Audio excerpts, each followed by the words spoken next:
Glide bombs, Чи знаєте MLRS. ви, що це було, коли прилітало? Каби прилітали.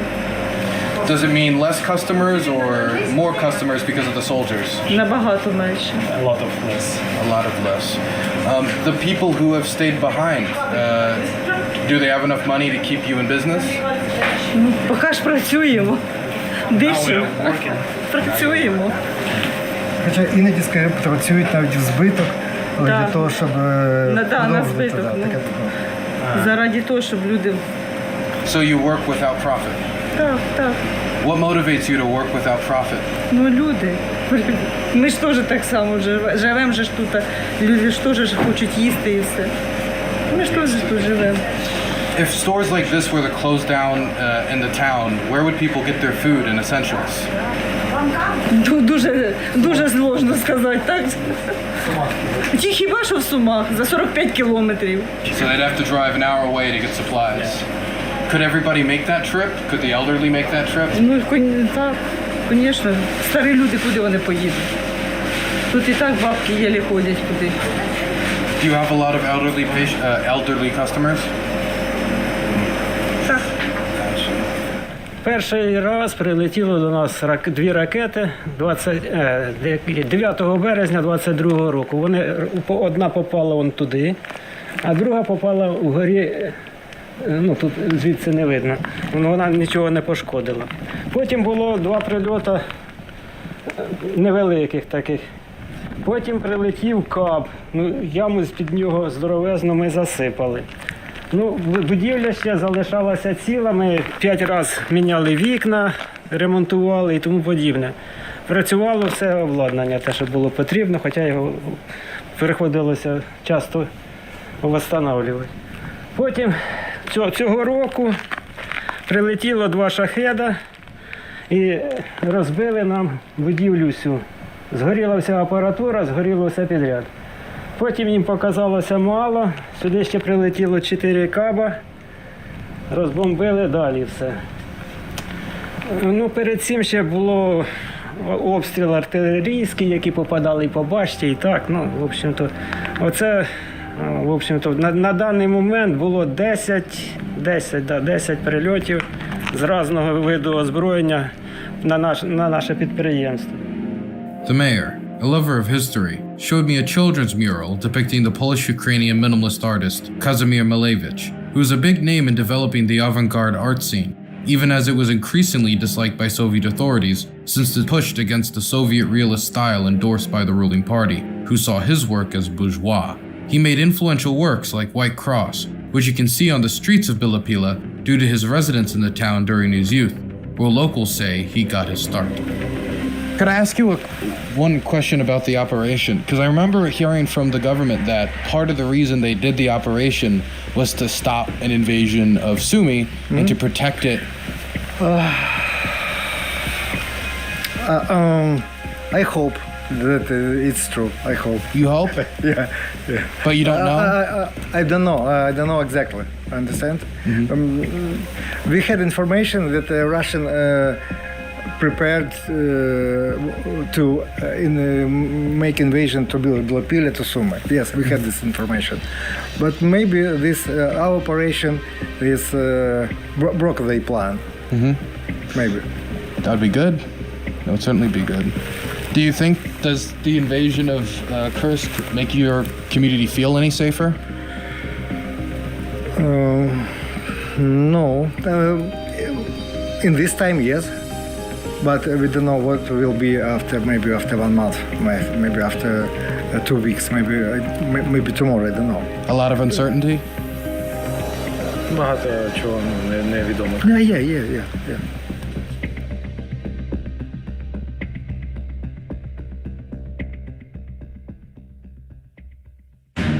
Sumy has been a launchpad for resistance not just into Kursk, but in other border regions as well. Despite efforts by Moscow's authorities to keep the war constrained to the borders of Ukraine since the declaration of the special military operation, The Kursk invasion is not the first time Ukrainian aligned forces have crossed the border to attack Russia. Its precursors, like the 2023 raid into Belgorod, were ground incursions carried out by Ukrainian-backed Russian opposition forces, like the extremely far-right Russian Volunteer Corps and the Freedom of Russian Legion, along with other foreign fighters of various stripes who had joined the Ukrainian armed forces, giving Ukraine some room to distance itself from the operations at the time. Russia has sponsored groups outside of its well-documented direct military participation inside of the Donbass for years, making the language used by the Ukrainians more than a little ironic. While the cross-border mayhem increased in 2023 and reached its pinnacle with the Ukrainians in Abram and Leopard tanks gallivanting around Kursk, the Russian failure to contain the war was evident ever since Ukrainian shells started flying into Russia. This was only re-emphasized by the Ukrainian kamikaze drone campaign that has helped spill the war deeper into Russia than ever before, including not only targets in Moscow itself, but also its Far East. One recent example of how deep these attacks can get and how much airspace Russia must protect is the record-breaking strikes over 1,500 kilometers from Ukraine's borders, targeting the Russian Caspian Fleet in Dagestan. But most attacks don't reach that far, with most staying well within artillery range. Every Russian region that is bordering Sumy has been struck by Ukrainian artillery and mortars. This is where the red lines get blurry until they disappear entirely beneath the volley of shells flying overhead. To see the counter-bombardment into Russia, I embedded with the Ukrainian mortar team in the Sumy region to get a first-hand account of the war being brought back home to its origins. We scurried through the forest to the mortar position, trying to be quick to avoid the very active Russian drones that patrol the area. Staying on the surface any period of time is dangerous, but the longer you're above ground, the worse your odds are, which is why I was eager to get underground quickly. There where? Where's that? I don't know, they fucking just ran off without us. Алло? Вы где? Блин. I think they went this way. But I don't want to fucking go off the trail. This way, maybe? We spread out from each other in order to not bunch up and create a clear, juicy target for the Russians, and swerve between the trees while moving forward. But in a thick forest like this, where all the trees look the same, there is no structure between positions to tell you where you are. You can quickly get lost and disoriented. The added pressure from the threat of bombing and FPVs can leave your mind racing, making it harder to think clearly, collect your bearings, and analyze your surroundings. There they are. Jesus. Thankfully, we were able to find a path and catch up with the soldiers, submerging into the relative safety of the dugout. На 100%.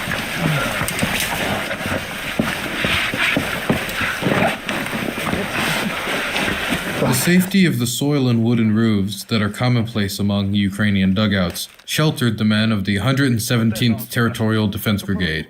While not enough to survive a direct hit from a larger caliber artillery, it is enough to help provide a blanket of protection from the threat of FPVs, drone drop grenades, or shrapnel. This dugout feels like an ant colony more than other dugouts I've been in. One tunnel led to the ammunition storage, where soldiers were signing shells with messages for the occupier. For the children of Dnipro from Boris Markov, for Dnipro, and for Menshikov Hospital. The day we came to the position, the city of Dnipro declared a day of mourning. This was a few days after a Russian missile strike that destroyed or damaged 15 residential buildings and a hospital, killing 5 civilians and injuring over 20 others, including a young boy. Another tunnel brings you to the mortar position, which is dug underground as well, covered by a camouflage removable roof that can be removed to fire before being reconcealed before the enemy knows what hits them and the hostile drones can spot them. And if there is a threat to the unit or snooping foreign press, there are tunnels away from the mortar and ammunition storage so you can avoid any secondary explosions from the ammunition going off. Every step from preparing the shells, uncovering the camouflage roof, loading, firing, and concealing the position again before heading to cover can all be done underground without having to expose themselves on the surface. Well-prepared, quality dugouts, designed to be concealed, can make all the difference. Зараз я командир мінометного розрахунку. Працюємо з мінометом 120-го калібру. Хам. Позивний мій хам.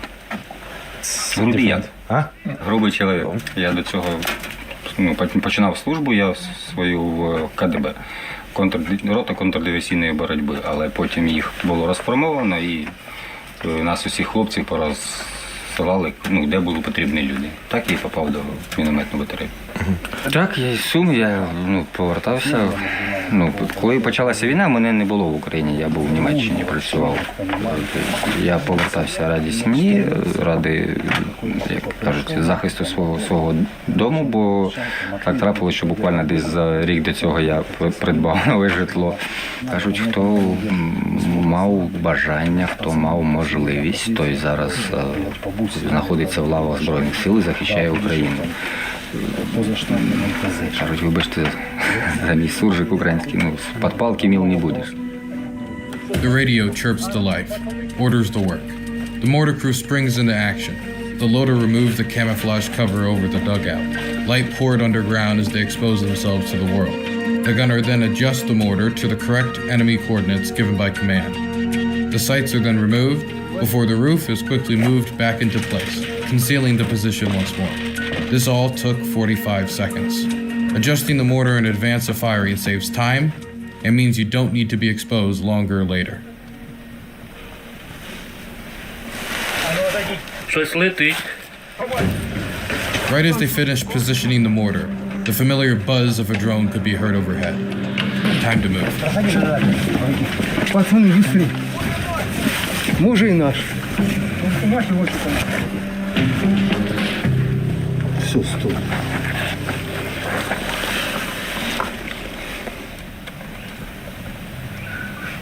Прилеты. Yeah? 5 minutes. Oh, 5 minutes. Ready. They'll be ready. So to go back or? Yeah. Okay. The drone activity finally abated for a moment, and work resumed immediately. Back to the mortar. Time to fire. The dugout cover was thrown off, mortar cover removed, and a massive 120 millimeter shell prepared. Whatever they want to hit, they want gone. Заднє! Міномет! Постріл! Постріл! After firing, while smoke was still rising from the barrel, they quickly readjusted the mortar. These things have quite a kick to them, especially when firing such high-caliber mortars, even when weighted down with sandbags at the base. The camouflage cover was then brought back down, taking roughly a minute to finish the cycle.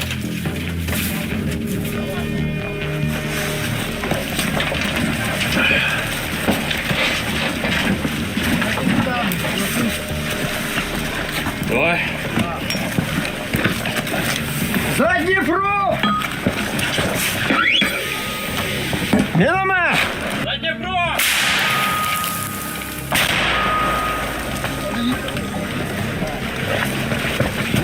Поехала. Куда? Там летать. Ёбаной матери. Another shot is needed. Repeat the cycle. Блядь, я не вижу нитки. Ми чекали коректировки від чергового, тому що він бачить розриви, я їх не бачу, я не можу сказати.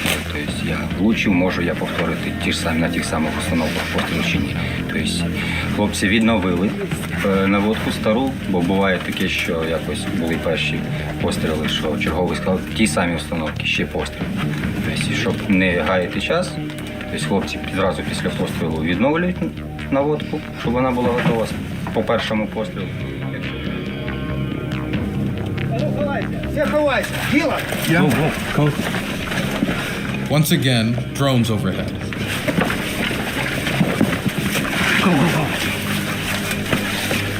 Mavic.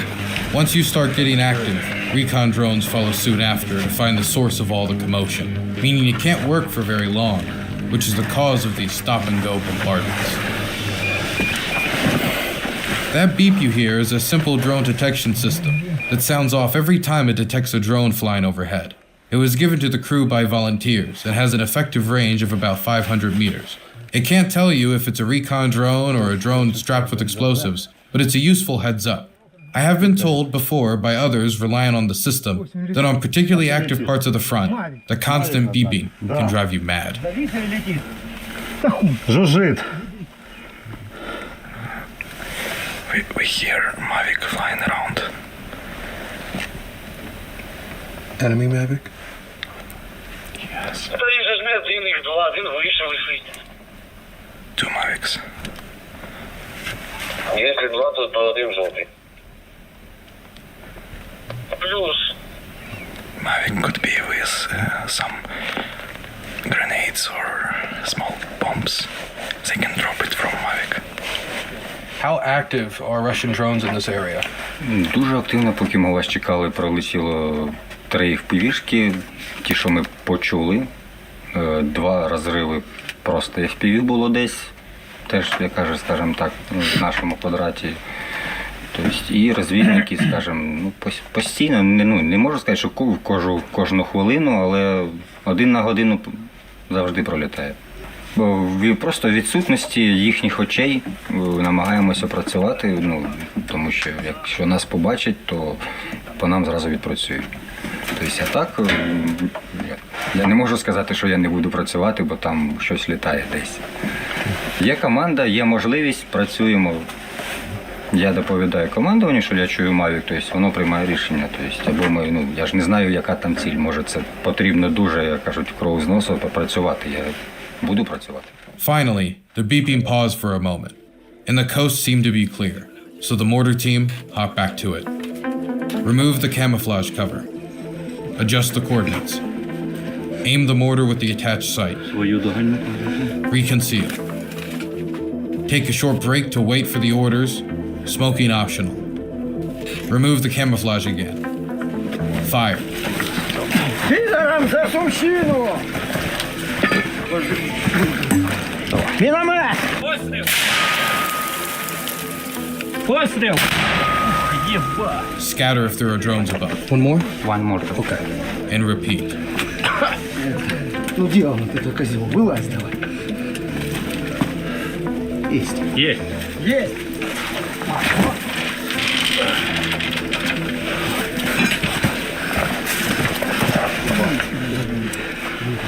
М'ясо стало. Нахапався.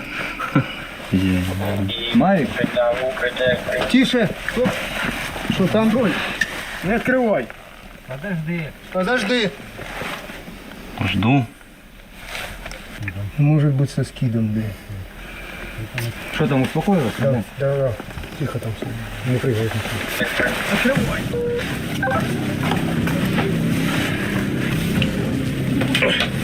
Пізда.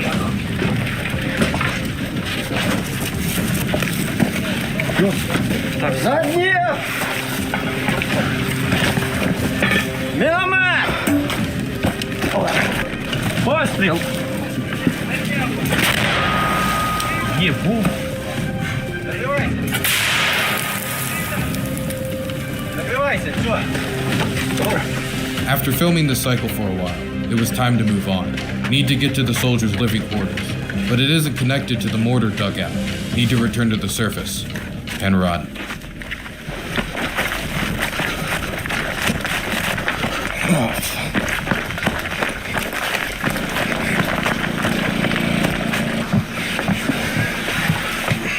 Так, нам туда, да? Four! When did you start firing into Russia? Was it? Hello. Welcome to today's stream. I hope you are all doing well today. I've been busy today. I've been busy. Some of you might know, depending upon what you've been doing for the last few hours, for today's last few hours. I had an interview with Greg Terry. Some of you were there for that. All the beautiful ones of you, of course, were there for that. That interview was good. I felt like I got to talk about my documentary a little bit more in detail, more at length, in comparison to my earlier interview today that was broadcasted at 7:30 p.m. British time on BBC Radio 4. I was interviewed by the BBC. It was about a 7-minute interview. It generally had to do with Pokrovsk, the situation around it, what it was like there, what it was like for civilians, stuff like that. And I think it went good. I always am pretty judgmental of myself when it comes to interviews like that.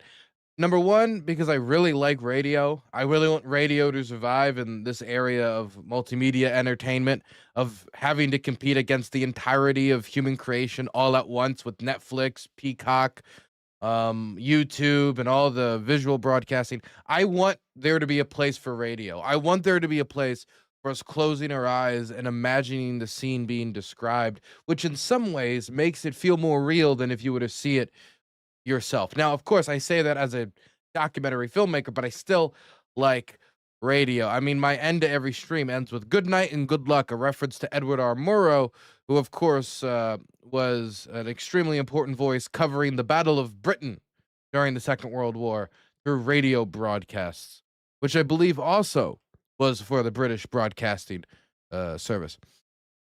So, the BBC interview, I'm a little self-critical because I want radio to be good, but also because you usually got like 6-7 minutes.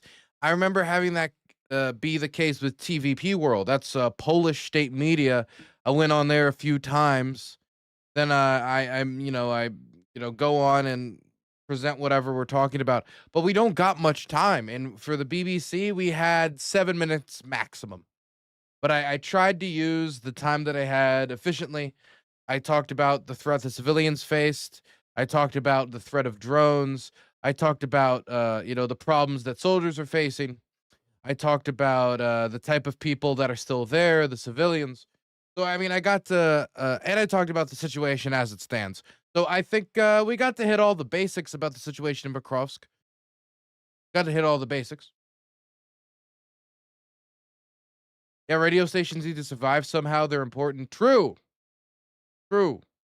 It's true for a few reasons, but also true for emergency services because you can broadcast radio a lot of times when, the internet is down or other traditional forms of, I guess the word wouldn't be traditional forms of communication, but more modern forms of communication, digital forms of communication are down. I was randomly interviewed by the BBC at a music festival once. Well, it wasn't like that for me. It was interesting because the BBC reached out to me through email.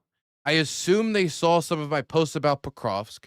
And the way this usually goes is that somebody at the 3-letter news agency, there's a headline or a story that's in the news. Say Pokrovsk is the headline. So they'll go into Twitter and they'll look up Pokrovsk and then they'll look for all recent updates. And I assume that's how they found one of my promotional pieces, some of the pictures I posted, or one of the behind-the-scenes pieces of footage of my time in Pokrovsk. And so then they reached out, but then the day they reached out, I tried to be as flexible as possible. You choose the time, I'll be there. Then they said, oh, never mind, last second. Then they switched it to a different day after, kind of leave me in the dark for a little bit. And then they switched the time again, and just a lot of switching around. But I barely was able to register that we even had daylight savings. I've been late to a few things because of that, and I'll probably be late again. So I don't know how much I can really judge. I don't think I have the space to be judgmental. Hey, Social Pathogen, Mako, everybody. Happy All Hallows Eve. Yes, happy Halloween. Happy Halloween to all the ghouls, the goblins, all of the dark creatures of the night that tend to make this channel home. There's many things that are scary on Halloween night. Of course, as I said, the aforementioned ghouls and or goblins, not both, but also geopolitical reality. Ooh, doesn't really roll off the tongue as much as ghouls and goblins, though, does it?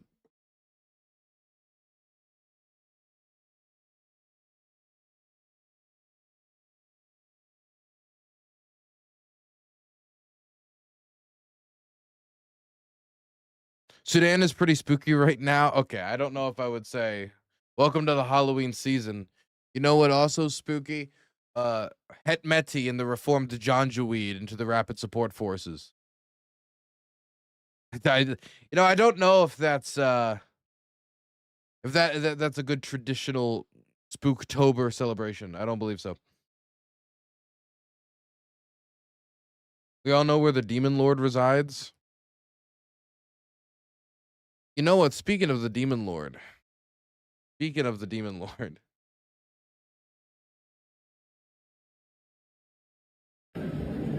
Happy Halloween, kids, and remember, say thank you.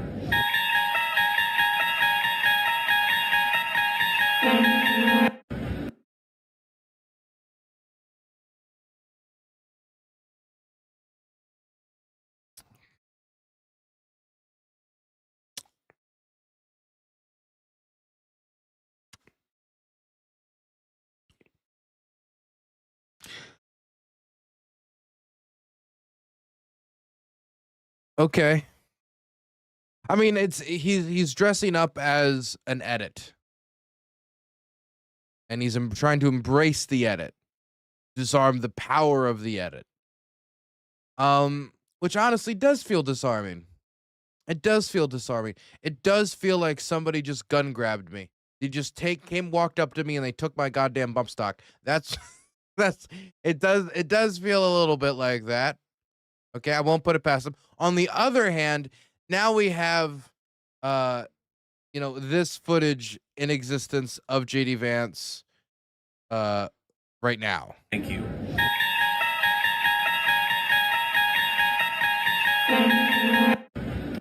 I feel like it would have been better if he did like a cold stare ahead. So instead of like looking at the camera each time he turned around, it was just, I think it would have been maybe a little harder, but he tried his best. JD Vance has his perm. I will say, long hair is not for everybody. It is not for everybody. Neither is perms. I don't think I'd do well with a perm either. Not many can pull off a good perm.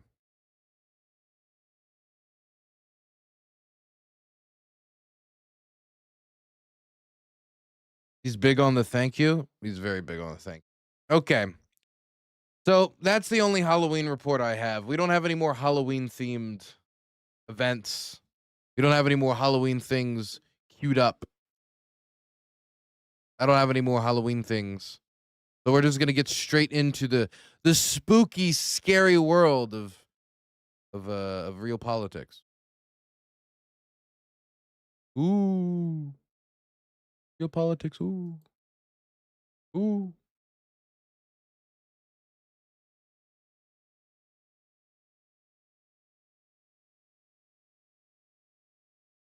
Okay. You know what we should start with? Let's start with Ukraine. Let's start with Ukraine. I did a bunch of Ukraine broadcasting today. I should continue with the Ukraine broadcasting. Did you just spend 40 channel points? Or no, that looks like you spent 40 bits for an on-screen celebration. I don't know what you would want me to celebrate on. I don't have, like, if I had a Halloween thing but I don't have any like Halloween decorate. I got a hat. I got like a camo hat. But I don't think I'm gonna use that. I think it looks like I did like a what's it called? Stolen Valor. So you know what? Our on-screen celebration will just be this clap. There you go. You got a clap. I don't know what more you want, Bop and Web. I don't know what we're celebrating. I made bats fly on the screen. You missed it. Is that what you did for 40 bits? Well, then make all the bats fly to your heart's content. I did miss. I should have been spooked. Very sorry. Okay, let's start with Ukraine.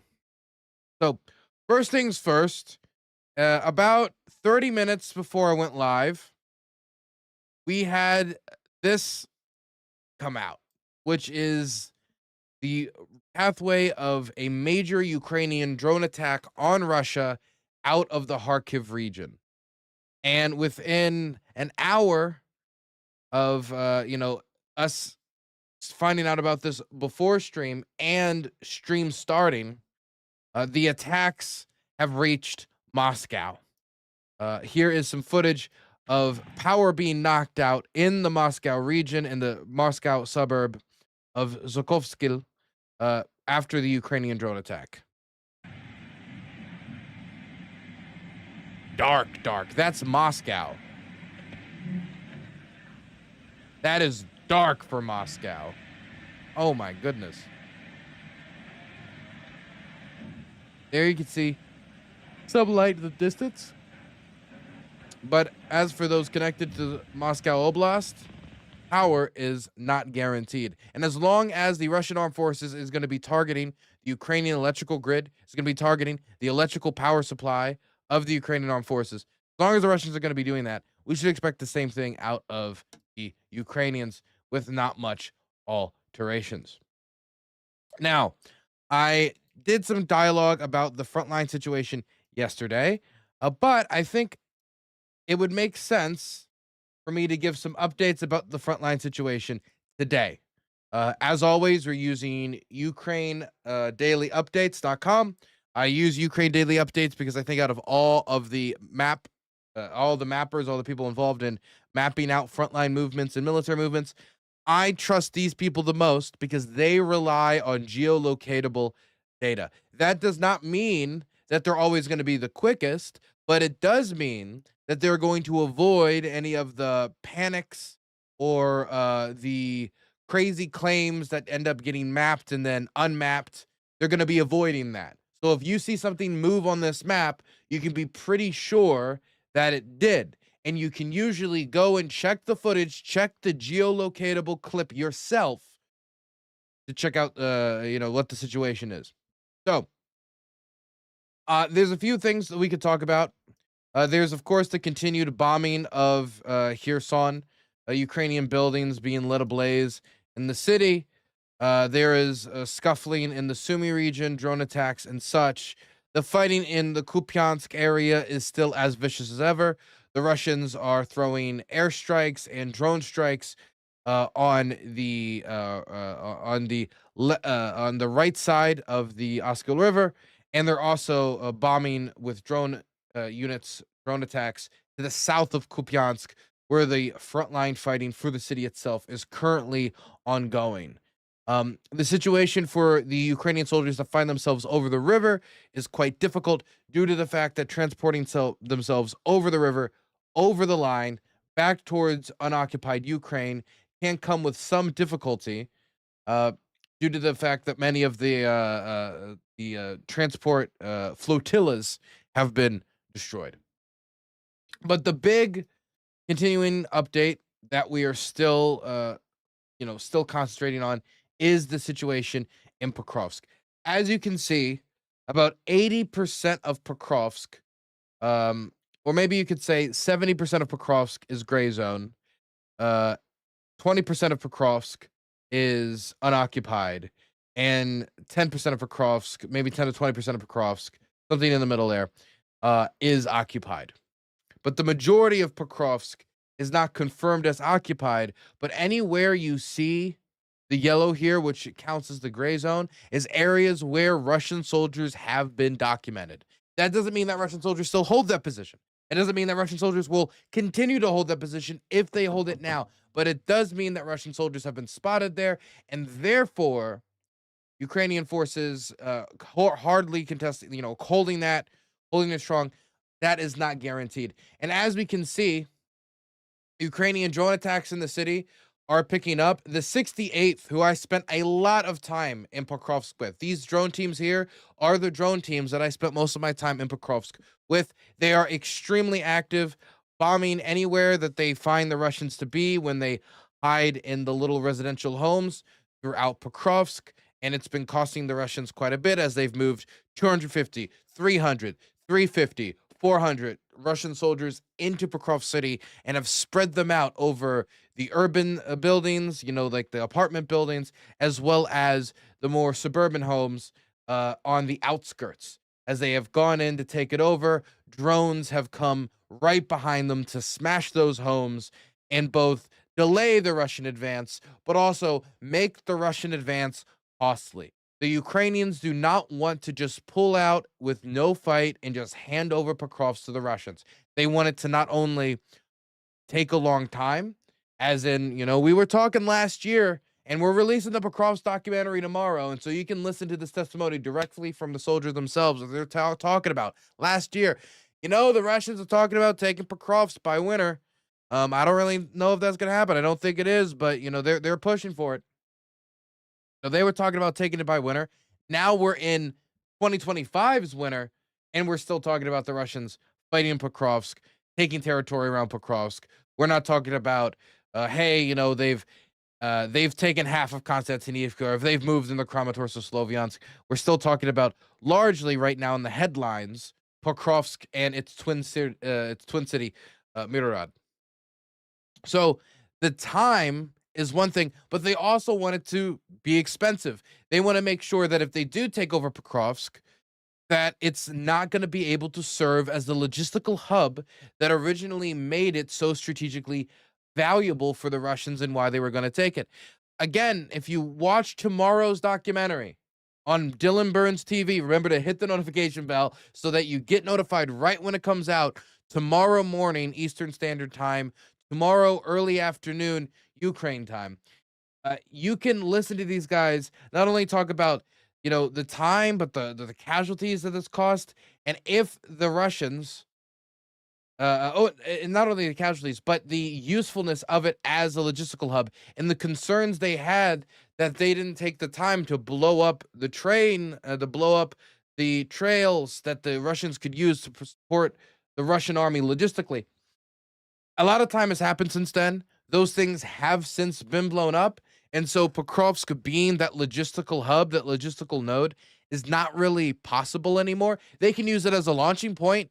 Pokrovsk has, you know, an urban center that the Russians can hide in. It's another city in their moves to conquer the Donetsk region. Like, these are all things as to why the Russians would want to take it. But when people talked about the logistical support node, I was brought on the BBC today to talk about Pokrovsk. They reached out to me. They emailed me like, "Can you come on? We need people to talk about Pokrovsk. You've been on the ground." Like, okay, sure. And I go on Pokrovsk.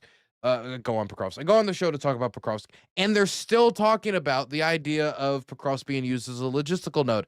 I don't know if it's just that these main outlets haven't updated their coverage in the last year, or if they're just trying to, for the people who haven't checked in the last year, they're trying to update people about what's going on.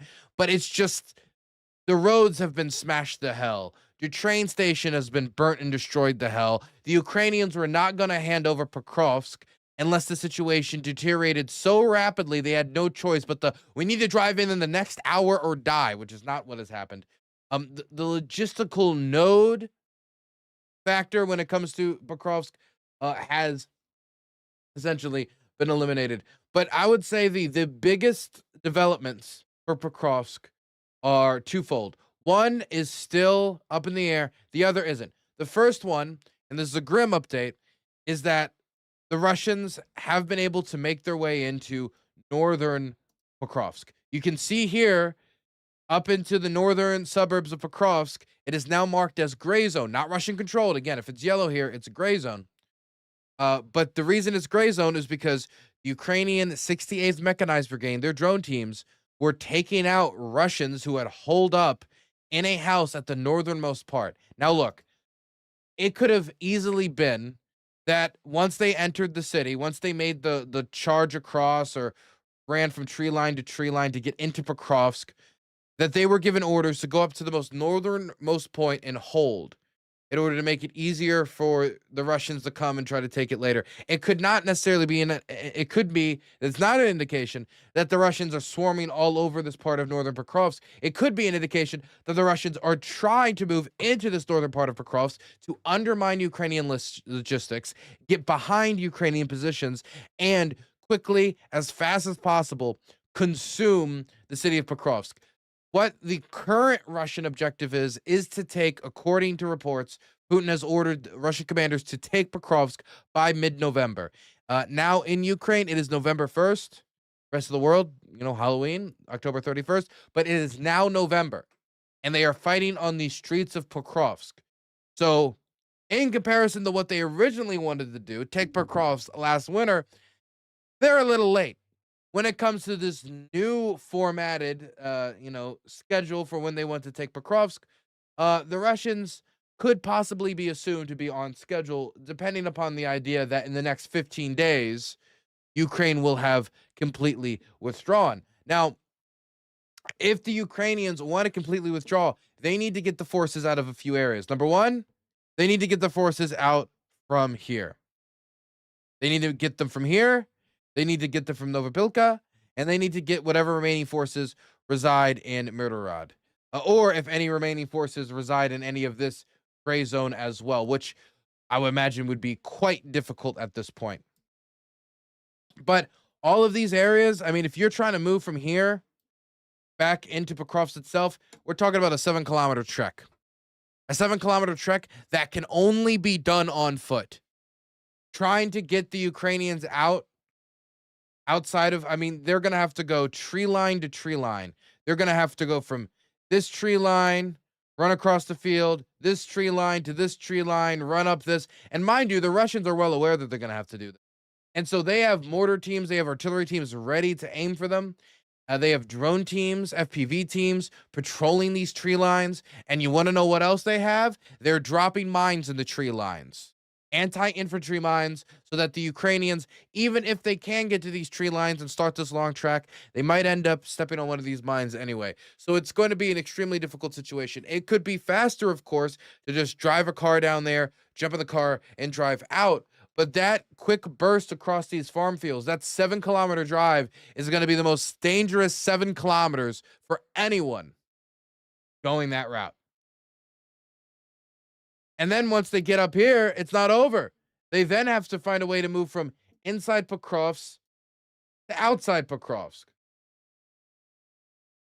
And getting through this gap where the Russians know that Ukrainian forces are moving in and out of, they have a ton of FPVs patrolling this, they have night bombers patrolling this, and of course they have artillery and mortars firing upon these positions, as well as constant infantry pressure from the northernmost point and the southernmost point, trying to make it so they can not only encircle Pokrovsk, but squeeze the route out. Because even if you can't encircle Pokrovsk, even if the Ukrainians at the last second redeploy special operators to stop the encirclement of Pokrovsk by helicopter or otherwise, then they can at least apply pressure that can make the withdrawal from Pokrovsk more painful. Because the Russian strategy now is to grind down the Ukrainian armed forces until they can no longer hold against the pressure. And to do that, you need to bring upon them some pretty heavy casualties. Because if the Ukrainians are able to fully withdraw and then redeploy their defensive positions outside of Konstantinivka, outside of Limon, outside of Siversk, outside of Slovyansk and Kramatorsk, well, they do not want those battles to be as painful as the Ukrainians plan it to be for them.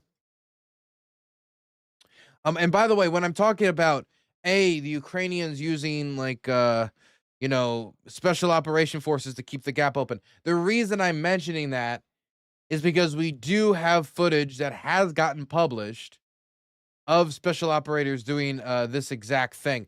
Here is Ukrainian military intelligence, GURS, one of their helicopters conducting a daring raid. I don't know if you would call it raid.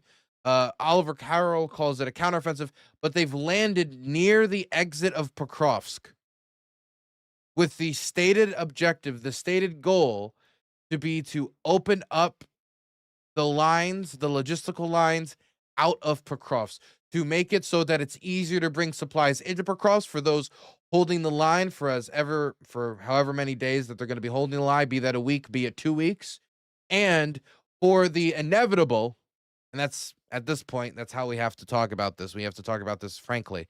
The inevitable withdrawal from Pokrovsk as a long, drawn-out Bakhmut-style infantry slugfest in Pokrovsk City will give the Ukrainians diminishing returns. Now, as the Russians get into a village house for the first time and they're not entrenched and a drone flies in and blows it up, or the Ukrainians have entrenched positions that the Russians have to throw themselves again against apartment blocks, or they have to throw themselves against booby traps, mines placed in the basements of buildings. At this point, it might not be diminishing returns, but in a few weeks and a month, that situation will be different. And so at the moment, it seems that the Ukrainians are more than willing to dedicate whatever resources at their disposal to make sure that the withdrawal from Pokrovsk goes swimmingly, as many are talking about the Ukrainian armed forces taking too long to make the decision to withdraw from the city, wanting it to be a more organized fashion, not holding the ground until you're forced to withdraw or be encircled.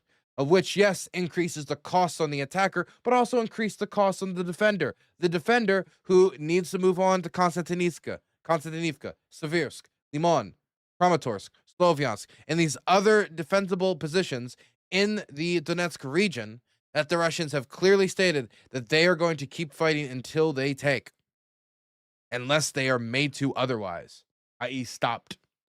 And the reason why I think the Ukrainians are willing to put forward probably any resources they can at this point is the fact that the military helicopter you're looking at on screen right now is a UH-60 Black Hawk helicopter. Every single one of these are serving with Ukrainian military intelligence. There are only 3 of these helicopters in the entirety of the Ukrainian armed services. So if this helicopter is operating, especially if it's operating at a crucial point like this, flying very daringly, this close to the contact line, they've got some killers in this field. Every one of these soldiers, I would make the bet, if this report is true and this footage is Burns is an immoral, morally corrupt, bankrupt man. Which we cannot just assume that how the way that the footage is described in its release is necessarily true. You know, psychological operations can happen. But if it is true, as I believe it to be, these are Ukrainian special operators, i.e., these are Ukrainian special forces, probably some of the best in the country. Now, Ukrainian special forces and the skills that they developed, these are most utilized in things like sabotage operations, going behind Russian lines, blowing up their logistics, returning to Ukrainian lines, doing the things that Mr. Conscriptovich can't just do on a random Sunday. These special tasks are where they're best utilized. So I do get nervous when we throw such great operators. And yes, compared to some other units, these people are going to hold like steel. They're going to fight as hard as possible. They're going to have good skills to pay the bills. But it also makes me question exactly, what situation the force is in if they feel that they have to make a move like this. But more importantly, is this the best way to utilize Ukrainian special operators? If the risk of encirclement for Ukrainian forces or the risk of heightened casualties in the withdrawal process is so significant, then I would say, okay, this is fair. I would understand the call. And considering the way that people are talking about it, I would not put that possibility off. It's good to secure your routes out. And we talked about it on the show, that if the Ukrainian armed forces wants to make it secure for the forces in all of the positions, including the positions down south here, to withdraw, they're going to have to dedicate more forces to the area in the short term before withdrawing them all in the long term, because they need people to hold the line while people run away from it. It's as simple as that. If you look at the withdrawal process from Avdiivka, many people in the south, to the south of Avdiivka, did not get to withdraw. They did not get to withdraw because the route out was just too dangerous, and they held and they held and they held, and then they died there. Some of the hardest, best fighters in the Avdiivka defense died, not due to the fact that they had already previously been killed, but no, there wasn't the pathway out for them. And so that's where they died. And the Ukrainian armed forces, I'm sure, wants to avoid that when they're already having so many manpower problems at the moment. I mean, the always glaring, the always relevant elephant in the room. I will say, though, the Ukrainian forces really are cutting it close. If you look at the gap here between lines, between gray zones, I mean, we're talking 6 kilometers. Mind you, just because it's a gray zone doesn't mean the Russians solidly control that.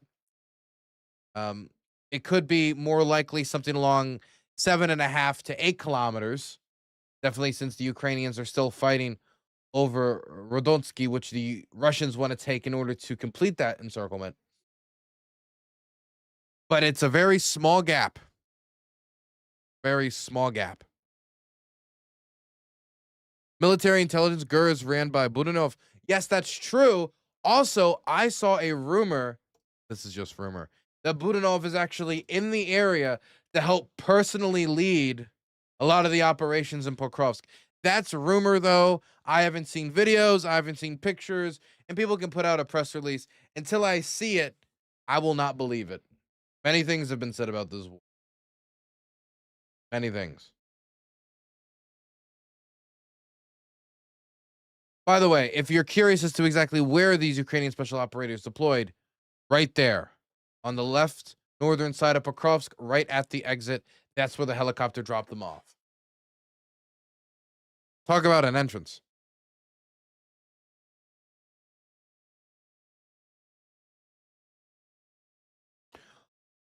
You've got some more footage from the Pokrovsk axis that I did want to show.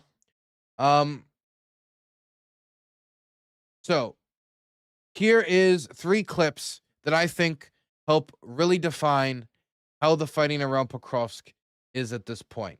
Okay. The first would be what the Ukrainians are doing to the advancing Russians. Drone attack, drone attack, drone attack. For every step forward the Russians make, they have to dodge 1 or 2 Ukrainian drones, which are swarming them. It is delaying Russian operations. It is suppressing Russian operations. And when Russians finally get into the city, charge into the city, and then, hey, look, I'm hiding. Oh, I'm hiding in this building now. I've been able to make it into Pokrovsk. Before you know it, there's an FPV flying through the window just like this, making itself known. And clips like this from the 68th, from the 7th Air Assault Corps, and from many, many other units have released a lot of footage over the last week.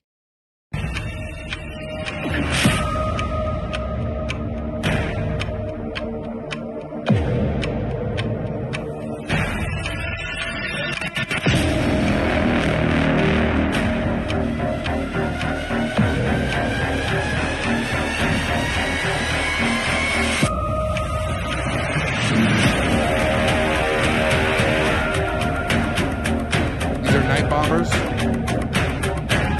believe those are 82 millimeters. A lot of men do this.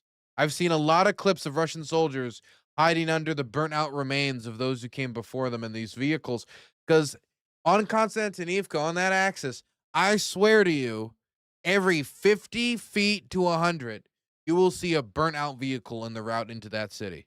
Which I will say, a little disconcerting when you're like, oh, that looks like our car.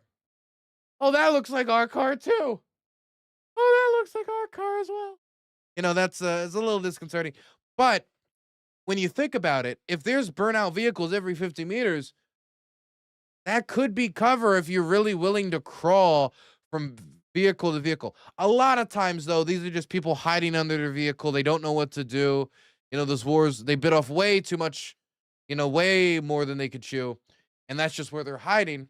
But also, like, if there's a literal trail of burnt out vehicles to the enemy position, yeah, I guess you could use it.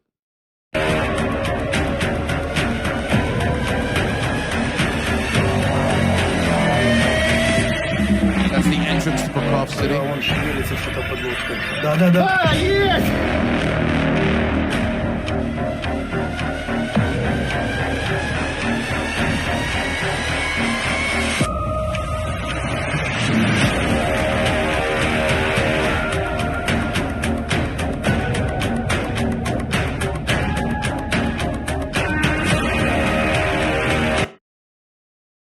So we're going to end it here because in this clip you can see a corpse clearly, and I want to abide by Twitch TOS. I would like to keep my job, please. But this footage really well describes the fighting in Pokrovsk because on the Ukrainian side, drones are carrying so much weight, they're causing so much damage, and of course they suppress Russian action. If you hear that buzzing above your head, you're going to get down and you're not going to move a lot of the time. Some of the time they charge forward anyway. But those are many of the instances where they will never be able to charge forward again. And so when I talk about Ukrainian defenses, this is a really big part of it. Another piece of footage that I think well describes the situation in Pokrovsk is this clip of a wounded soldier being evacuated by the 38th Separate Marine Brigade, which is also operating in the Pokrovsk direction. You can see he's being brought out by a trolley. Вот так вот достается 300 с позиции, когда нету логистики. Вот так вот вытащить побратима с позиции. So, driving in and out of Pokrovsk right now, a vehicle is a big target. You can see a vehicle, it brings attention to itself, and while it's faster, and so you can be in and out quicker, and that's the main advantage, it also drags the attention of any drone that has cameras in the area. And considering how many drones are in the sky and how much battlefield transparency there is, the most in human history, that can be a real risk for you, especially with 1/3 of all offensive action happening on just this small section of the front between Pokrovsk and Konstantinivka. That's going to be a lot of drone activity. That's going to be a lot of eyes. And so that's going to be a lot of attention. And there are not teams along the route to help shoot them down. In Konstantinivka, there are anti-drone teams along popular routes into the city with shotguns and rifles that await drones to enter their purview so they can let them have it. That is not really feasible right now on the Pokrovsk axis. That's not feasible. That's not to say people aren't shooting down drones. There's just not a bunch of people lining the pathways in. The drone nets that have been put up leading into Pokrovsk have largely been smashed by artillery and mortars, meaning that, yes, you can still use it, but those drone nets, the few that are still standing, have like 10%, like they cover like 10% of what they used to cover, and they never even covered the entire route to begin with. Looks like a wedding veil that has been torn through. Okay, you had an interesting wedding night. So a lot of these supply drops in and out of the city are made by heavy bomber drones, and a lot of the supply drops and medical evacuations and such and rotations, for the rotations that are happening right now, which you wouldn't just call a withdrawal, they're being made on foot like this through tree lines, through the cover of the leaves that are still there, but will not be there for long. You can see those are yellow leaves. We are well into fall. We are now entering November. By the end of this month, these trees will be bare. In fact, some of them already are. So if you want to use that cover to withdraw, this is the month to do it. December is not the month to do it. The last piece of footage that I want to show you is this. Помаленьку вирішили зробити міні-зачистку в себе в безпеці. Натрапили на стежку, скажем. I don't know why it would not let me pause it. But this is a clip from a drone team. This is a drone team attached to the 63rd Brigade, the 63rd Mechanized Brigade. And these guys were moving to their position so they can operate their drones and continue to produce more of the clips that we were just watching earlier. Now, the way that it's supposed to work, and I've embedded with more drone teams than anything else, probably nearing a dozen drone teams, nearly half a dozen night bomber teams, a lot of drones, right? That's not to talk about even the recon drones or the other drones we have organized for this year. So, Lancet drones, ground drones, all the different types of drone innovation. But FPV drones, I've filmed the most with. But in order to operate those drones, you need to be relatively close to the front, which they are, but not on the contact line. Meaning you're on the front as in you're in the range of artillery, you're in the range of other drones, you're in the range of mortars, you're in the range of grad rocket fire, of course, any sort of airstrike, but you're still kilometers, miles, for the Yankoids, away from the front line. 3, 4, 5 miles, 3 or 4 kilometers, something along those lines. Depends on the local geography, depends on whether or not you're going to be in an urban center or in a tree line, etc. Well, the way it's supposed to work is that they are separated by infantry from the enemy infantry. And so Ukrainian infantry holds the line, and then Ukrainian artillery and drone teams support the line. But due to the fact that Pokrovsk is in large part a gray zone now, getting to and from the position can be a problem. And this is not just a problem in Pokrovsk, but I have heard reports, credible reports, of UAV teams, drone teams operating in direct firefights with Russian soldiers in Pokrovsk. Which, of course, when I'm with these teams, they have rifles. They have to be trained on small arms fire. They can defend themselves, but they are best trained and best utilized at a distance with drones. And the fact that they were put in that position does kind of define where we are right now in the battle. Here's the footage of this drone team with the 63rd Organized Mechanized Brigade trying to get to their position and then stumbling upon Russians they then have to take as prisoners of war. Помаленьку вирішили зробити міні-зачистку в себе в тилу, щоб бути впевненим в своїй So we безпеці. decided to do a little bit of clearing of our rear lines to be sure of Натрапили our на safety. стежку, We скажем found так. some kind of Ну я path. ж волиняка, я ж, But I'm from можна Volyn. You сказати. could say I was born in the forest. For those of you who don't know where Volyn is one of the most westernmost Ukrainian regions. It's you're going past the Carpathians, and you are as westward as you can be. В лісі родився.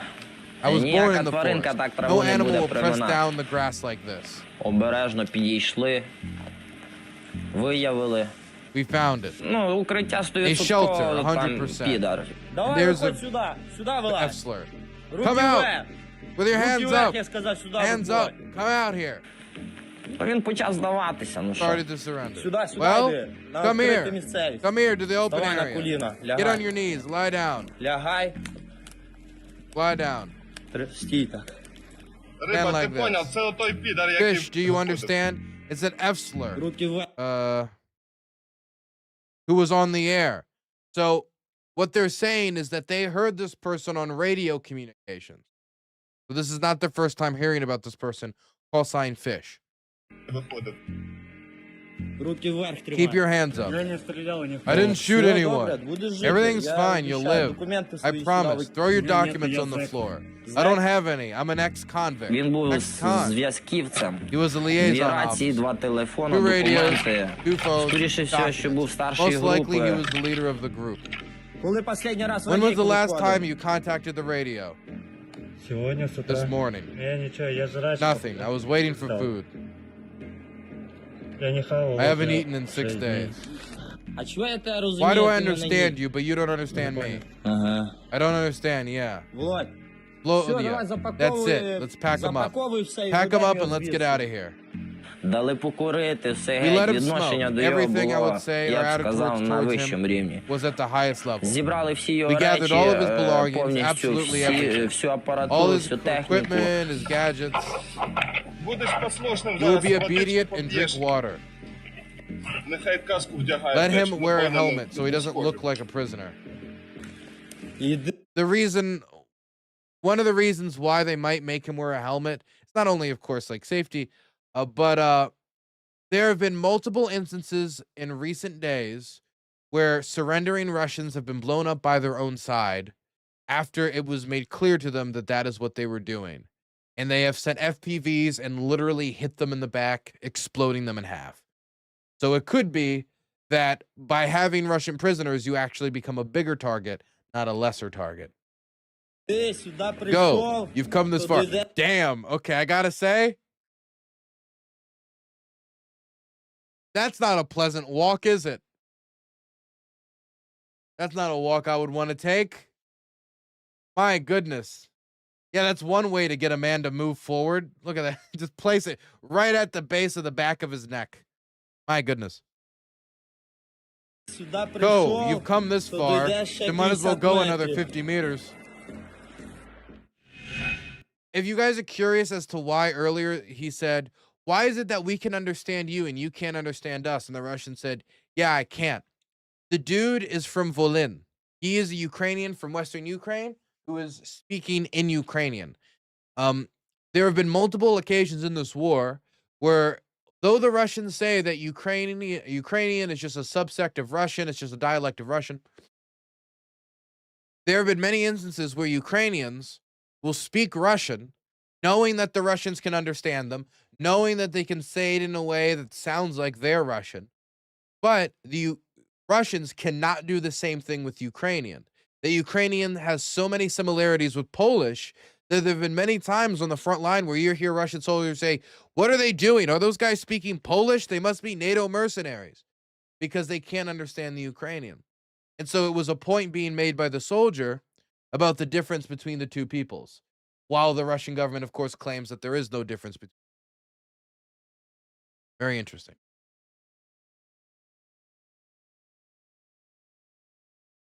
There was the MLRS attack on the Donetsk Oblast in Slovyansk, of course, the twin city of Kramatorsk, at around 10 o'clock yesterday, killing 3 civilians.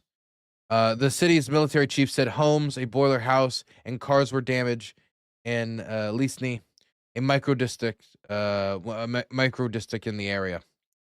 So when I was on this front, I filmed elderly people who had their faces bloodied by strikes and listened to their stories of, oh, my mother only lived because she was in the bathroom. Everything else collapsed. Oh, well, I was sleeping in bed and the ceiling collapsed in on us, but it collapsed at an angle, so it didn't crush my skull. So I'm okay. And they're literally dusting themselves off. And as the aid workers come with wooden boards to board up homes, they immediately join them and get back to building. I'll see a strike happen, and within, I shit you not, 30 to 45 minutes, there will be wood planks at the location of the strike, and people will be repairing the homes that are repairable, boarding up windows, boarding up any big holes that could stop insulation, trying to see if they can make these houses livable, even if it's just for a few months more. Just this struggle, just this steadfast determination to, God damn it, I'm going to live here as long as I physically can. And you know what? They do it very often.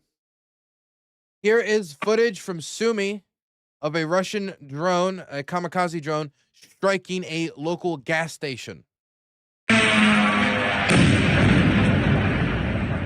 have to say, something that's interesting about this footage is you can see that there is a guy in the middle, a little bit to the right, running away from the gas station just at the right moment, literally just making it out in time to not get blown up by the kamikaze drone. Sumy region, of course, being a major highway for Russian kamikaze drone attacks on the way to Kiev.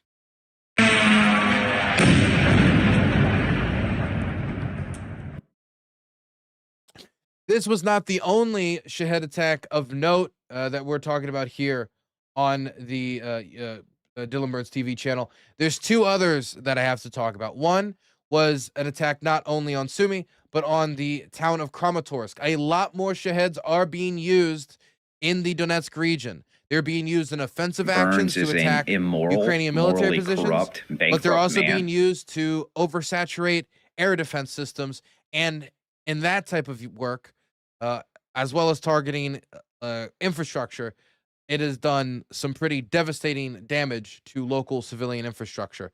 For example, here is the attack of Kramatorsk the same day as the Sumy attack with Shaheds. Thank you so much for the tier 1 sub and being sub for 40 whole months. My goodness, you've been here for a while, Trashermancer. Immediately fixing up those houses with the same determination, is able to keep 1980s a lot of still on the Ukrainian roads.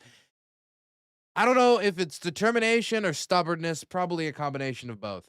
Here is the footage of the shit attacks in Kramatorsk.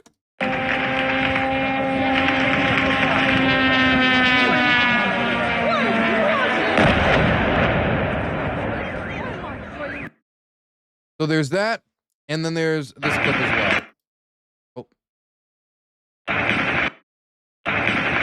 And you hear that small arms fire. It is literally machine guns trying to shoot the Shahed down. Tons and tons and tons of machine guns.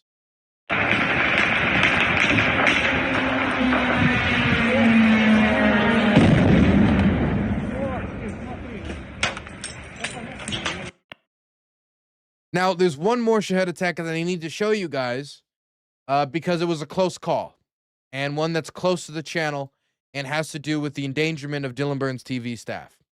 Dylan Burns TV fixer and colleague of the channel, Jose, he's a Spanish colleague of mine I've worked with before. Anytime I go to the Donetsk region, we chill, we smoke, we go to the cafe, we talk about how everything is. He usually tries to convince me not to do the embed that I'm about to do. Very nice fellow.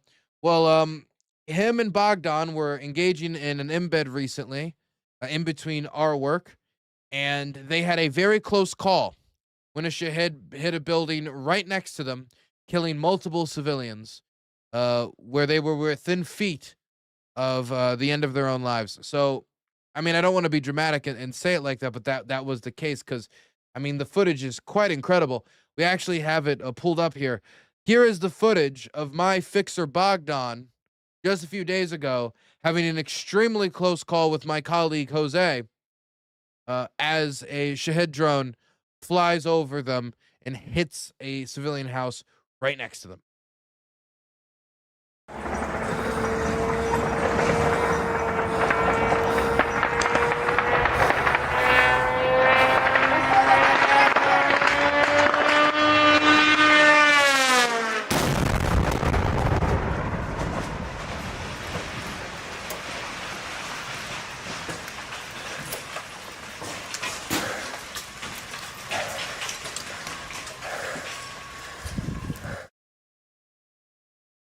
Thankfully, my fixer's fine. Jose's fine. The other journalist that they were with at the time is fine. And that is far from guaranteed, as we've had many deaths in the journalist community here in Ukraine recently. There was a French journalist outside of Druskivka. There was the two other journalists at the gas station in the Donetsk region. And of course, there was the Lancet attack on that journalist who was embedded with the armed forces within the last week as well. But sadly, there were civilian deaths in the civilian home that they did film getting hit with a Shahed.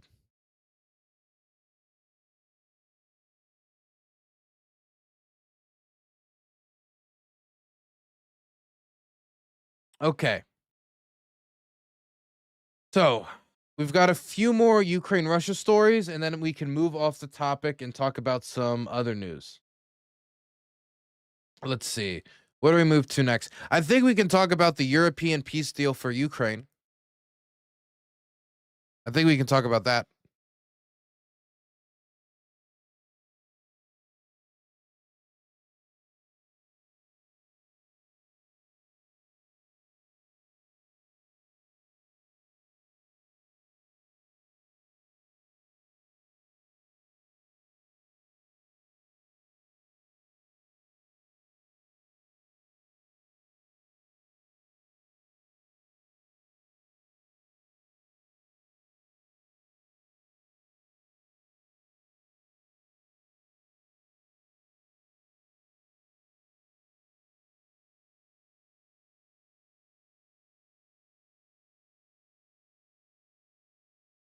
Okay.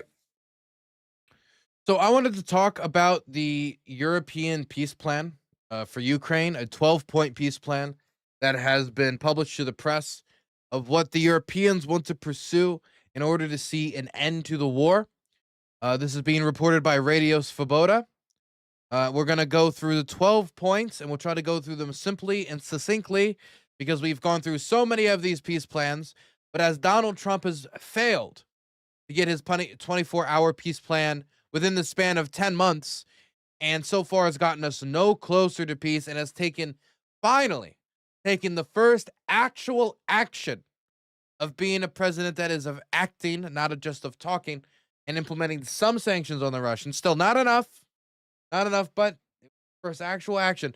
We are seeing this peace plan put forward by the Europeans as they try to think of an alternative pathway to the end of this war, as they don't want to see it drag out. They don't want to spend the money on it, and they would like to see its conclusion. Of course, it is most prudently, most immediately dangerous for their security interests before the United States. So them being able to bring the war to a close, of course, averting Ukraine's collapse is of the utmost importance to them. And so I think this is good to look at to show where they think the war is at this point. and where they want to take it. So let's go through the 12 points. Number 1, ceasefire to begin 24 hours after the parties accept the plan. So essentially, Ukraine and Russia accept the ceasefire, and within 24 hours of them both accepting, the ceasefire goes into effect, essentially giving them like a cocoon of protection within 24 hours. But that 24 hours before then, you can expect to be particularly violent as everybody tries to jostle and gets the last hits in. Number 2, freezing of the current front line. This is important to note because the Russians are currently demanding that the front line not be frozen, but that the Ukrainians abandon their positions in Pokrovsk, Mirorod, Konstantinivka, Seversk, Limon, Slovyansk, Kramatorsk, and all of the other villages and towns in between in the Donetsk region as a precondition to a ceasefire. Not a peace deal, to a ceasefire. And of course, not only is that unacceptable due to the fact that the Russians haven't fought for it, no more people should be displaced from their home than is absolutely necessary. But these are also some of the most defensible areas of Ukraine. The Russians wanted to take Pokrovsk a year ago. They're now talking about taking it this winter. We're now seeing them make the moves to take it this winter. So if it took them a year longer than what they would have liked, are we really now going to give them a city that's 3 or 4 times larger than that with no struggle, along with its twin city? Are we really going to just pretend that, taking Konstantinivka will not come at a large cost? That the fields between Konstantinivka and Kramatorsk could not be full of the corpses that the fields between Avdiivka and Pokrovsk were full? Maybe even more? Especially considering it would be the precipice of the fight for the free Donetsk region, of unoccupied Donetsk. So the Ukrainians giving up land that has not been taken, especially defensible land where the Ukrainians have invested in bunkers and dugouts and have prepared defensive positions in the time that the Russians were struggling for Pokrovsk, the Ukrainians built defensive positions behind those. Do they really just want to give those up and just hope that everything goes hunky-dory? Is that really a smart strategy? Probably not. So it makes sense that they would want to freeze the current front line. Of course, on the Ukrainian side, they want to see all the territory that's being illegally occupied not be illegally occupied, but that would require force and that would require action that currently does not seem to be within the Ukrainian arsenal. They have the ability to attrit, not the ability to engage in large-scale counteroffensive operations at this point. Number 3, monitoring begins immediately under the leadership of the United States. So under the European peace proposal, the United States is still heavily actively involved in the monitoring process to check out for violations. But here is my question. What happens if there is a violation? The Russians have seen their drones fly into Poland. They have flown their jets within within Estonian airspace. They have, right off the coast of Tallinn. They have done things that have violated the standards and norms of agreements leading up to this. They have crossed the border with Romania with drones. So when this, peace deal says something along the lines of, the U.S. will be monitoring, what happens if there's a violation? Will the United States be like, okay, I guess we're going back to sanctions, we're just back to square one? Or will there be a tougher reaction, i.e., the ceasefire is being used as a jumping off point? Not just, hey, we're pausing the violence, hopefully it works out, but hey, we've paused the violence, and now to restart the violence, the cost will be much larger than it was before. You'll have to deal with more American shells. You'll have to deal with more American air defense systems. You'll have to deal with even more aggressive sanctions.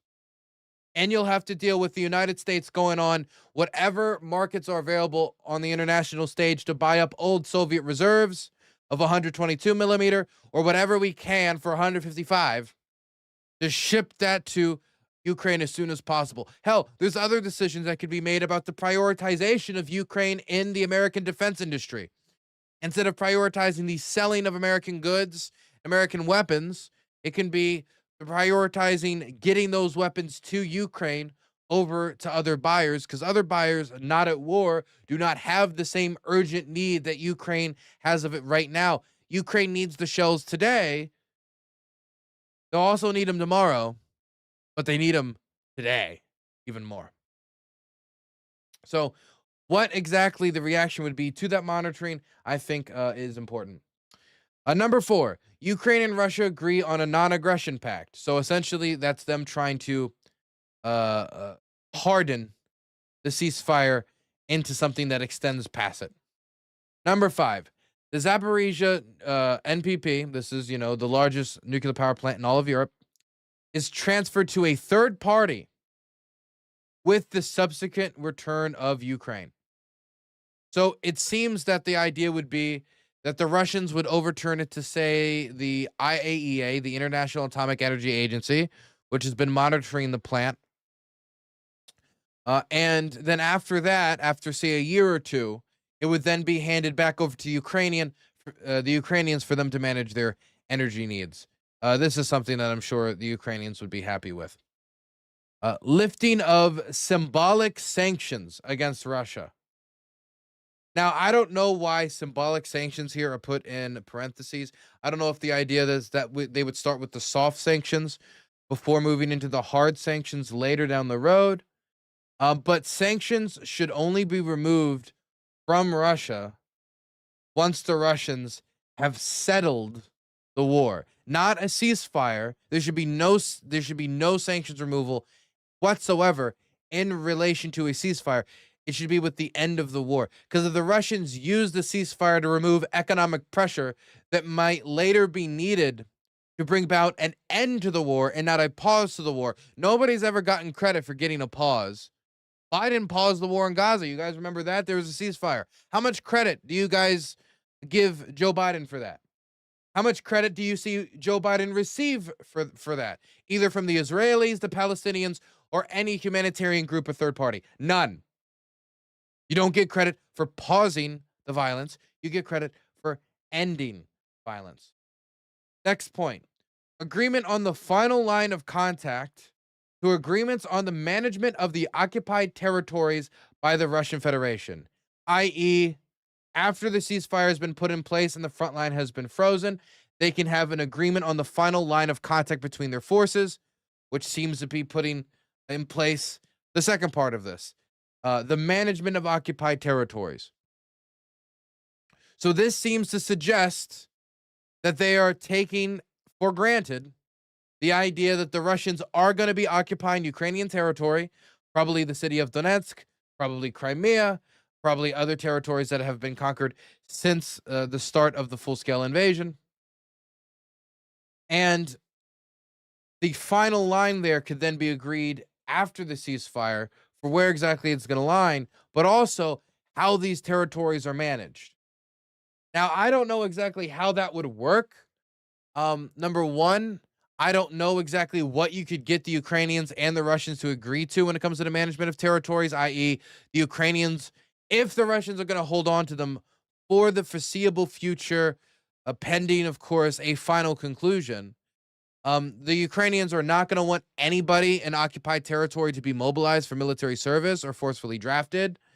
But the Russians are going to say that they're Russian, so of course they can do that, and they've already been doing that and have been using them in very high amounts, people in occupied territory. In 2022, when the Russians were trying to scrounge around for manpower, the first place they went was occupied territory and grabbing any man of fighting age. If you're between the ages of 18 and 65 in the occupied territories and a man, you were susceptible to being yoinked up. So when they say management of occupied territories, I don't know if they mean stuff like this, where the Ukrainians could set some bare standards for, fine, we'll have this agreement stay as the law of the land, but you have to agree to do X, Y, and Z in the occupied territories. For example, no penalization for the use of the Ukrainian language. People can visit not only the Orthodox, not only the Russian aligned church, but also the Ukrainian aligned church. No forced mobilization. There has to be like some monitoring on issues of torture because the Russians have engaged in torture throughout many territories in occupied Ukraine. There could be some agreement in order to manage people visiting family and stuff like that, so people aren't trapped across the front line. But there seems to be an acknowledgement, okay, they're going to occupy this territory for at least the foreseeable future. Therefore, we need to find a way to manage these territory. Because when they say final line of contact, that does make it sound like it's going to be like this for years. If not, from some European perspectives, indefinitely. Next, Ukraine receives international security guarantees. That's it. There's no details as to what that security guarantee could be. There's no details as to what countries would be involved. Just that there should be a security guarantee. Whether that is the United States atomic arsenal or that is the threat of future weapons shipments, it is ill-defined. Kiev and Moscow strengthen mutual understanding and respect for the diversity of languages, cultures, and religions. So the Ukrainians obviously are not happy with how the Russians have been treating their language, burning many of their books, destroying many of their monuments, destroying the monument to the Holodomor in occupied Mariupol, and punishing people and children for the speaking of Ukrainian instead of Russian.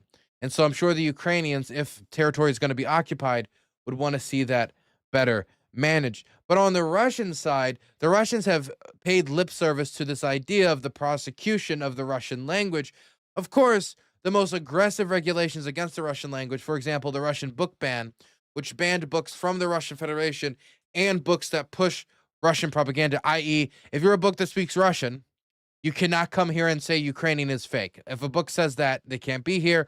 Or if it's made in Russia and therefore bringing money back to Russia, it cannot be sold there. Not that books in Russian are period banned, which is the way that most people have talked about it. But Moscow talks about stuff like that, talks about the language laws where if you go to a public building and you're speaking to somebody who's a civil servant, they first have to speak to you in Ukrainian, because this is Ukraine.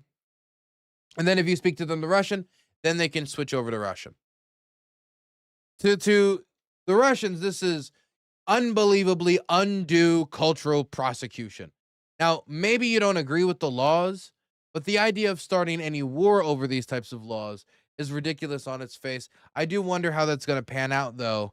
The idea of the Ukrainians, for example, enshrining the Russian language culturally with protections in Ukraine, considering the Russian language as utilized by the government of Russia, it's not something I say with any joy, has been used as a weapon, as a linguistic and cultural weapon. There's 3 more points. Number 1, start of negotiations on the management of occupied territories, i.e., they would start negotiating, go through the negotiations. So it seems like this is something that they presume would take quite a bit. Number 2, gradual lifting of sanctions against Russia as plan is implemented. Let's be clear. I think the way it should work is that once the plan has been fully implemented, then sanctions get to slowly be dragged off, with certain sanctions always being in place until there is a settlement on all of the occupied territories. But if it's just as each step is implemented, then there's always the possibility that they remove the pressure for a bit and then relaunch later, or that they have an incentive to engage but not fully indulge. But I mean, it's not particularly devastating to the idea of this succeeding. I just think that this should be treated with absolutely no naivete. And lastly, Ukraine and Russia agree on compensation, and the West unfreezes assets. Now, I presume that they mean Russian compensation for Ukraine because it was the Russians who illegally invaded Ukraine, and it's not like the Ukrainians can afford to pay anyone reparations when the Russians have smashed half their country and have burnt buildings and destroyed infrastructure, and they're going to have enough trouble rebuilding themselves. Getting the Russians to agree to pay reparations, though, would be something that is not only financially difficult for a country that is going to be exiting this war, likely entering recession, and that's according to the Russian state papers. You don't need to take my word for it. But it's also going to be difficult for the Russian state to ideologically accept this. For the Russian government to accept, yes, we did something wrong. Yes, it is deserving of compensation. Because if they do that, it's going to be very hard to talk to the Russian public about, yes, we won the war, but also we're making payments to the people that we beat.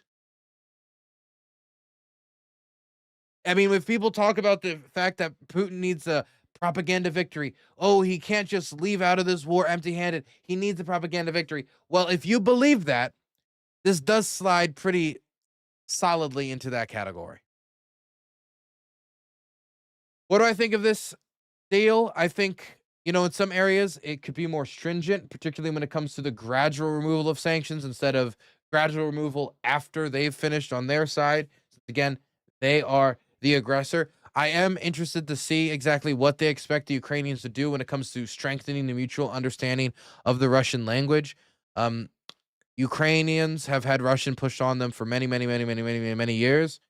I think they have an understanding of what it is. I'm in Ukraine. Tons of people speak Russian all the time. Also, when they talk about the leadership of the United States and monitoring, that leadership only matters if the United States would respond with aggressive action. If the United States monitors and says, oh, well, looks like Russia bombed Ukraine, and then twiddles its thumbs, it's achieved nothing, and the threat of the war spiraling out is still very much there, or relaunching in a big way.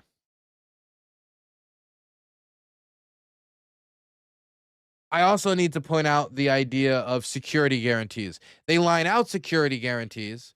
They line out the same thing that Zelensky got lectured for in the White House by J.D. Vance as, the finger wagger.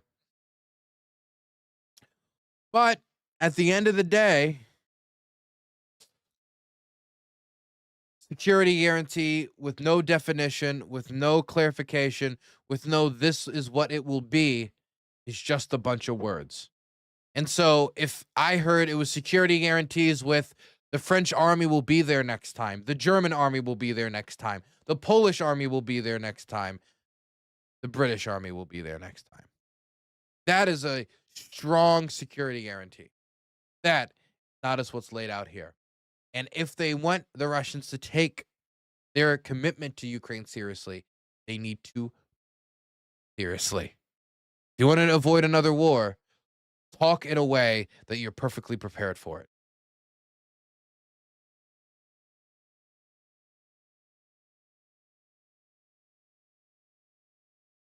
Also, Viktor Orban still believes that the Budapest summit will happen eventually. Just throwing that out there. Just a quick byline.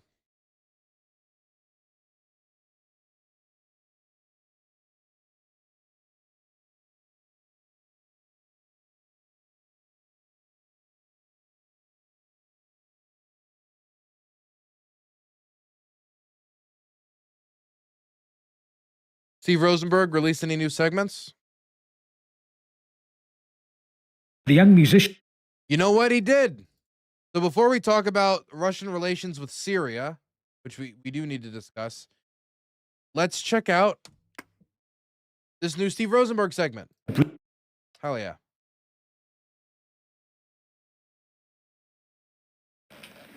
A brief moment together for Diana Loginova and her boyfriend Alexander Orlov. Both have already spent a fortnight behind bars. Now they're back in court and facing the prospect of more jail time.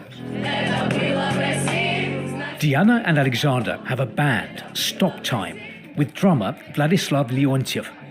It's been attracting crowds of young fans and attention from the authorities. Some of their songs are by exiled Russian artists who are critics of the Kremlin and of the war in Ukraine. The street musicians were arrested and charged with organizing a public gathering. All we were doing was bringing the music we like to a mass audience, Diana tells me. We hope we'll be back home soon. It's what we're dreaming of most. But minutes later, Diana and Alexander are sent back to jail for another 13 days. And this week, more court appearances and more charges. Diana convicted of discrediting the Russian armed forces with a song about a soldier. What happened to Stop Time hasn't stopped street music in St. Petersburg. This teenage band is also performing songs by Kremlin critics. Not for long, though. Show's over. Time to leave the stage. The young musicians have reportedly broken city rules and regulations. It's a sensitive time. The authorities are on alert for any sign of criticism. The Russian authorities have two main objectives: victory abroad in Ukraine and conformity at home. And anyone here who publicly challenges or questions or hints that they doubt the official narrative that in this war the Russian government is in the right risks becoming a target. Ludmila Vasilyeva did. 84-year-old Ludmila survived the Nazi siege of Leningrad. She remembers the horrors of war. Earlier this year, she took to the streets to protest against Russia's war in Ukraine. Her placard reads, "People, let's stop the war. We bear responsibility for peace on planet Earth." She was later fined for discrediting the Russian army. Wasn't she scared? Didn't even say anything about the Russian army. She just said, let's stop war. We should have peace. How's that discrediting? You believe peace is good? How dare you? There's no way to even talk about the war in a semi-interesting manner. It's the same reason why more and more Russians are tuning out of Russian state TV. Because, I mean, it's the same shit for 4 years. Against Russia's war in Ukraine. Her placard reads, "People, let's stop the war. We bear responsibility for peace on planet Earth." She was later fined for discrediting the Russian army. Wasn't she scared? Why should I be scared? Ludmila says. Of what? And of whom should I be frightened? I'm not scared of anyone. I speak the truth, and they know that. But for many Russians, fear of the state sits deep inside. It's born of the past. Outside St. Petersburg, they're reading names of the victims of Joseph Stalin's Great Terror. Tens of thousands of people who were shot and buried in these woods. A reminder of what state repression can lead to. Steve Rosenberg, BBC News, St. Petersburg. Great work as always from Steve Rosenberg. Fantastic work. Fantastic work.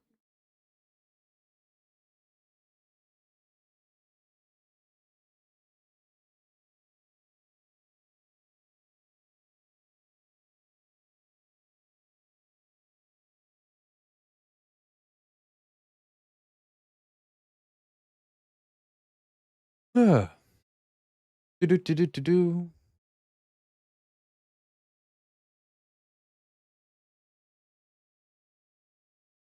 So hard to tell the real vibe within a country so locked down to the outside world.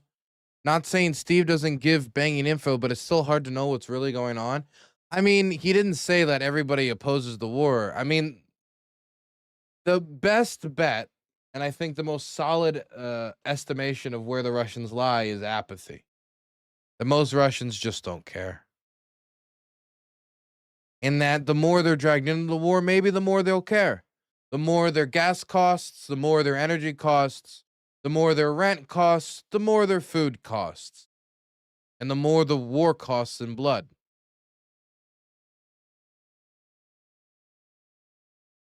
I think you have to drag people out of apathy through that personal experience. I do not think that the Russians will ever have a moral awakening in reference to this war. It will only become a problem once it becomes unbearable for them. What ended the war in Afghanistan for the Soviet Union was not the fact that they had killed 1.5 million Afghans and blew off a generation of children's arms and legs with petal mines that looked like toys. No. It was the thousands that came back in coffins and were hidden from their mothers.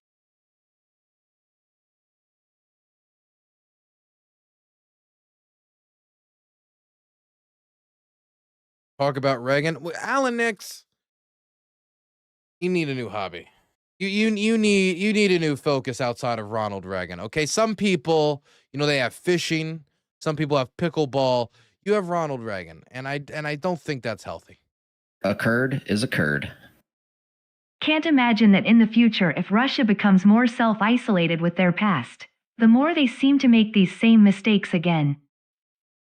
History doesn't repeat, but it rhymes, is the saying, and that seems to definitely be the case here. You would think that people wouldn't want to make the same mistakes, but some things are, I think, some pathways most traveled are the easiest to step on.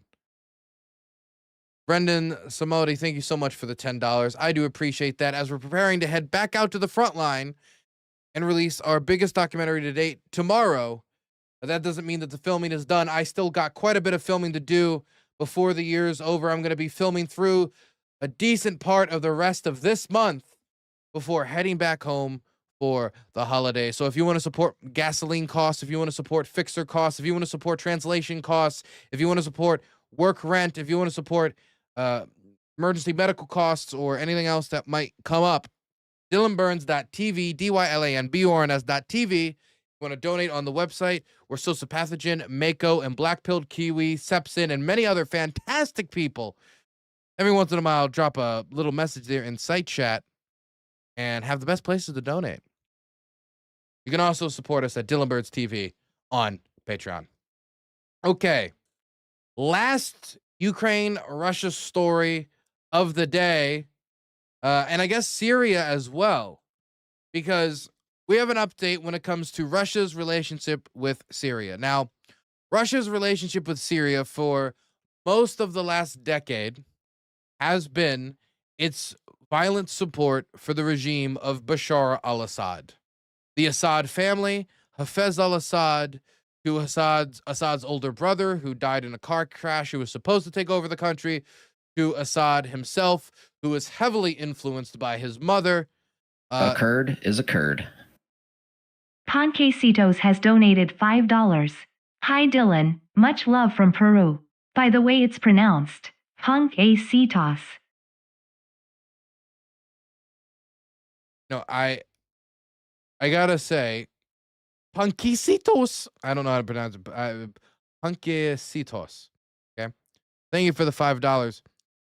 Presuming that I have the ability to pronounce something correctly, though, is presumptuous.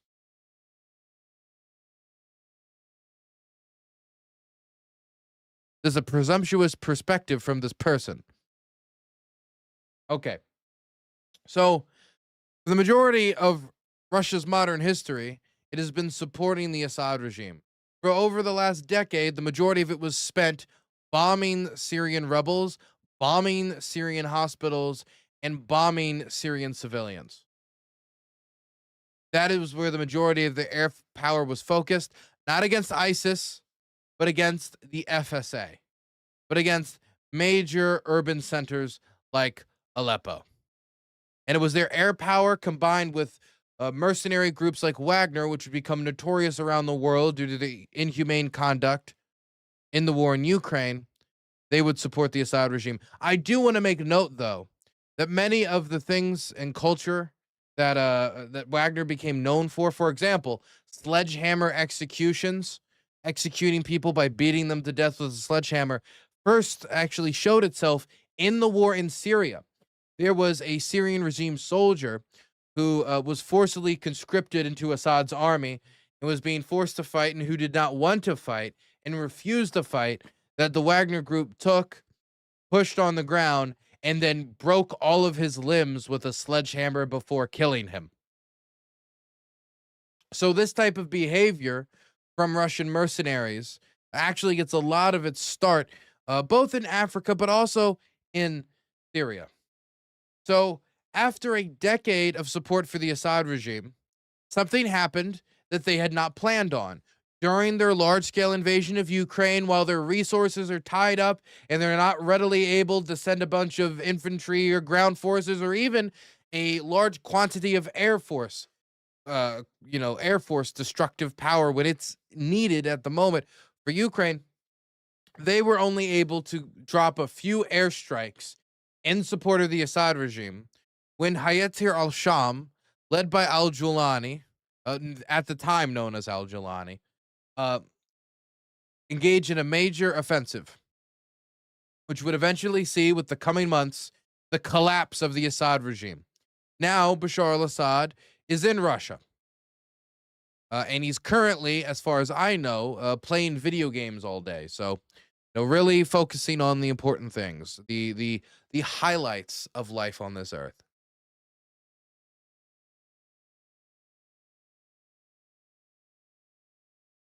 So, after this occurs, the Russians scramble to get out of the country.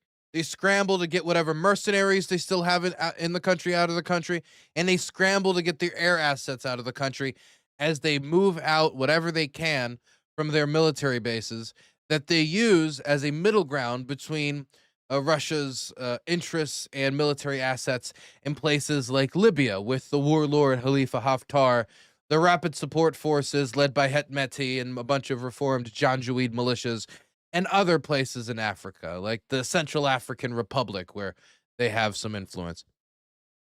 So they use Syria as a midway point. And so the loss of that logistical midway point does not just endanger their influence in Syria, it also endangers their influence in Africa.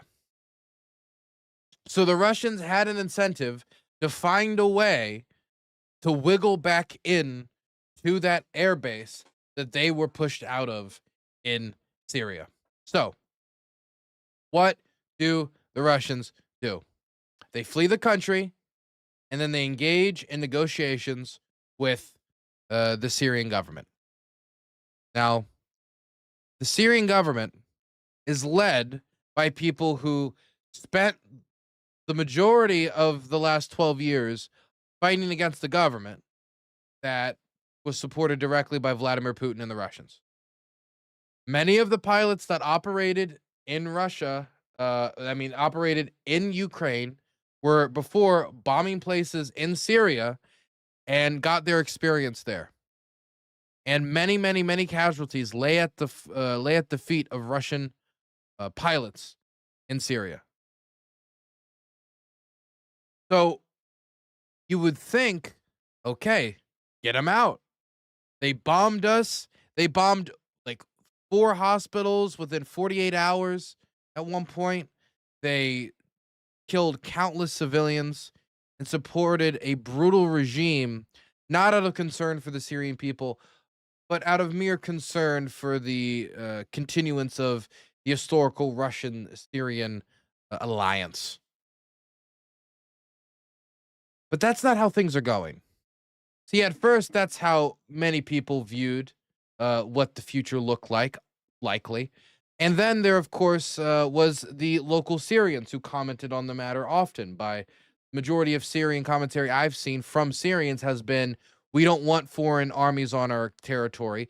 We don't want foreign soldiers on our territory. We're sick of the fighting on our territory. We're sick of it, absolutely sick of it. So we want them out. But that's the position of maybe the average Syrian civilian. The Syrian government has a different perspective. See, it wasn't the United States that overthrew Assad.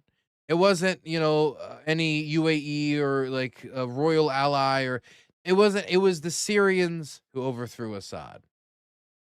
And they want to keep a position of maneuverability. And while the Russians directly supported those who kept them down and would bomb and bomb and bomb endlessly where their positions were up until last year, or early this year. No, it was last year. I mean, honestly, so much news happened in such a short time. It's kind of hard to follow.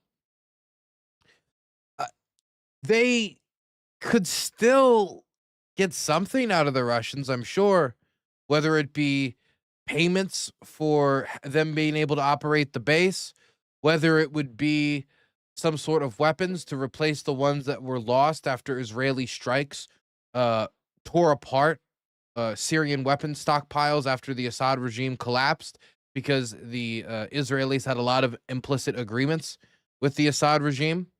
And so once the regime collapsed, they saw those agreements were at risk. And so they pursued an aggressive strategy of bomb Syria again, and then bomb it another time for good measure.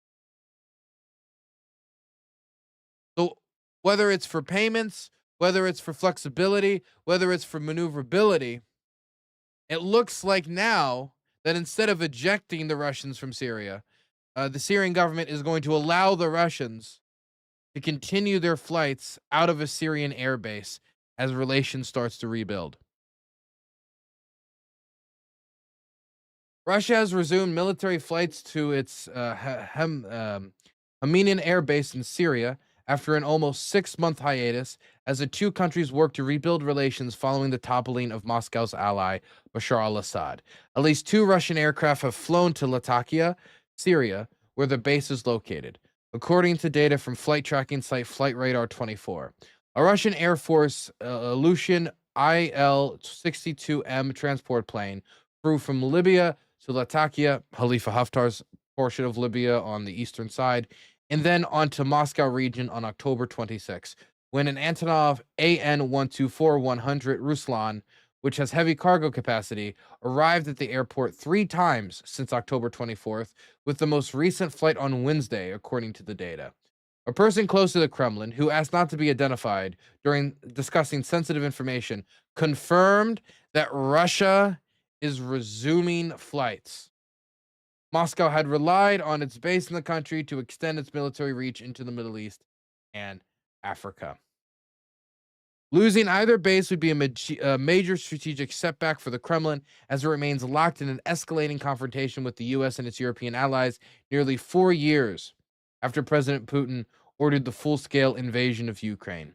U.S. President Donald Trump has also courted Syria's new administration, meeting Shara twice this year. That is what al-Julani now goes by.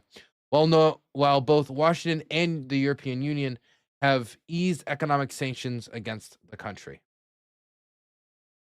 Putin met with Shara 2 weeks ago in Moscow, and the future of the Russian bases was on the agenda, Kremlin spokesperson Dmitry Peskov said at the time. Russian Defense Minister Andrei Belousov on Tuesday held talks with a Syrian counterpart, Murhar Abu Qasa, and the Defense Ministry in Moscow said on Telegram. Even if Russia is able to keep a military presence in Syria, it's likely to be at a reduced scale compared to before Assad's ouster, people familiar with the matter told Bloomberg News earlier this year. A Syrian foreign ministry delegation in Moscow working to reopen the country's embassy, the person close to the Kremlin acknowledged of the airbase said. Officials plan to resume consular and administrative services for Syrian citizens, etc., etc., etc., etc. So, there's a few sticking points that I'm wondering about. Number one, Syrian public sentiment. Once it is more publicly discussed that the Russians are here to stay after what they did to that country, how will the Syrian public respond? So far, al-Shara has been largely popular, but after the fighting with the Druze and some chaos within the country, some high-profile terror attacks against churches, there are questions. There are questions. And after a third of the parliamentary seats have been seemingly picked to be chosen by the sitting prime minister, the questions continue to mount. So, one question that somebody should have is of public sentiment. The next question that somebody should have is exactly what the Russians are going to offer in return. Are they going to be offering investment opportunities, which Syria needs to rebuild from scratch, so I can understand that? Or are they going to be offering something in the realm of defense? You know, the Israelis are bombing Syria. Maybe they would feel better if there was some larger power backing them. That one I find maybe a little bit more doubtful due to the history of the two groups, but it is not an impossibility. Another question that I would have is, what about the future of Bashar al-Assad? How can the government of Russia continue to have a cordial relationship with this new Syria as long as they continue to harbor the butcher of Syria, as long as they continue to harbor the person who fled his country when the going got tough and is now playing video games all day? At what point is this no longer useful for the Russians to host Bashar al-Assad, and it is more useful to turn him over or eject him and let the Syrians deal with the rest? Now, some might say that since Bashar al-Assad is in a completely weakened position, he holds no military behind him, he holds no country behind him, that right now, Bashar al-Assad is at his weakest point, and that he'll probably get ejected immediately upon an offer being made. But I don't think that it's necessarily the case. While it is true that Bashar al-Assad is in his weakest point ever, him playing Dota 2 all day, which is what I assume he played, okay? Because if you play Dota 2, you are probably a war criminal of some amount. He doesn't offer anything in the way of an army or of trade or of alliances. You know what he does offer? Credibility. The Russians look like backstabbers. They do. After what they did to the Armenians, after the Azerbaijanis pushed into Nagorno-Karabakh, the Russians can give whatever justification they want. It looked pretty weak. And the fact that the Russians are engaged in a large-scale invasion of Ukraine and that's taking up their resources was certainly at least one of the factors that helped determine how they moved and maneuvered around that. And if you're too busy and caught up in your own business to be involved in other people's business, people take note of that. Part of the Russian strategy to counter the United States isn't let's go fight the United States on the shores of Hawaii. It's let's get the United States to fight each other. Let's cause enough internal conflict, enough internal friction that they'll be shooting at each other. And then while they're shooting at each other in some Civil War II electric boogaloo, we can take a position of influence. We can move on Estonia, Latvia, Lithuania, Romania, Moldova. We can continue to move on these countries, and we can pressure Europe because the United States will not be there.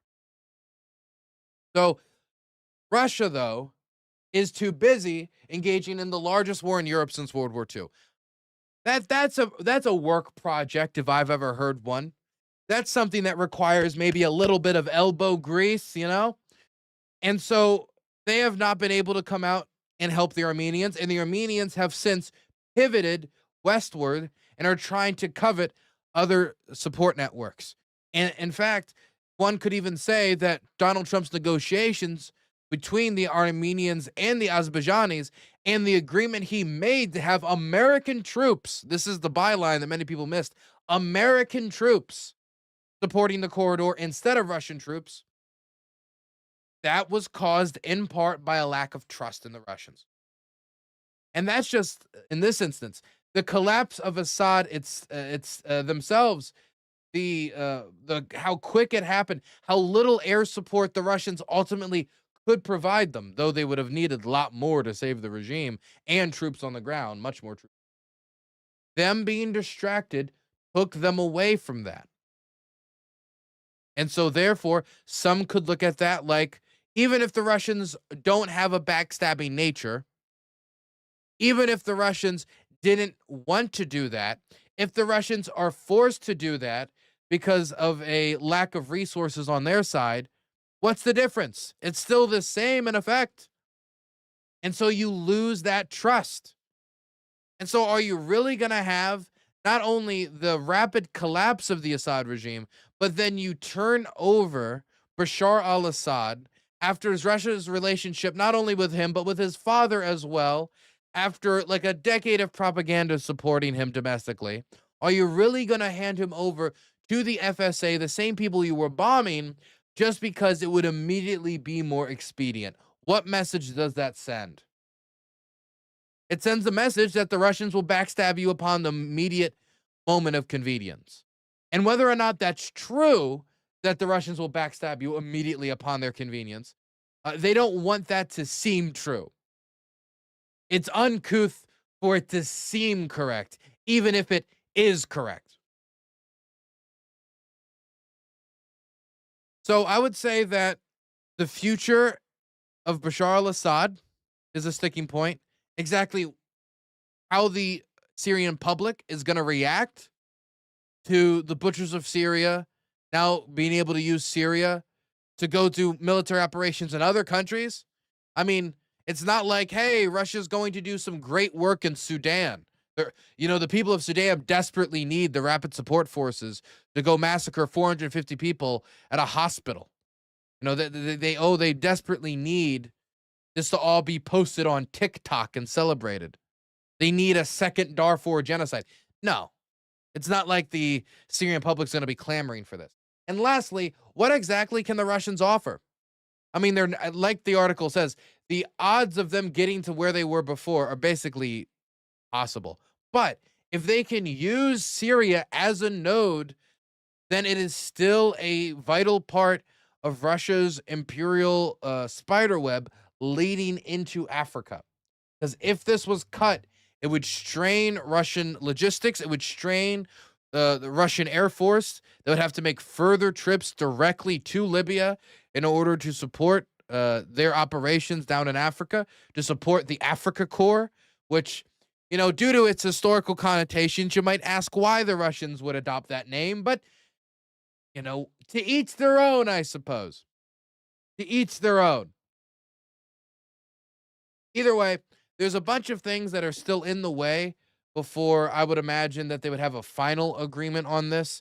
And them letting bygones be bygones when it comes to Bashar al-Assad, that is something I think the Syrian public would find unacceptable.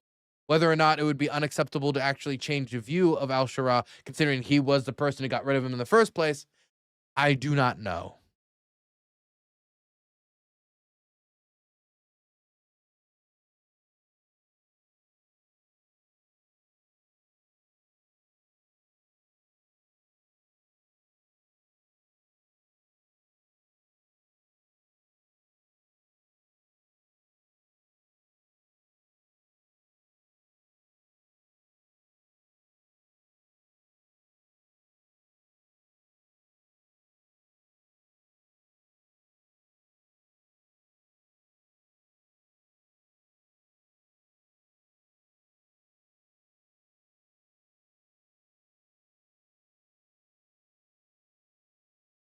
It's Halloween, and I don't know exactly what I expected from my better half on what they were going to dress up as, but they dressed up as a Trump supporter. And it's funny because their hat just says America on it. It's not a MAGA hat. It's a hat that just says America on it, which I think is a better choice.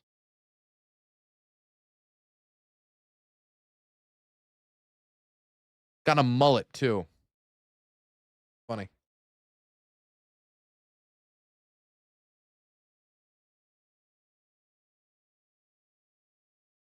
Okay, next segment.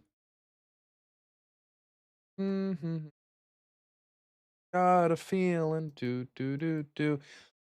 Oh yeah, I feel like this is important, and we should mention this at some point. Oh, but before that, my grandmother asked me if the Ukrainians celebrate Halloween. You know what I told her? I said no. That's an Americanized holiday. They don't celebrate that over here. Well, look at me. Look at me. I'm but a fool.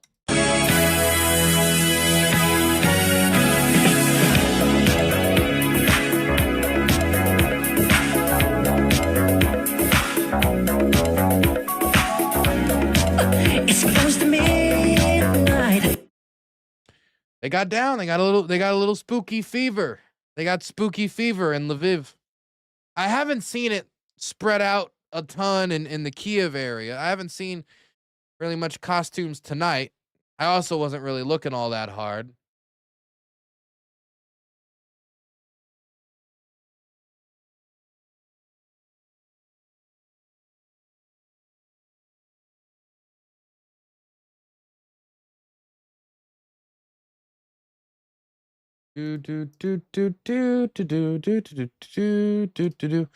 Okay. We do have more foreign policy news, and I want to make sure that we get through all the foreign policy news. So Donald Trump had a tour of Asia. He went and he met with the new Japanese prime minister, the first female prime minister in Japan's history, somebody who's on the hard right in Japan. Is somebody who, supports, for example, like Ukraine's remilitarization. Japan's remilitarization and such, and also does not support gay marriage. You can go look up the rest of their views yourself. That's not today's segment. There's also a bunch of other leaders in Asia that he met with. And then after these meetings, while coming back, he put this, I was about to say tweeted, but he truthed this out on Truth Social. And can I just say again, how unbelievably dystopian it sounds to say, the President of the United States just posted a truth. Let's go listen to the United States President's truth. He truthed. It's hard to believe it wasn't done with some purpose there. Anyway, here it is. Donald Trump on the 29th, 2 days ago now. The United States has more nuclear weapons than any other country. This isn't true. Russia, actually. This was accomplished, including a complete update and renovation of existing weapons during my first term in office. Not true. We just don't have the most nukes. We have nukes that are quite destructive. We don't need the most nukes. At a certain point, it gets kind of redundant. Do you need to nuke the same grid 7 times? Because of the tremendous destructive power, I hated to do it, but had no choice. Mind you, there were reports that from the first Trump term, he was asking his staff why they can't use nukes. We got them, why can't we use them? Russia is second, and China is a distant third, but will be even within 5 years. Because of other countries' testing programs, I have instructed the Department of War to start testing our nuclear weapons on an equal basis. That process will begin immediately. Thank you for your attention to this matter.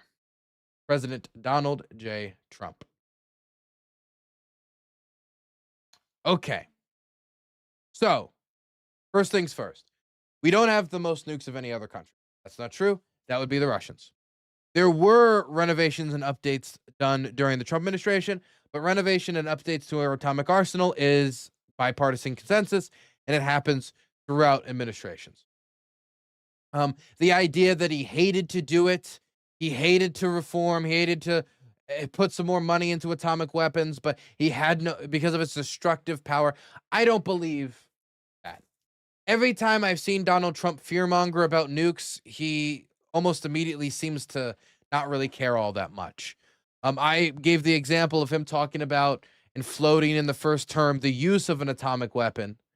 But I would also float the fact that he constantly talked about the need to have it on the table. So it's something that he utilizes, and so I don't find it believable that he hated doing it when he utilized the threat pretty commonly. It doesn't really make much sense. It also doesn't make much sense. I think this idea of, I hated to do this. I truly hate to go back to the testing of these weapons, when I really think that Donald Trump does kind of salivate over these types of technologies. And he talks about them in that manner. So I just don't buy it. I don't buy that he hates it. Now, lastly, the big thing. the thing that actually matters. I have instructed the Department of War to start testing their nuclear weapons on an equal basis. So, first off, the Department of War does not manage the testing of nuclear weapons. The Department of Energy does. So, he didn't do shit. If he did instruct the Department of War to do it, then nothing is going to happen because the Department of War can't do it. Now, if he instructed the Department of War and is now later going to instruct the Energy Department to do it, okay. But the fact that he doesn't even know how to do it is a little disconcerting. You know, a little disconcerting. It's not a good sign, would be my point. It is not a positive sign that he doesn't exactly know how this actually goes. So that's the first thing. Second thing, testing nuclear weapons on an equal basis. I don't know what this is in reference to outside of one thing, and that's that the Russians recently tested a nuclear-powered missile. Not an atomic warhead in a big open area. They blew up a bomb to, test the explosive destructive power of the actual device. We're talking about a missile that was being tested. So when he says equal basis, China has had 50 nuclear tests in its existence as a state. We have had over 1,000. If we reopen the door to testing for countries like China and make it so that these nuclear non-proliferation agreements that we've signed on to stop testing, because we have algorithms, we have digital models, we have programs that we can run to run these tests without adding the irradiation, without the massive amount of expense that is necessary to both reopen and run these facilities, but also do the explosions themselves, any cleanup process afterwards, on top of the diplomatic connotations and the tensions that it could add to. I mean, isn't it weird to hear Donald Trump talk about the threat of World War III constantly on the campaign trail about the war in Ukraine, immediately enters the office, and then for 10 months, basically sits on his hands? Oh, I hate to use atomic weapons. I'm so terrified of its tremendous destructive power. That's why we need to end the war in Ukraine, and does nothing for 10 months. That's why I don't take it very credibly, and is why I think him actually relaunching these types of tests isn't outside the realm of possibility.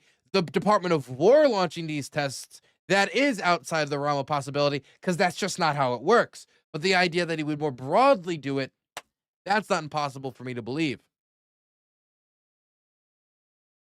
That's not impossible for me to believe at all. And so when he talks about testing these weapons on an equal basis, who does this best benefit? Again, we can run tests through simulators. We can run tests through algorithms. We have advanced technologically to the point where we don't necessarily need to let off atomic detonations to test these things or to show that we have this power. And that might be it for Trump. Part of it might not be that he's genuinely interested in advancing in the field, which could be something he's interested in.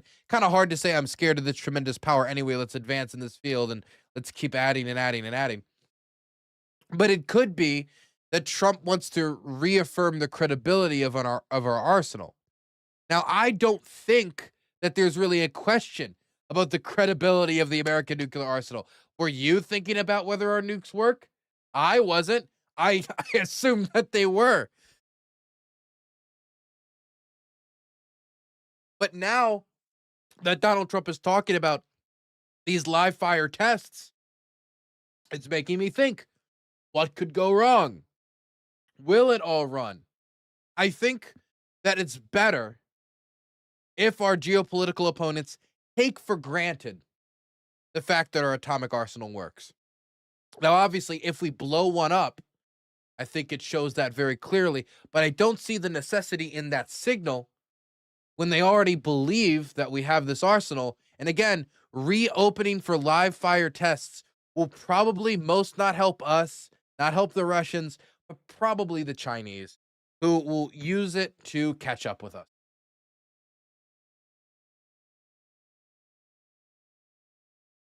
So I don't think this is a smart decision. I don't really see how this is helping the United States. It's going to cost us hundreds of millions of dollars in order to reopen these facilities. And currently, many of you might remember, the government is shut down.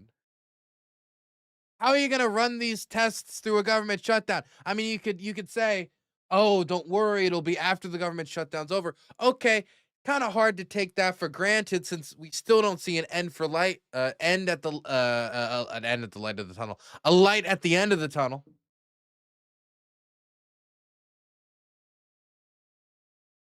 But yeah, no, I don't see the benefit. I think this helps China much more than it helps us. I think it's pointlessly escalatory. I think it's expensive. And I think he also doesn't know how to do it. So I wonder if he is going to do it. Because I was listening to other officials talking about what Trump said here, and the head of the Department of Energy said, I don't want to presume that Trump wants to restart live nuclear tests.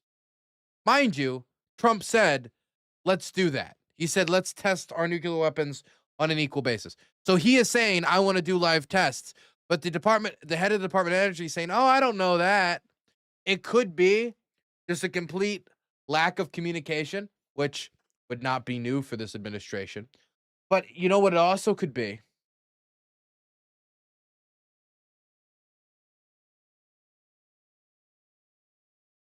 It could also be that they just don't want to believe it's true.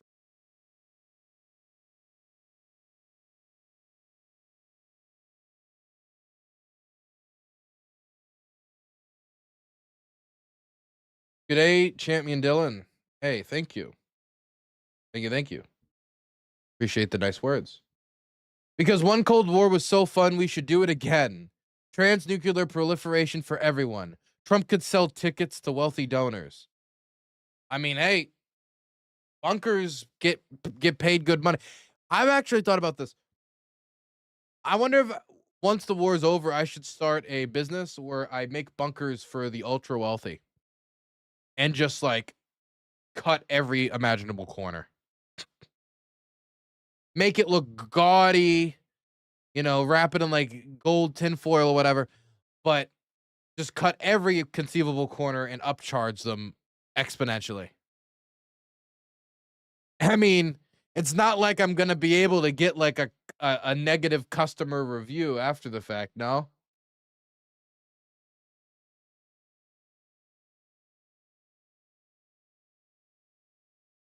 Yeah, spray can gold, exactly. Spray can gold, the perfect gold hue.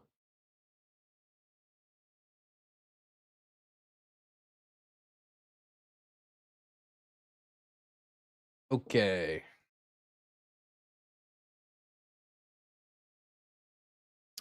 Man, what? Okay, before we talk about this filibuster thing, I want to ask chat, what do you think of it?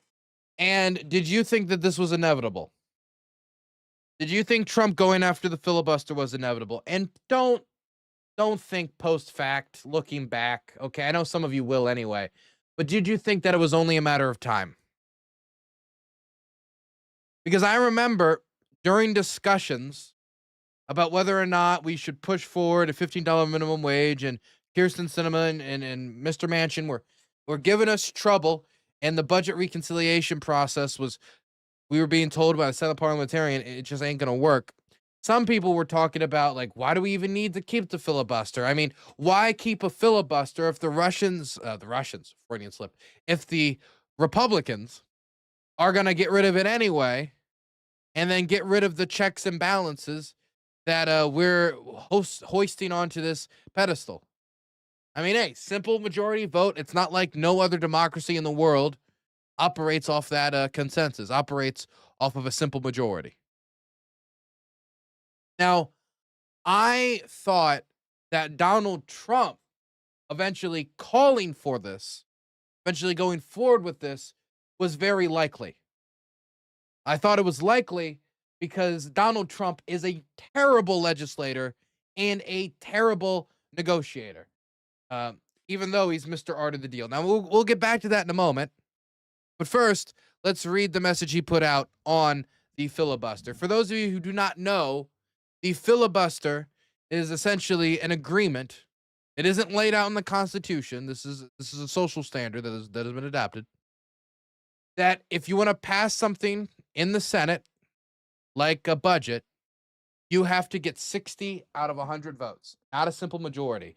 This is to help produce more negotiation and to create a larger consensus and to stop the country from taking sharp, radical changes in betwixt administrations. Now, let me read you the president's word. Because of the fact that the Democrats have gone stone cold crazy, by the way, every letter capitalized, the choice is clear. Initiate the nuclear option. Get rid of the filibuster and make America great again. So this is in reference to the government shutdown. Now, pressure is building on both Republicans and Democrats to find a deal to end the government shutdown. And while a plurality still seems to blame the Republicans, it is having some consequences for both parties socially. But in the Republican hot seat, when you control all chambers of power and everyone knows it, yeah, that can start to get a little uncomfortable. If knowing that the delays and the inability for the government to perform functions is going to be seen as an outgrowth of your government. I mean, what was the first record-breaking shutdown? Oh, it was under Donald Trump. What was the second one? Oh, under his second term. People, you can't help but notice that trend. And so this is something that I'm sure Donald Trump wants to have over sooner rather than later. Not because of some principled hatred of government shutdowns or utilizing this tactic, but I think simply because he does not want to continue to build that social pressure heading into the midterms when people believe that it's going to be close. So, I understand that Donald Trump wants to avoid the legislature. Donald Trump is somebody who has not been able to repeal Obamacare, let alone replace it. He has not passed many legislation with a full majority of over 60 votes. And he is not somebody who has a great strength in reaching across the aisle, being able to say, hey, I disagree. You know, we disagree on that. It is what it is. But at least we can come together and agree on X, Y, and Z, and we'll find an agreement there. That's part of the reason why these shutdowns keep happening. Mind you, this is against a lot of the branding that Donald Trump has as Mr. Art of the Deal. I mean, he writes a whole book. Well, Ghost writes a whole book about how to properly negotiate and make these deals. But that type of business acumen, still questionable of whether it particularly worked in business acumen either, but that type of business acumen does not necessarily one-for-one transfer over into political leadership. And so he has not been able to pass healthcare reform. He has not been able to pass like union reform or any of the big things that he wants to. And so he has chosen to largely rule by executive this term, to basically do first, ask questions later. Now, this has allowed him to get this far 10 months in, but the court cases pile up. And the court said that his emergency tariffs of over 160 countries was not well defended as an emergency and that they have to be repealed. And in fact, there's a question of whether the money that was taxed will have to be given back because of the unconstitutional nature in which these tariffs were placed. One of the largest taxes in American history, placed completely without the consultation of Congress. Now, if Congress chooses to take a back seat and not ask and not act, that's Congress's fault ultimately, but that still does not change what the Constitution says and what is constitutionally required when it comes to congressional oversight and having to actually go through the ebbs and flows, go through the motions when performing the functions of government.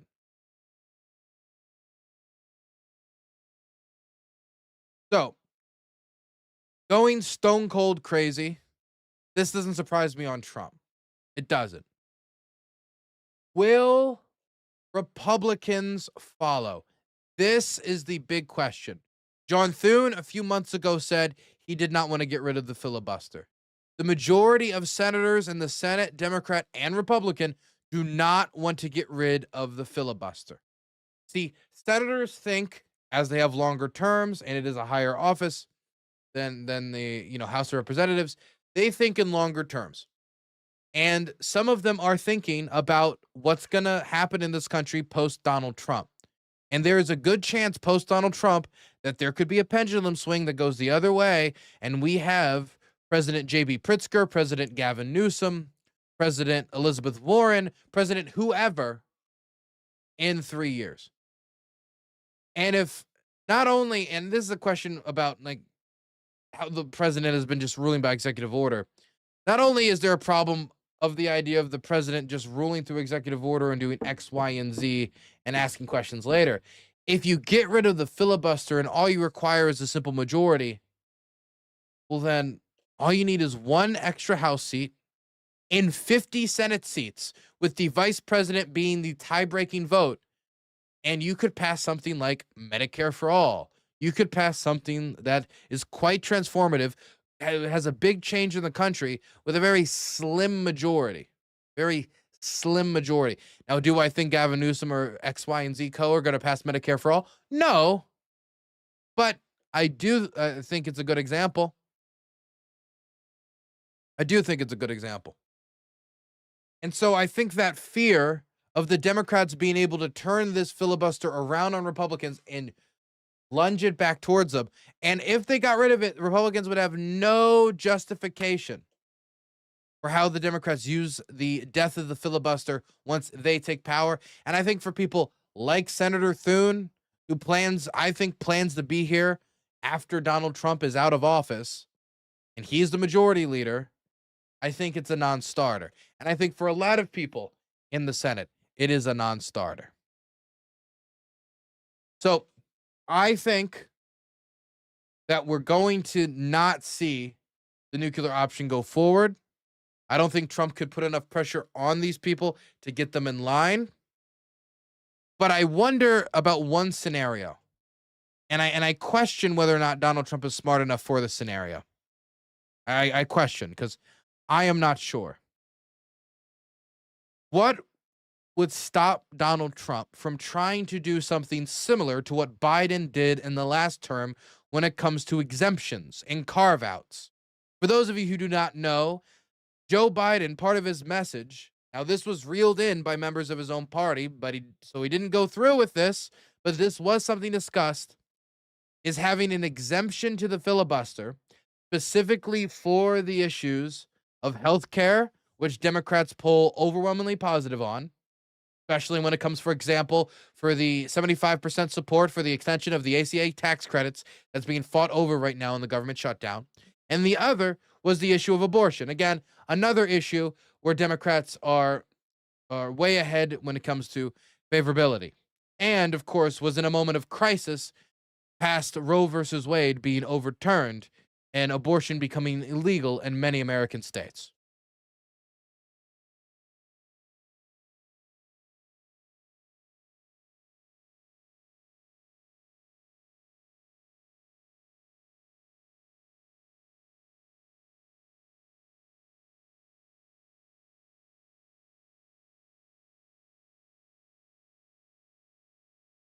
So if he was to take this pathway, the way I see it happening is, guys, and this is Trump, if Trump's smart, this is how he would do it.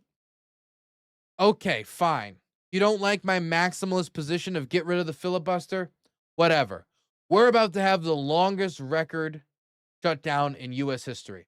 And the first one will be blamed on Republicans for my first term, and the second one will be blamed on Republicans. We are taking the majority of the pain when it comes to the polling about who is to blame for this. We control the House, we control the Senate, we control the executive branch, the presidency. We are appointing court positions like crazy. We are reappointing federal job positions like crazy. And depending on how you judge the partisanship, we control the Supreme Court. people are going to, just due to the fact that we have this control, are going to blame us. And as much as we can continue to talk about a clean CR, shifting the conversation to healthcare, to an extension of the ACA tax credits that we want to cut, that are going to increase premiums, that is going to cut people off of healthcare. That's why 75% of Americans want to continue it. That is not necessarily a winning political argument heading into the midterms. Bernie Sanders made a movement off of healthcare reform. Donald Trump has been talking about delivering a healthcare plan since 2015, and he has delivered absolutely nothing in a decade. He attempted to overturn Obamacare without a plan, which is why John McCain shot it down, just barely saving the Affordable Care Act.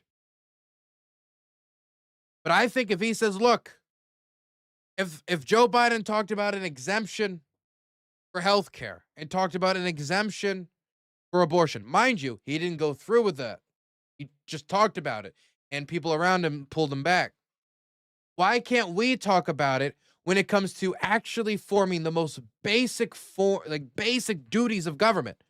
Keeping the lights on, keeping the workers paid, making sure law enforcement has the tools they need, and making sure that the gears and screws of bureaucracy stay in place and allow us to operate what we need to operate. If Donald Trump makes that pitch, saying that just like Joe Biden talked about an exemption, I'm talking about an exemption, and my exemption isn't to pass policy priorities. My exemption is to keep the government open, is to perform the base duty of the government that it needs to do. It needs to keep itself open, perform, while workers are going without pay and federal employees are going to food banks. I think that argument will be much more convincing. I haven't seen him make that argument, number one. And number two, I'm still not convinced that it would sway John Thune. So we're just going to have to wait and see. For now, I think the odds are low that they're going to get rid of the filibuster. But if they are, I think the way that I described it is the way they would do it. Not by just saying screw the filibuster in one big sweep, but by changing the status quo, changing where we are culturally when it comes to how we uphold the filibuster through increments, starting with an exemption, which then of course becomes 2 exemptions, which then becomes 3.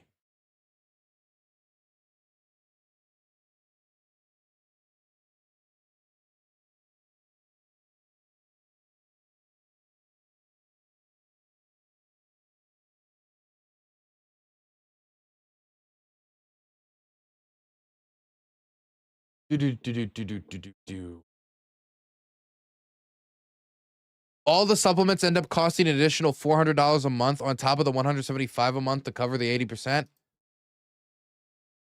And you know what? Those are going into effect real soon. Remember when Mike Johnson said, come on, it's in November, guys. That's when the deadline is. We have plenty of time. It's November. Time flies by, doesn't it? Time flies by. How many days are we? I mean, I think we're about to break the record. What day on the shutdown are we in?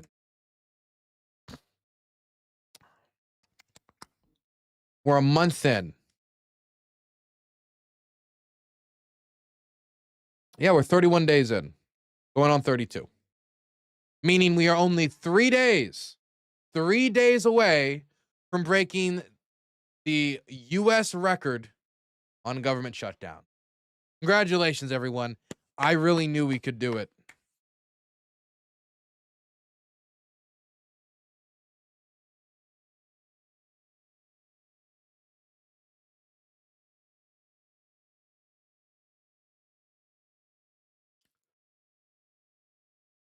I'm broadly surprised this didn't happen before. Like, I don't know why Trump would see a norm and not break it just for the sake of being the guy that broke the norm. I don't think he wants the undue attention. I just don't think he sees them as some, as a red line.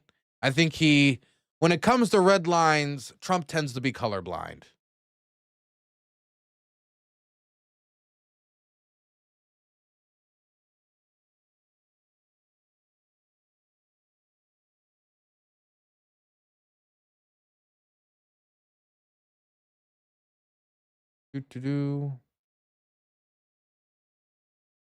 Central. Okay, I need to go use the bathroom, and then we're going to do a report on all the January 6ers who got pardoned, who have gotten involved in violent crime.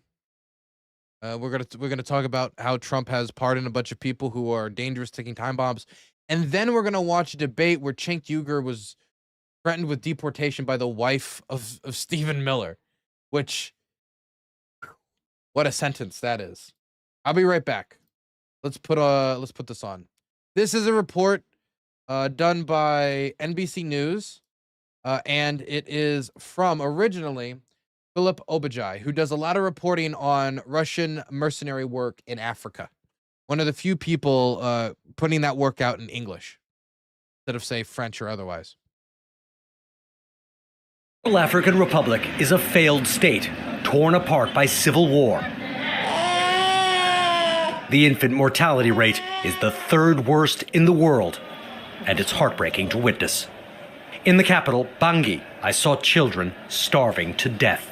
At the only pediatric hospital, they filled room after room. What's it like for you, as the director here, to see all these cases? It upsets me, she says. Mothers don't have money to buy food, and the children fall into this state. They are victims of Africa's resource curse. The people are poor, despite living on land with vast, untapped wealth. Here, it's gold and diamonds. But instead of lifting people out of poverty, the riches flow into the hands of Russian mercenaries from the Wagner Group, Russia's private army, known for its brutality in Ukraine. Wagner's leader is Yevgeny Prigozhin, President Putin's former caterer turned commander. In Ukraine, Wagner fights for the Kremlin. It makes its money here.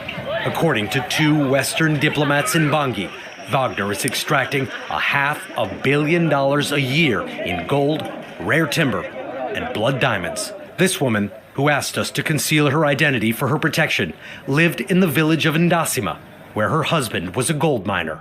She told me how Russian mercenaries arrived, armed and in vehicles, and ordered the villagers to leave. They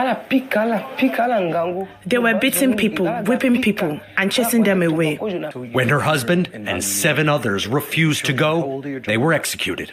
What do you think the Russians wanted? Gold? You think it's as simple as that?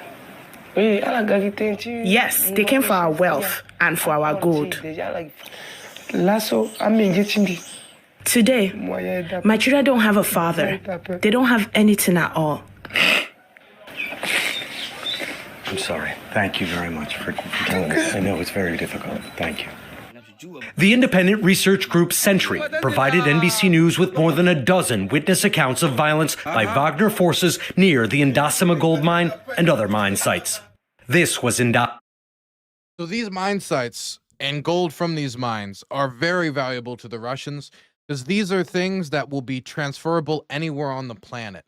If they get put under sanction, which they often do, it seems, from their actions, it is a lot easier to use that gold and trade it around for cash or, you know, some reserve currency or something, whatever you need in order to deal with the state's problems in a crisis. And when the Russians invaded Ukraine and their economy was put through the ringer, they did actually move around some of their gold reserves. So them having access to that gold supply from the Russian perspective, definitely if they want to have a flexible position that can maneuver despite pressure from financial institutions, gold is useful for that end. Also, gold is gold. It's literally gold. Ndasima in 2019, before the Russian takeover. An image taken this month shows the mine has expanded dramatically. Analysts say it is now generating untraceable profits for Wagner. Wagner was invited into the Central African Republic by the government to help crush a rebellion. And it worked. The capital is now far more secure. Wagner made a movie about its military campaign called The Tourist, showing its men defeating the rebels and saving the day. It was a hit and helped make Wagner popular. Do you think it's true, or do you think it's propaganda. It's all true. It's history, he says. There's a statue honoring Wagner on Bangi's main boulevard. The group even provides the personal security for the president. Mr. President, it's a real pleasure. Richard Engel, thank you very much. You've said quite famously that if your house is on fire, you don't care what color the water is. So I understand why you reached out and you accepted Russian help. Are you happy with it? You journalists are here. You should ask this question to the Central African people. They will answer you. I am here to make sure that this population is protected. The government depends on Wagner for its survival. Wagner pays itself in gold. The people are left starving. We reached out to Prigozhin. He responded with a voice note, calling our questions provocative and saying in part, quote, "You've received enough information. If by asking these questions you intended just to spit at me, then I suggest you come closer. And after that, try to figure out if it's your throat in my hands or someone else's." What?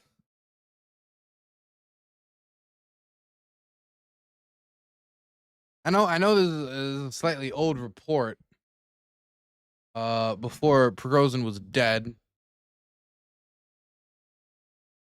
But that doesn't make that quote any less gibberish. What the fuck? What's the quote?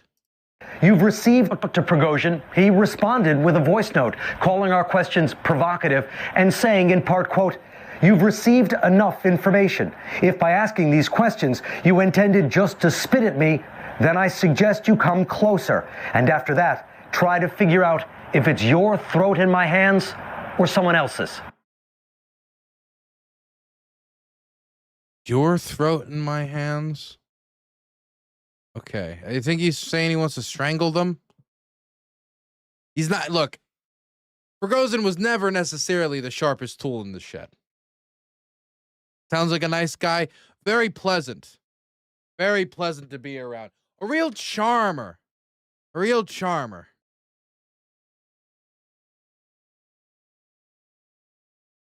Okay. I think it's time to talk about the J6ers.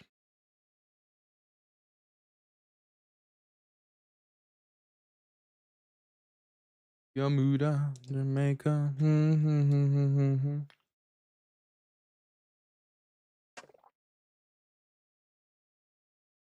Man, I am so excited to release tomorrow's documentary. I really worked on it pretty hard, and I really like the aesthetic of my journalism now. I really like the graphics that we use. I really like the kind of retro tech, almost like 80s, like synthwave maps and sound effects that we add and the arrows and stuff. And I want to lean more and more into it. I like that, you know, the digital text screen introductions. We added actually sound effects now. This is new for this news documentary. We're adding sound effects to the map. It only happens like once, where 2 unit icons show up and then an attack happens and it goes dink, and it's like they stopped an offensive. But we keep adding little layers each time, little layers, and so eventually, by the time I'm finished with like not even this documentary, next Konstantinivka documentary, there'll be even more of it, and so it just keeps picking up. I'm really happy with this one. Slide, no, it's not a slide whistle sound effect. Slide whistle sound of that's not it's not if we're putting slide whistle sound effects in our war documentaries, I don't think that's a good sign. Both for the seriousness of the documentary and also for whatever is sliding down, for whatever is we believe is necessary. Is if something is represented through a slide whistle, it is not usually representative in a positive manner, that things are up and at 'em. I'm like, sir, how would you describe today's, this month's business report? Yeah, that's not good. Bad. A Wilhelm scream, exactly. Wilhelm scream. You just have layers of vine booms? No, we don't have. Maybe I should have done that. Maybe I wasn't enough of a visionary. I just didn't. It was my fault. I didn't see the genius. Forgive me, for I have sinned.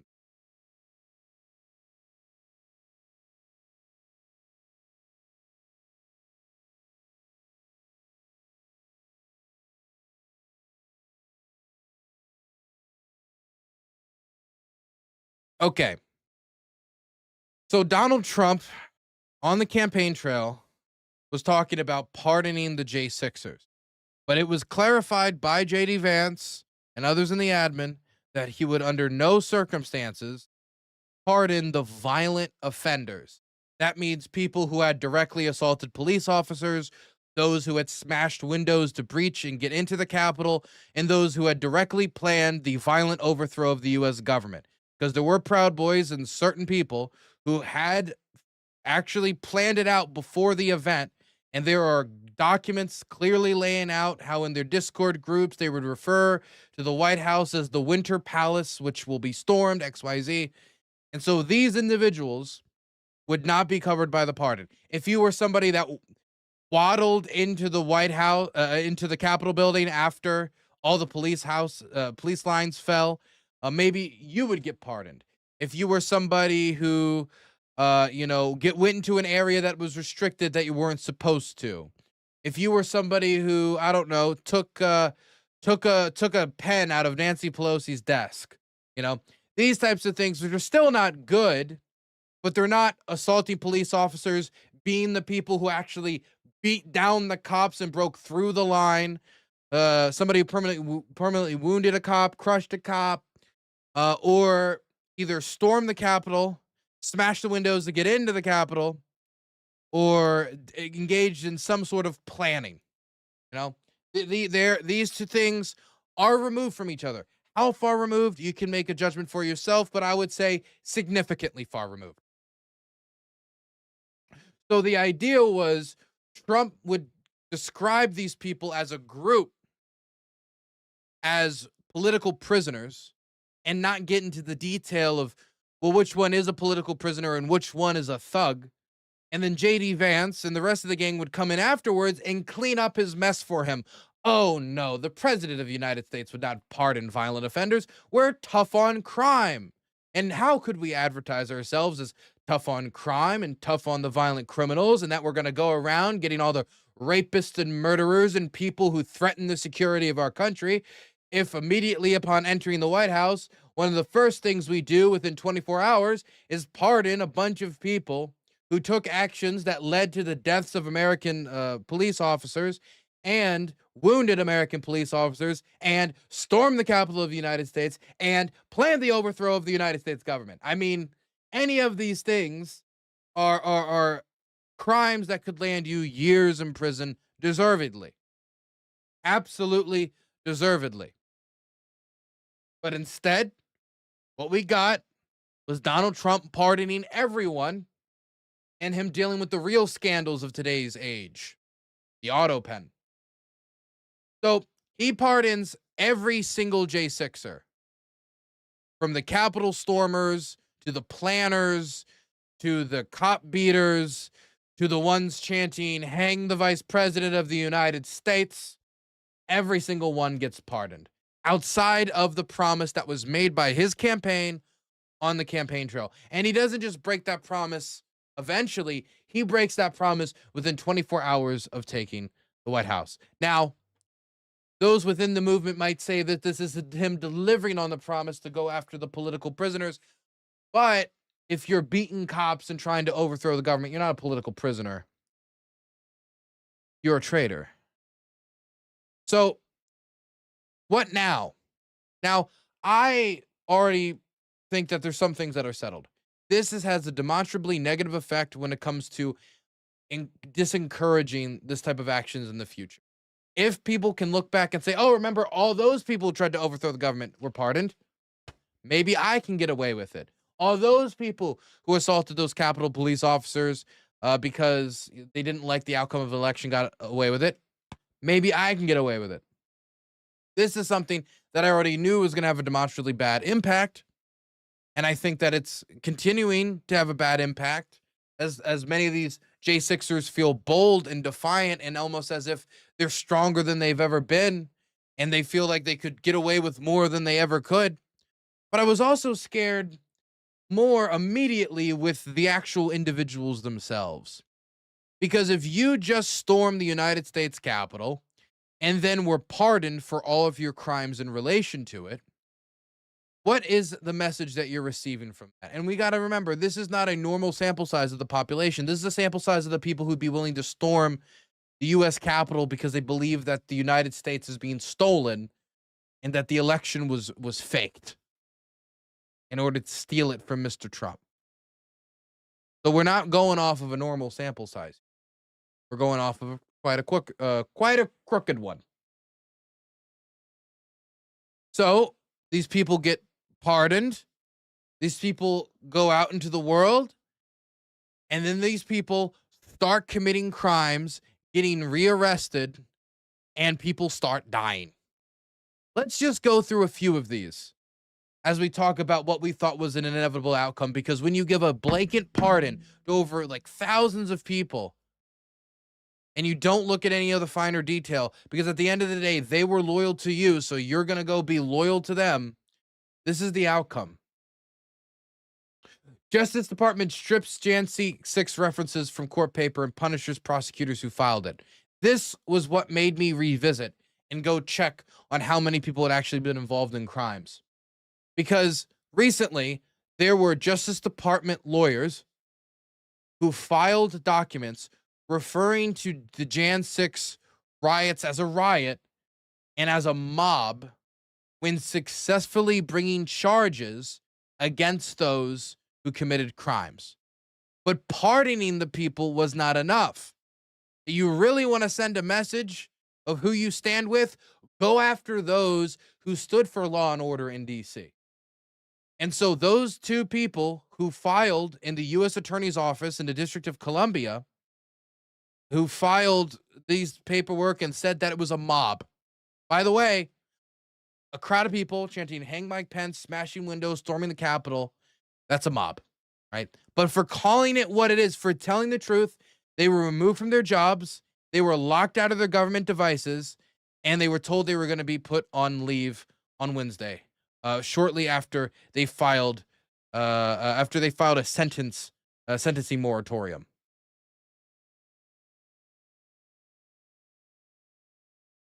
Not moratorium, memorandum. The one where they refer to it as a mob of rioters. So they refer to it as a mob of rioters, you're put on leave. How dare you, the successful prosecutors who knows the case in and out, call the mob of rioters a mob of rioters. You're going to be put on leave. You're going to be locked out of your offices. You're not allowed to say that. Well, then here's a bunch of other things you're not allowed to say. Taylor Torrento, pardoned J6er, arrested near Obama's home. Sentenced to time served. By the way, this kind of buries the... It's not just that he was arrested near his home. He was arrested near his home after recording a live stream where he was saying, "I got to take the shot. I only get one shot," as he's going near Obama's home, trying to assassinate the man. After, of course, making a separate credible bomb threat as of course any sane and normal and pardonable individual would. But that's just Taylor. That's just one guy. Then let's talk about Matthew. So here's Matthew Huddle. Okay? Matthew Huddle got stopped in Indiana after storming the Capitol and involving himself in the violence on J6. He gets pardoned. He gets sent out. He gets told, not only are you innocent, you're a victim. You're a victim of political persecution. You are a political prisoner. Many of these J6ers have used that label to fundraise, to make money, to start podcasts, to make careers off of their betrayal of their country. This man didn't make a career, though, because Matthew Huddle was unstable. Matthew Huddle got involved in a police stop with officers, and then after the officer finds out that he should not be driving because he is driving on a suspended license, Matthew Huddle tells the officer, "Sir, I'm on probation. Like, you can't, please, sir. Please, sir, we can't do this." We can't do this. And then after that, he makes a run for his car, for a gun. Rest is history. You are at a felony status for driving while suspended. So today you are going to come with me.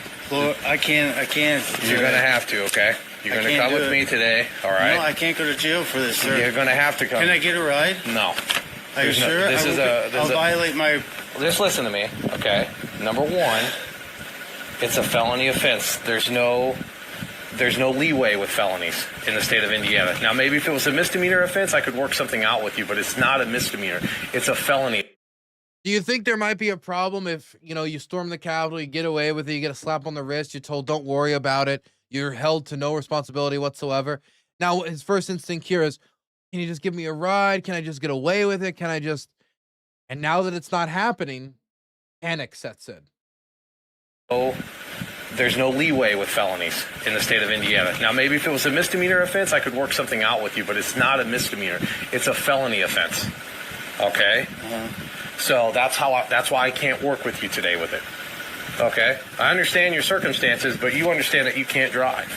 Okay? So your driving has resulted into this situation. Okay? Now, what I'm going to do, all right, is I'm going to put your information right here for a sec. I want you to turn around and put your hands on you. Don't you do it, buddy. No. I'm shooting myself. No.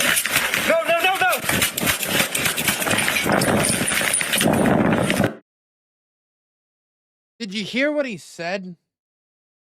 He says, I'm going to shoot myself. I'm going to shoot myself is the words he used, which I didn't mean that. YouTube, I didn't mean that. Man, he said that. This is somebody who was unstable, who didn't know how to deal with the consequences of their own actions, and after being bailed out of probably the worst crime they had ever committed, they did not change their behavior when it comes to, I don't know, basic respect of the law, and then when facing consequences, panicked, catastrophized, and then led to their own destruction. If this man was not pardoned, he would still be alive, and this officer would not have a body on his record. That was Matthew.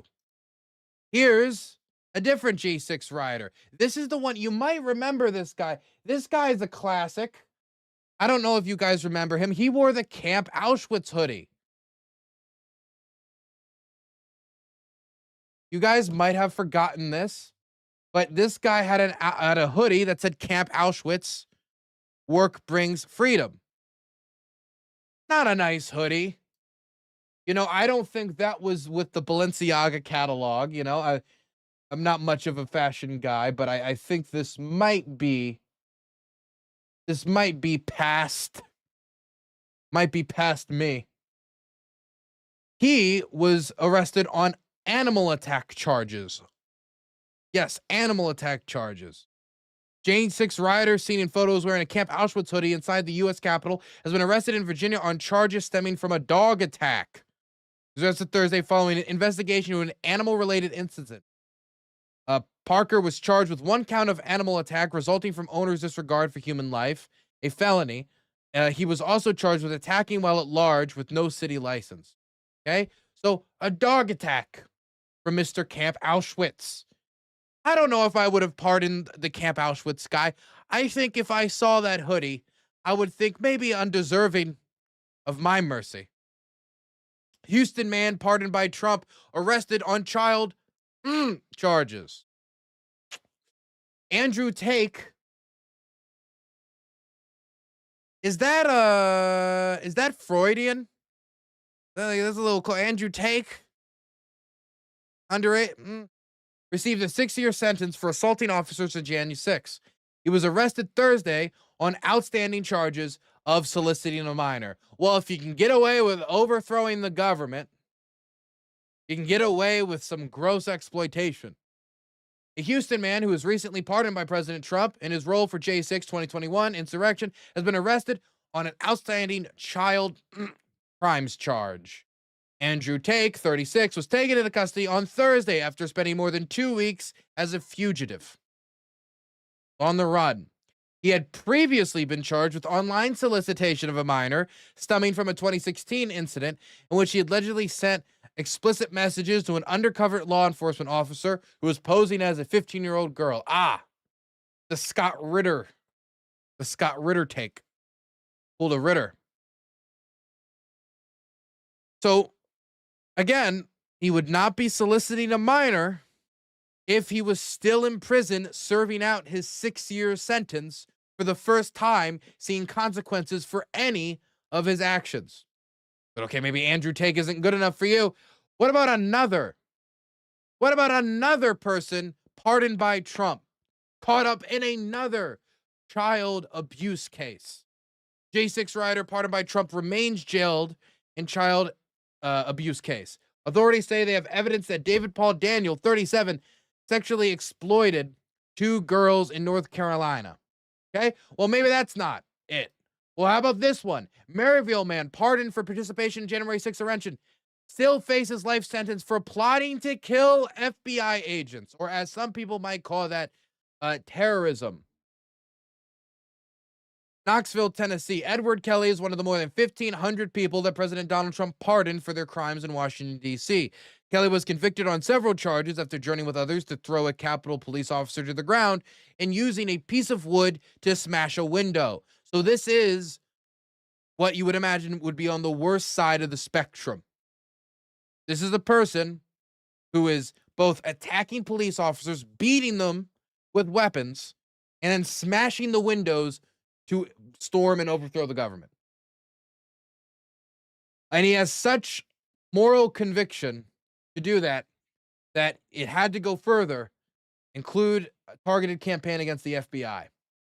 I don't feel bad for what I did, he said. I was fighting for my country that day. I mean, the election was obviously rigged. If someone doesn't believe that it's rigged, then they either need to get informed or pull their head out of their sand. So we're pardoning people. Usually when you pardon somebody, the idea is that they learned their lesson, or that there's some extenuating circumstances that makes it so that, something went wrong here. This is somebody who beat a cop with a weapon, smashed windows, said, I'll do it again. We pardoned them. FBI agent plot. He was convicted in both cases, the cases around the FBI agent and the cases around January 6th.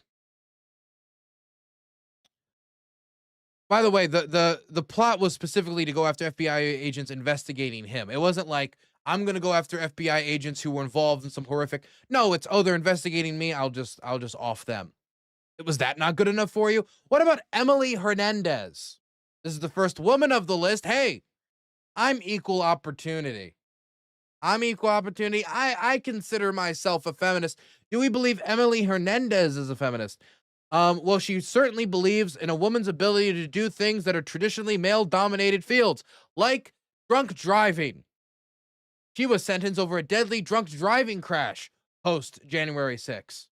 A Missouri woman who was charged with participating in the January 6th Capitol riot was recently pardoned by Trump, was sentenced to 10 years in prison for causing a fatal drunk driving crash in 2022. Emily Hernandez, Sullivan, Missouri, was arrested in January of 2022 after a crash on the Interstate 44 in Franklin County, according to previous report from USA Today. Victoria Wilson, 32 at the time, from St. Clair, Missouri, was killed in the crash, and her husband, Ryan Wilson, at the time, was seriously injured. A GoFundMe was set up to support their 10 and 15-year-old son.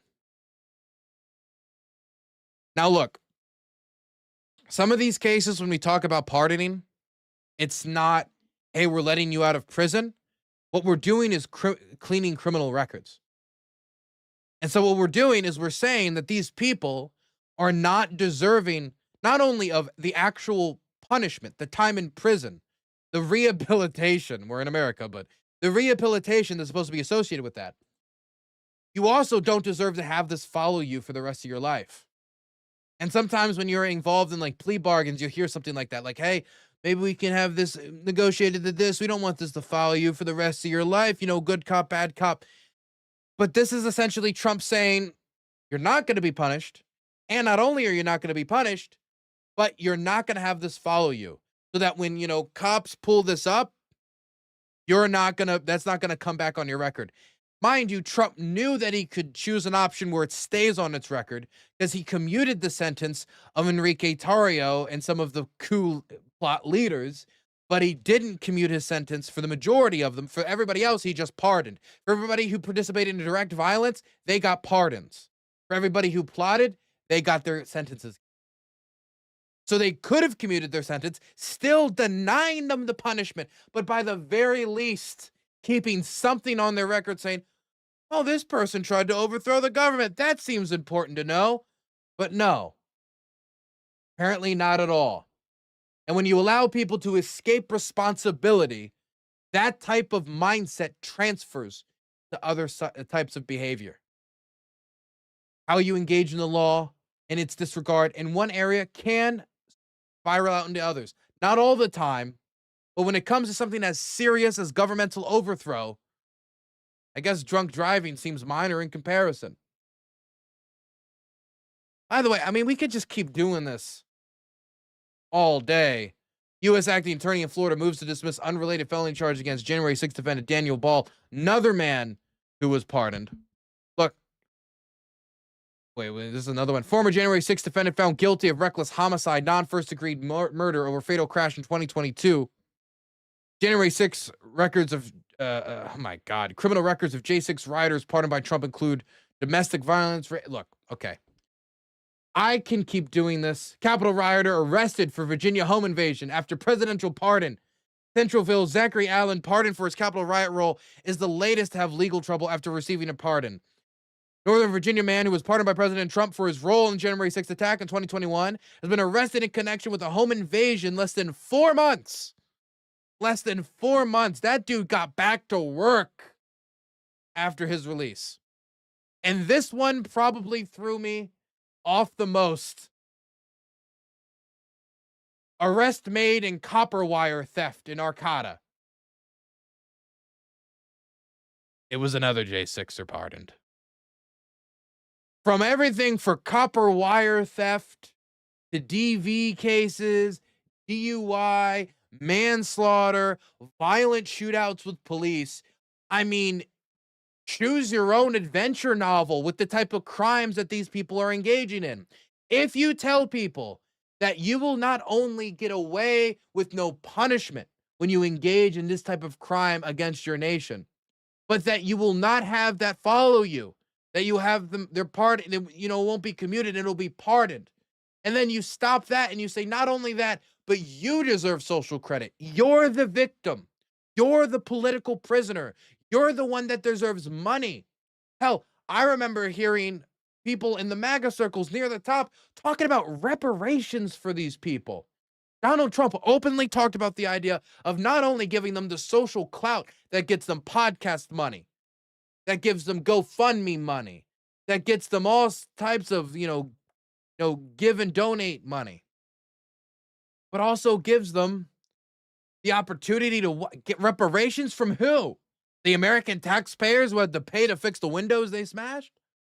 It doesn't make any sense. This isn't a law and order presidency. This is I guess you could say a law and order based on loyalty presidency.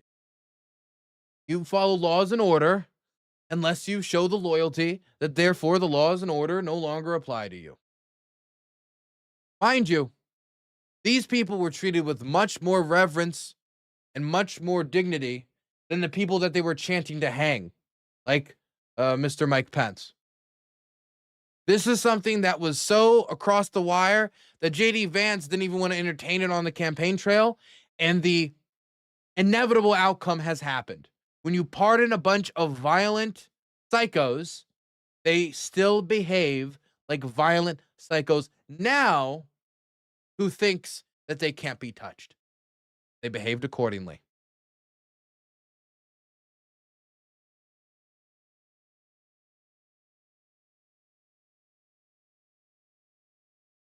My gosh, so many of them, right? So many of these cases.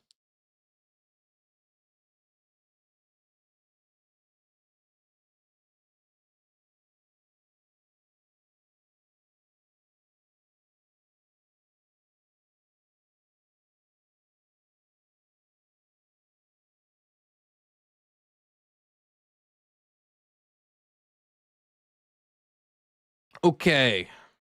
I think we only have one more segment today. Oh, gosh. Rich. I wish I had like a little gym down here. That'd be cool. I could, go out and just jump on a treadmill quick. But I look, I have a studio bunker. I don't have a gym bunker. Let's talk about Bush Sr. You know what? I think I'm good. I think I am okay.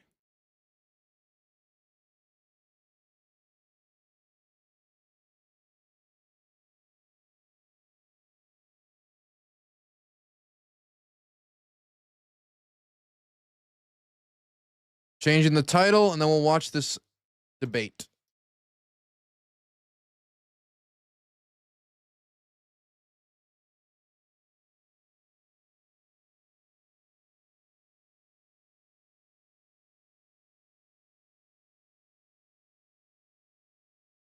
Hello, Slam. Do you want to get rage baited and watch the recent Alex Jones Tucker Carlson podcast about Ukraine? I'd rather use a hot sauce enema than listen to that for 5 seconds.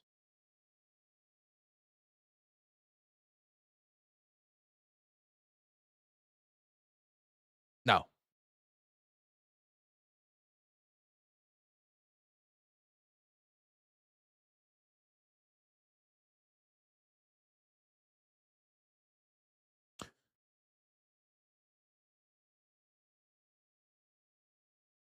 Do you even like Bush? As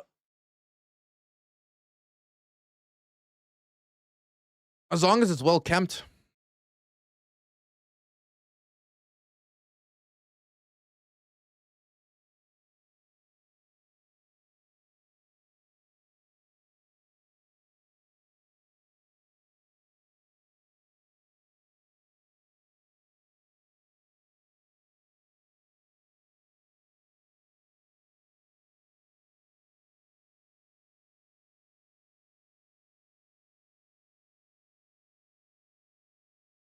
Okay, let's do the last panel. So Stephen Miller's wife went on a panel show, went on Piers Morgan Uncensored, and got into a debate with Cenk Uyger that got very heated to the point where, and this is the point I saw, and I haven't seen any else of the debate, but she essentially says that she's going to deport him. That he better make sure that all of his paperwork's in order because she's going to use the government to go through his documents and deport him because they disagreed and were not kind to each other in a debate. I have never seen somebody get that mad in a debate that they felt that they had to physically deport their debate opponent. But I guess that's where we are. And considering that it is Stephen Miller's wife, it is also not an impossibility. But considering that Cenk is a U.S. citizen, it shows how comfortable the government has gotten and the people around the government in not only targeting people irrespective of their citizenship status, but openly talking about I can use and abuse this power as I want.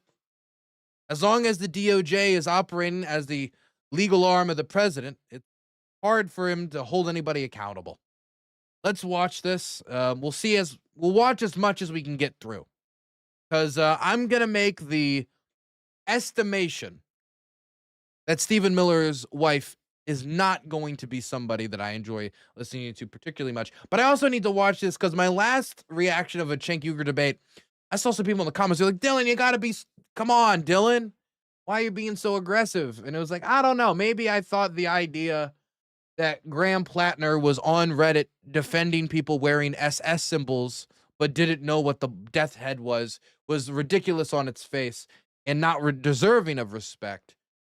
But that's neither here nor there. Let's watch this debate. Well, joining me to debate all of this is the host of Keeping It Real, Gillian Michaels, the former Deputy Press Secretary and host of the Katie Miller podcast, Katie Miller, the founder and CEO of the Young Turks, Cenk Uyger, and the Palestinian-American journalist Omar Badr. Well, welcome to all of you. Gillian, let me start with you. Welcome back to Uncensored. I thought it'd be helpful probably to start the debate about Mamdani by reminding us all of some of the more inflammatory things that he said on his record. In June 2020, he wrote on X, "We don't need an investigation to know that the NYPD is racist, anti-queer, and a major threat to public safety. What we need is to hashtag defund the NYPD." In 2023, he linked the NYPD to the IDF in a Democratic Socialists of America panel discussion, saying, "I think that for anyone to care about these issues, we have to make them hyper-local. We have to make it clear that when the boot of the NYPD is on your neck, it's been laced by the IDF." In June, he declined to condemn the phrase globalized. I think that has to do with like joint training programs between the Israelis and the New York Police Department. I can Google that to see if that's true or not, but I think that's what he's referencing. As the Intifada, instead saying that's not language I use, and he would discourage the use of it. In September, when asked if he agreed with the Israeli Prime Minister's stance that Hamas is a terrorist group that needs to be destroyed, Mamdani said, "I'm not going to echo the words of Benjamin Netanyahu." When you take it in totality, I can see why people have got exercised about this, albeit... Yeah, I'm looking at it right now. It looks like New York State sent police officers to Israel to test for countering terrorism and training and stuff like. I would have to do more details, find more details to find the specifics of it. But that, I think, is what he was referencing. With the last two, a failure to do something is not quite the same as endorsing it, and we should be that should be recorded. But what is your view about Mamdani? Well, the one thing that I would hope people stop doing is pointing out that he's Muslim, because honestly, who cares? What does that have to do with anything regarding his policies and how he will run New York City? So that should be called out from the get. It's wrong. Nobody should do it. Simultaneously, yes, a lot of the things you said are alarming to me. I do wish, dude, just come out and condemn Hamas. It's not that hard. It's very common sense, in my opinion. What's alarming to me about Mamdani are his policies. And if we're going to talk about that, I feel like I can pontificate on it. But with regard to him being Muslim, I go back to, again, who cares? And people should stop calling that out. It's wrong. But I guess it's relevant if he is saying that Islamophobia is endemic in the United States. I mean, do you believe that it is endemic in the United States? A hatred of people for their Muslim faith? I don't think it's endemic in the United States, but it does exist. Racism exists. Sexism exists. I don't think it's endemic. And I think that kind of fear-mongering, rage-baiting is literally tearing us apart, which is why I want to see it stop when it comes to his religion as well. So, listen, he said a lot of things. I think Stephen Miller, Coach's wife, she acts and speaks just like him. I couldn't imagine being with somebody who sounds and speaks or operates or is anything like me. I've always been much more of the idea, opposites attracting, yin and the yang. At least that's been my experience for who I've been drawn towards. But the idea of just Stephen Miller dating a female version of Stephen Miller is funny. It is funny. So I'll let it pass. That I don't like. This is America. He's allowed to say those things. Yeah, no, this isn't Miller. Miller is the one to her right, I believe. And I go back to what I wish people would attack him on specifically are his policies, because that's where I believe he has exceptional vulnerability. If you don't like the things that he's saying about Gaza or Hamas or the Jews, don't double down by saying those things about him being Muslim. That's my opinion. He's never said anything about the Jews. We should just be clear about the fact that he's never said anything about the Jews. That's a way that it's just a phrase that gets imposed on him because people can't find anything to condemn. Yeah, but that's not saying anything about the Jews. Whatever his views are on Hamas, that's a completely different conversation. We should just use words carefully and to be if we're going to have a constructive discourse. It's important not to put words in other people's mouths. So anytime you hear Mamdani and you hear the phrase, the Jew is followed by it, that's typically a smear because Mamdani has never expressed any views that are anti-Semitic. If his political views about Israel and Palestine are problematic, let's debate the merits of those without suggesting that he's saying something about the Jews when he never did. Oh, okay. What I think about that's this fair one, enough, though? Omar. He has a rap But song. okay. I was going to say he has a rap song Go on, where he Jenny. celebrates the Holy Land Five, who have gone to jail for sending millions of dollars to Hamas. How do you think that would make a Jewish person feel? Probably not great.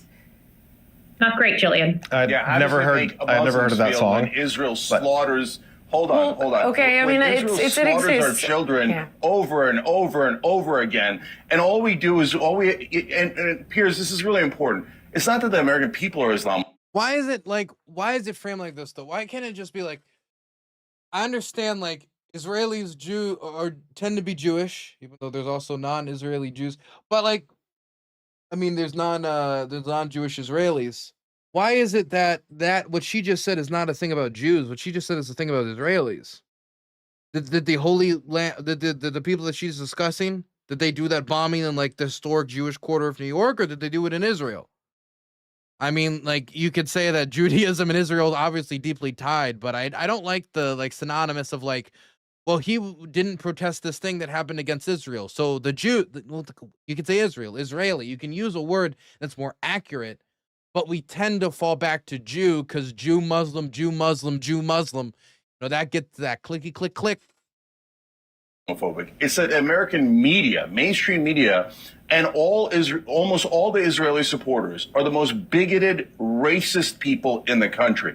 They despise Muslims. All they do is smear Muslims 24/7 while pretending that they're concerned about bigotry, but only when it affects their beloved Israel. So they're like, oh my God, I'm so concerned about anti-Semitism. Oh, you said something slightly true, actually very true about Israel, but it hurt my feelings. You're an anti-Semite, fire him, cancel him, etc. This is all thuggery. There's a bunch of pro-Israeli forces inside America. They've taken over our Congress. They've taken over mainstream media. And not only do they try to smear, cancel, fire, and arrest anyone who criticizes Israel, but on top of that, they now demand that you be racist and bigoted against Muslims. And it's so If you want to be hilarious. specific with your words, Because Mamdani, hold on, let me finish. Be specific with your words. So let me finish. Yeah, no, that's Stephen Miller's wife. That is Stephen Miller's wife. I hear it in the tenor.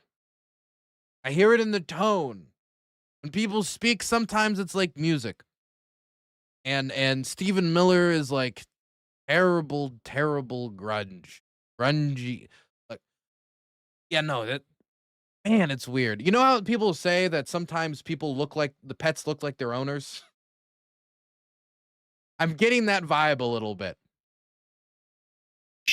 So now they go, okay, even though Mamdani has never said anything anti-Semitic, nothing against Jews, and even though the majority of Jews, according to polling, are supporting Mamdani, 67% of younger Jewish Americans in New York, that's under 45, are supporting. I actually don't know if the majority of Jews in New York are supporting Mamdani. I've seen other polls that indicate something different. I think younger Jews are more likely to support Mamdani. Jews between the ages of 25 and 35 are more likely to support Mamdani. But I don't even know if that's... I could see it being a majority, but I haven't seen anything that says the majority of Jews, period. I haven't seen anything like that. And if we're, like, breaking it down, like, did you know the Jews between the ages of 18 and 22 support XYZ candidate? Don't ask about the other age brackets. Like, that's... I mean, I get it. Like, young, hip Jews, you know, a lot of them are with Mamdani, with it, whatever you want to call it. But I don't know about a majority. I haven't seen any strong evidence of that. Mamdani, we're going to lie anyway, and we're going to say, you know what? He's a dirty Muslim, and you should hate him for supporting Muslims. And that's what almost all of the Israeli supporters are doing, almost all of mainstream media, and that sick, disgusting Andrew Cuomo, who's as bigoted as it gets. Today's show is... Wow. Thank you for your beautiful advertisement, Mr. Pierce. All right, now Katie. I'm done. Go ahead.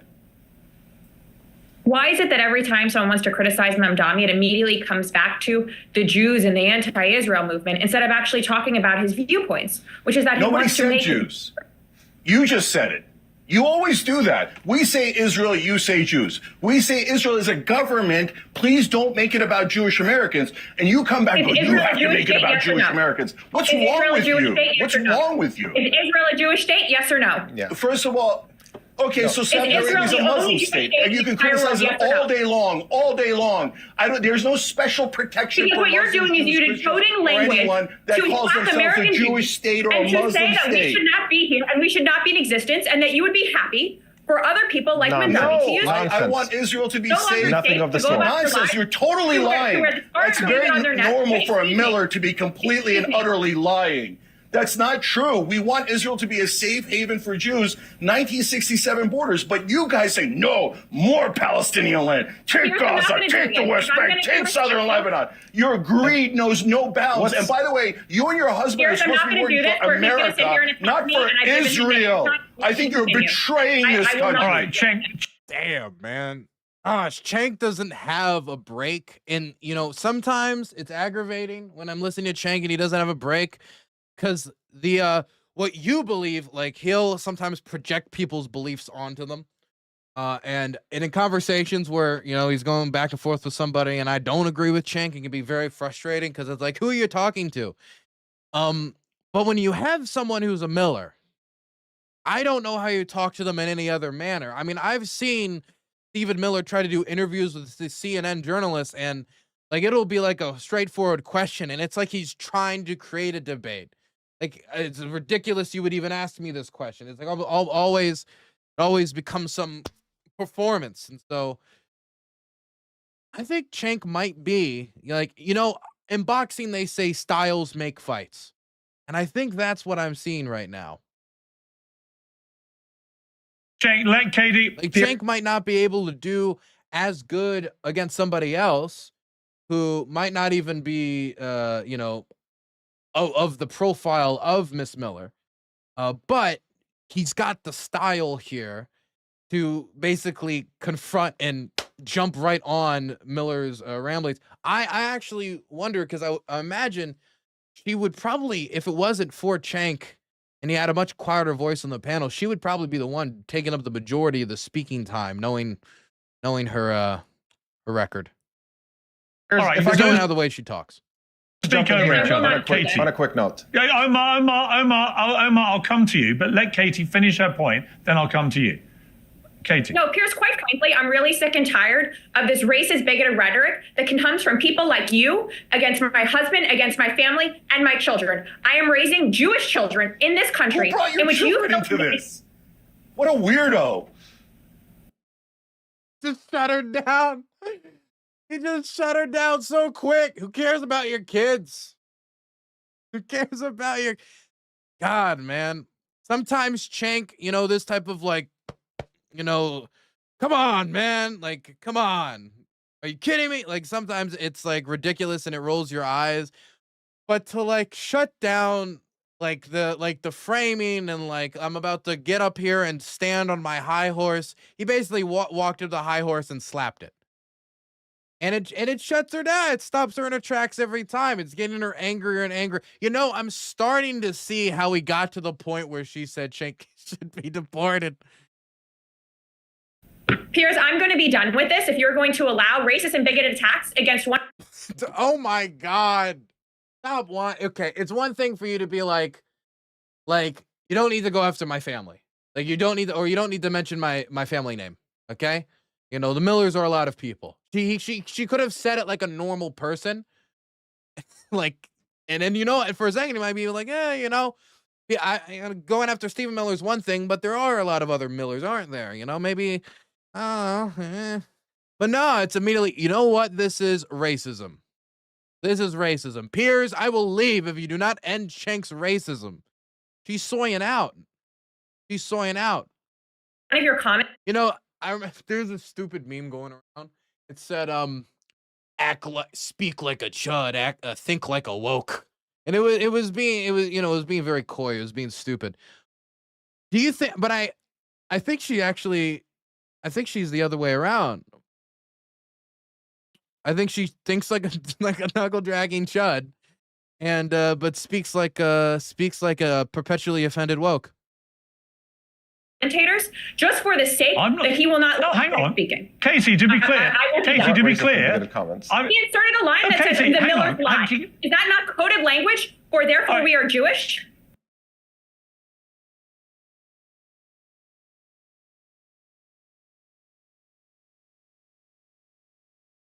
What? Look at Pierce's face. He's baffled. Guffawed. What? No, the comment was that your husband's a liar. And it wouldn't be surprising that you're a liar. That was the point. Is it runs in the family, huh? But what does it have to do with Judaism? He didn't say, oh, the Goldsteins, or he was like, oh, where's the bag of gold? He didn't make any comment that didn't sound like Eric Cartman. That's the inclination. Like, I don't know where that's coming from. I honestly don't. Let me hear it again. Maybe I misheard it. With this, if you're going to allow racist and bigoted attacks against one of your commentators, just for the sake that he will not. No, hang on. Speaking. Casey, to be clear. Casey, to be clear. He inserted a line that says the Miller's lie. Is that not coded language? Or therefore we are Jewish?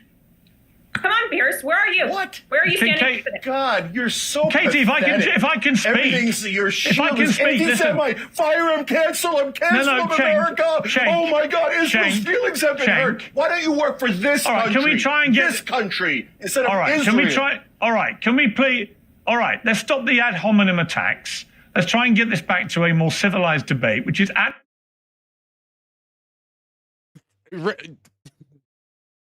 Come on, Pierce. Come on, Pierce. I'm sorry. Every time he's like, guys, let's reel it in. I want a civilized debate today. I want a civilized debate. And then you look at the thumbnail and every single person's like, or ah, you know, some version of just anger mixed with rage being expressed verbally with some word on it that says, I don't know, like civil. Come on, Piers. Can we just have a civilized debate? Civilized debate. So, Cenk Uyger, should Israel be pushed into the sea? Come on, Cenk. I mean, Piers.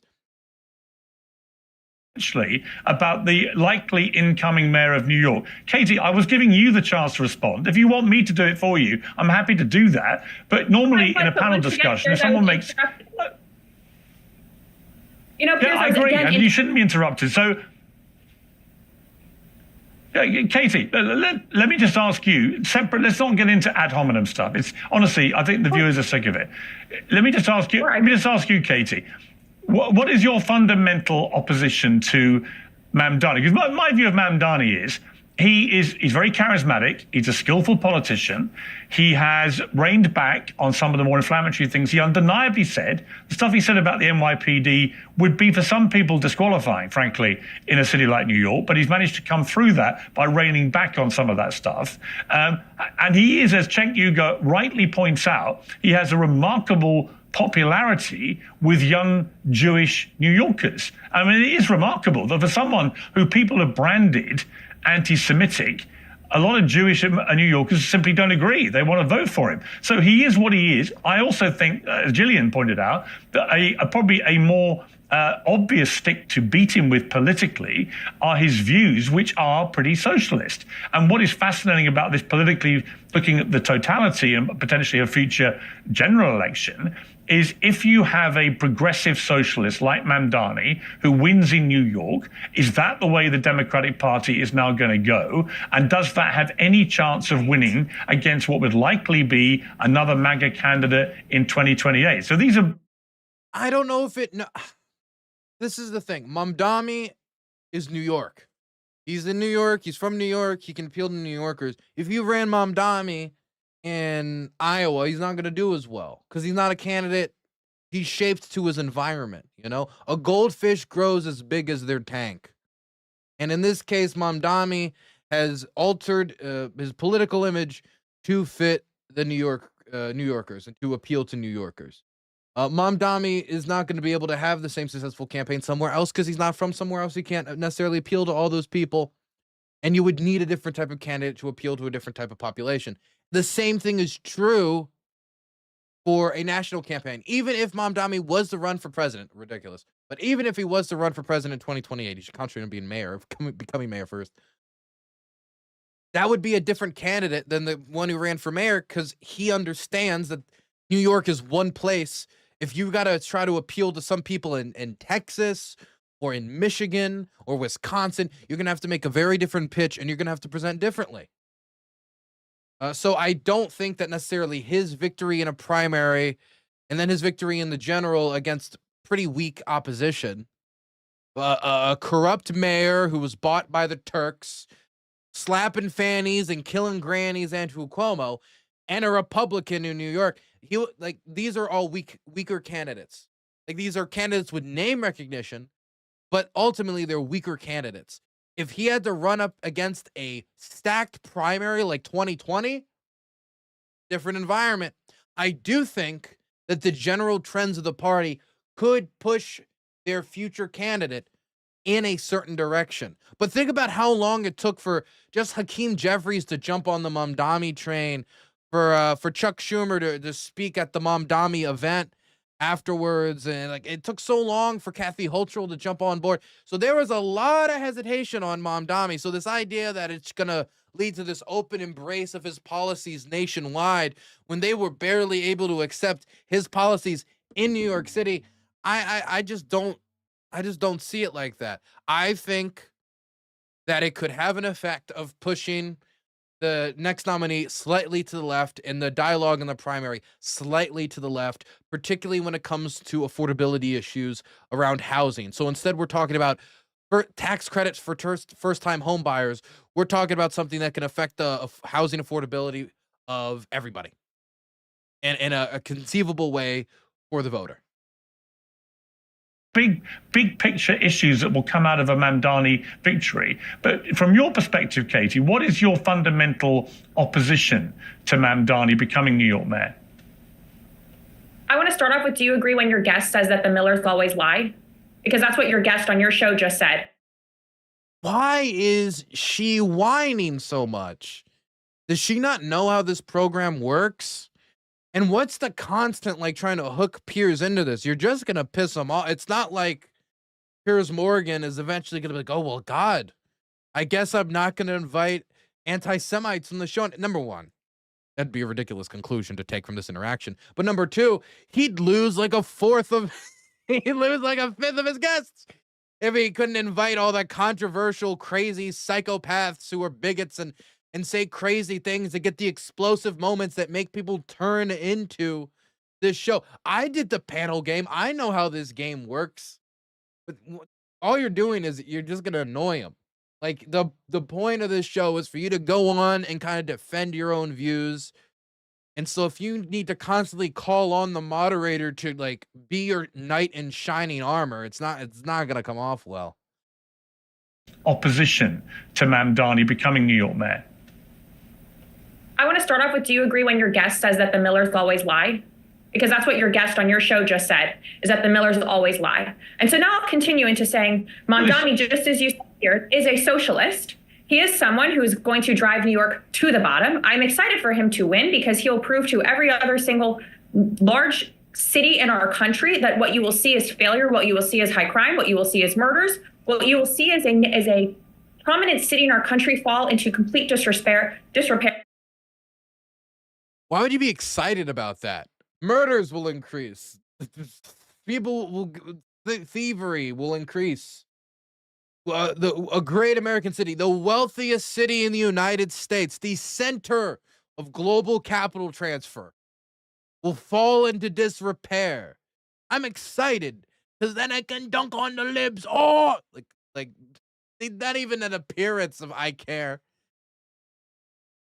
And you will see large amounts of capital and tax dollars exit the city immediately, because what people are voting for is their own downfall. When you play into identity politics, as he's done, when you stand behind a podium and your first comment is, oh my gosh, my aunt on the train, instead of talking about all those who lost their lives on 9/11, then you're doing something wrong, Piers. But I will sit here and say that for the reasons in which he is wrong and which he will drive New York into failure, is again the same reason why people on your show, instead of arguing the merits, as you say, of his opinions, they're going to sit here and use attacks on my husband and myself instead of debating us on our values and our opinions. It is gross, it is racist, and it is bigoted.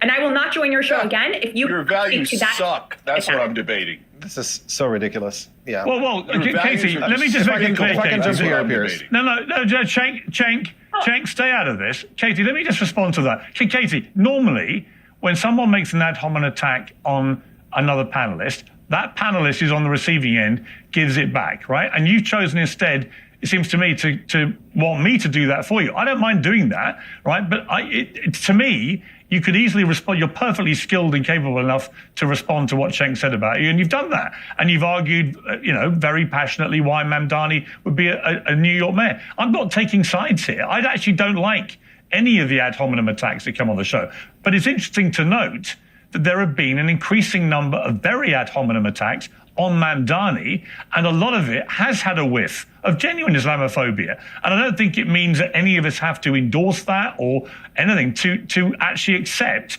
that that is what's been happening. And I see the same thing happen with Jewish candidates in American politics. I see a stench of anti-Semitism from certain quarters towards Jewish candidates. But we certainly see this with Mamdani, and it's ugly, and it's horrible, and it shouldn't be. Yeah, you are a guest on my show, and I appreciate you coming on the show, and I like you coming on the show. And I'm saying the two other guests on your show are welcome to participate in these anti-Semitic attacks that is so permeating on CNN and MSNBC. This is so ridiculous. I'm sorry. I have to jump in here. Somebody criticizing you personally is not an anti-Semitic attack. If somebody says that you are lying, that is not an attack on Jews, that is an attack on you. And just stop hiding behind identity. This is all the snowflake behavior that the right is supposedly criticizing the left for, that you're simply repeating here. Yes, Stephen Miller is a destructive force in American society. That is not an attack on Jews. That is no reference to his identity. This is an attack on him individually, and just deal with the merits of this case. And also when it comes to Mamdani and all the stuff that he said. Let's go there. Do you denounce the attacks that call Stephen Miller Hitler? What are we talking about? It was like a quick comment about Stephen Miller. A Miller line. What a surprise. It was like a quick witty remark. Then she called it anti-Semitic for God knows what reason. Ridiculous claim.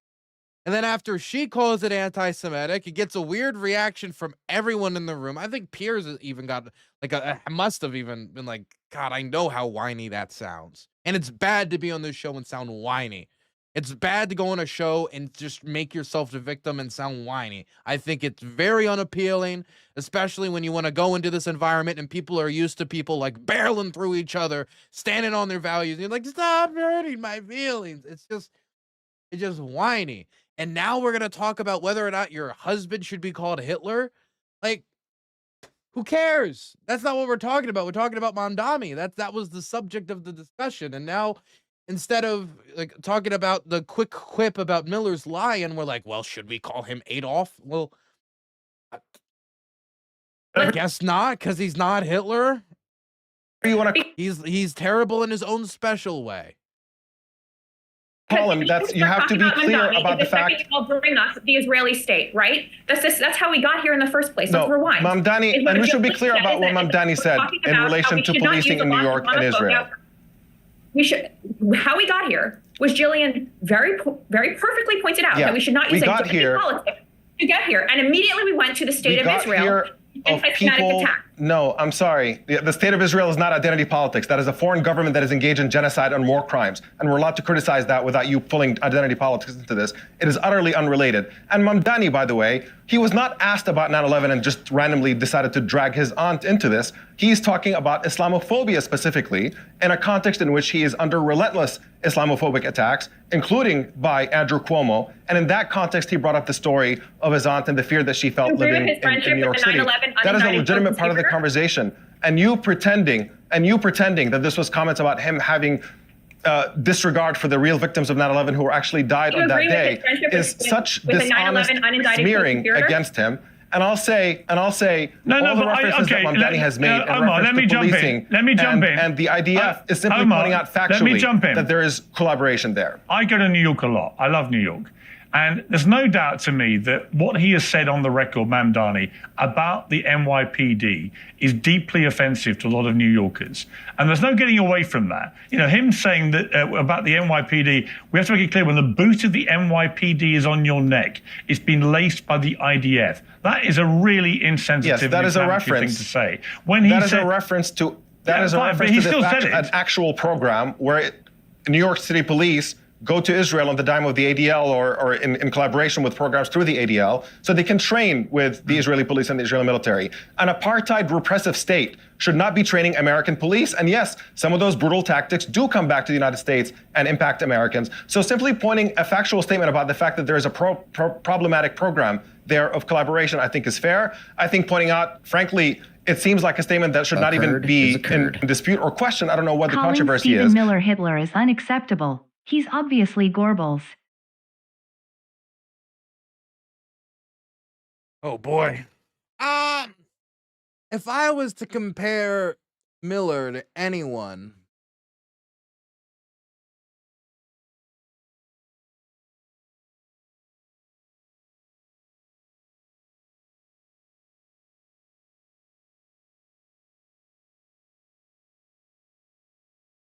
you know, honestly, who he reminds me of?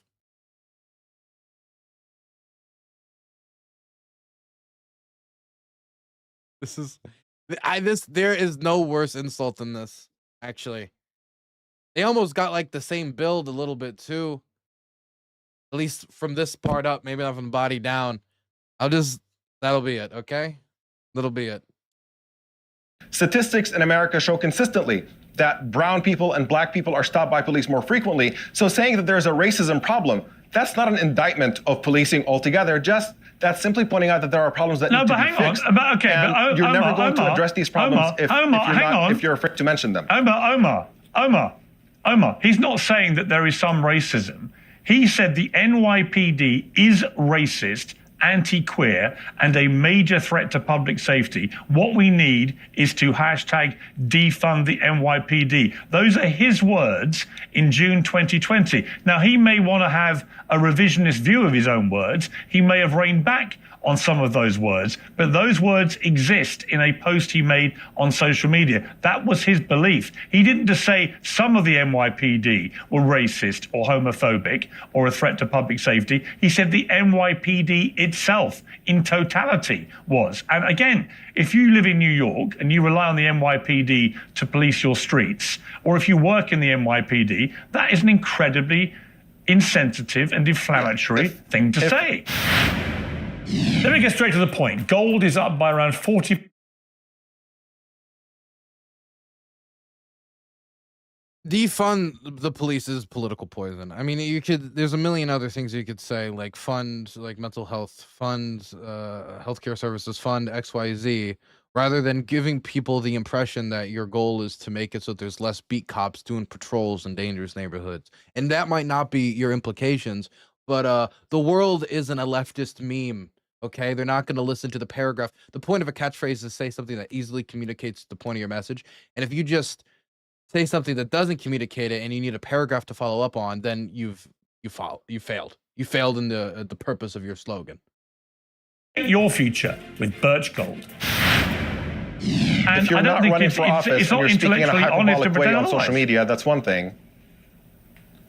No, I think sometimes your views are one thing. I don't buy into that, Omar. I don't buy into that. I'm sorry. It shouldn't make any difference. You don't think that when you're running for office and you get an opportunity to phrase yourself more eloquently, that doesn't count? Hang on. No, sorry. I think what counts is what you honestly believe in any given moment. He clearly believed that, or he wouldn't have posted it. The idea that when you run for office, suddenly you change all your opinions, I don't buy that. I actually like to judge politicians on what they have previously said when they were civilians, because it's often more enlightening about what they really think about things. And if I was in the NYPD, I'd be very concerned about Mamdani, given what he said publicly about the NYPD. And I don't think that's intellectually dishonest. I think it's assessing what Mamdani said in real time as his honestly held belief about the New York Police Department. So there are things that, look, like I say, he's charismatic. He's clearly very popular. notably amongst young Jews in New York. I think that's really interesting. He's likely to be the mayor of New York City, but he thoroughly deserves proper scrutiny of what his views have been. And I think his views about the NYPD are inflammatory. And, you know, he's got to address that. I just hold fire panel for a moment. I want to bring in now a Florida Congressman, Randy Fine. Randy Fine, welcome to Uncensored. But what is your view of Mamdani? I think you want him deported, is that right? I do. I mean, look, I think Mamdani lied in his naturalization application. He did not share he was a member of DSA. He did not share his affiliation and his love for the 5 Muslim terrorists. And I think that was dishonest. And I don't think he should be a citizen. I think that needs to be investigated, as we need to do for many people who've come in over the last 30 years. One of the most fascinating things about this election in New York is Mamdani is losing. Wait, I'm listening to this guy? Overwhelmingly among. Wait, okay, I'm sorry. I don't care about supporting Mamdani. Really? He's a sitting congressman. Oh, this is Randy Fine. Randy Fine, I've seen him on Twitter. This dude's kind of he's like Marjorie Taylor Greene. He's from that wing of the party. He goes out, he says extremely extreme things, and then expects to get money and fundraise off of those extreme things he says. But if you were to throw something like, okay, if Mamdani goes, then look, we'll deport Mamdani, fine, but we get one too, okay? We choose Elon. Okay, this is how it works. Republicans get to choose one, we get to choose one. And we go down the list. We go down the list. If you're getting rid of Mamdani, we get rid of Elon, okay? That's the trade offer. No other compromises. No, nothing else, okay? I'm sure Mamdani would take one for the team if it means we got to deport the richest man on the planet. I think as a socialist, he would understand the need to support the collective. Those who were born in the United States. His only chance of becoming mayor is because of those who grew up with values other than being American. And I think that's something that should alarm everyone. But if they became Americans anyway, they became citizens. So, I mean, when you think about it, if you grew up with values that are American, that's different than looking at the world, looking at America, saying, I like that the most, and going there. In fact, that takes more active participation, active action to pursue Americanism than you just being born in Pennsylvania. That doesn't mean that they're more American, but that's to say that the assumption that somebody who moved here, therefore, is weaker in their American values is not necessarily the case. There will be people who moved here not based upon wanting to live here because they like living here, or because they like the values, or they like the system of governance, or they care about the history. They might only have financial incentives. Those people exist, but making that assumption about everyone or all the people voting for Mamdani is quite silly. It is probably true that being outside of the United States is giving them a more depth and aperture about the world outside of the United States, which may be why the word socialist does not scare them off as much. But who knows? But the way you phrase that, you know, if I can pick you up on that, you know, what do you mean? I mean, you have to be born in America to be an American. Is that your position? No, but by the way, there's a reason the framers of our Constitution said that to be president of the United States, you had to be born here. There is something about growing up here, going through your childhood, being inculcated with American values. It had to do with us not wanting to be ruled by a prince from Austro-Hungary. We were worried about the idea of some sort of prince or kingly figure from somewhere else eventually becoming our head of state, because that was a common mechanism of control. That having a family member of yours be appointed the head of the state of a country like Spain, that's what happened when the French tried to control the Spanish, in order to have a sort of control over the people. So when it was first started, that was the primary concern. That's not to say it was the only concern, but I mean, I think we won when it comes to longevity. When it comes to, I don't think Austro-Hungary is much of a threat anymore. You never know, though. Could be waiting. becoming part of that melting pot that made America great. When my family came here over 100 years ago, they came here because they loved America, not because they wanted to change it. They wanted to become part of the American social fabric. But what you see in New York is people who have come here not to become part of America, but to change America. And that is, there's nothing wrong with America, and there's nothing that fundamentally needs to be changed. This is the greatest country in the history of the world, and we have too many people coming here who do not believe that, starting with Mamdani himself. I think our healthcare system needs to be changed. Okay, we have just enough homeless veterans. We have just enough. I mean, just nothing needs to change. Like, look, if you lived in Sweden, then you come here and you look at certain comparisons for certain things. Some things might be cooler. Some things maybe not as much. Look, I mean, I'm not going to, if I moved to Ukraine, I wouldn't pretend all of a sudden, if I really wanted to be part of Ukrainian society, that everything about Ukrainian society is perfect. There's nothing wrong with it, and there's no improvements to be made, that they could take advice from anywhere else in the world. It's a very exceptionalist viewpoint. You said yesterday that Cenk Uyger, one of our panelists today, is an invader. What did you mean by that?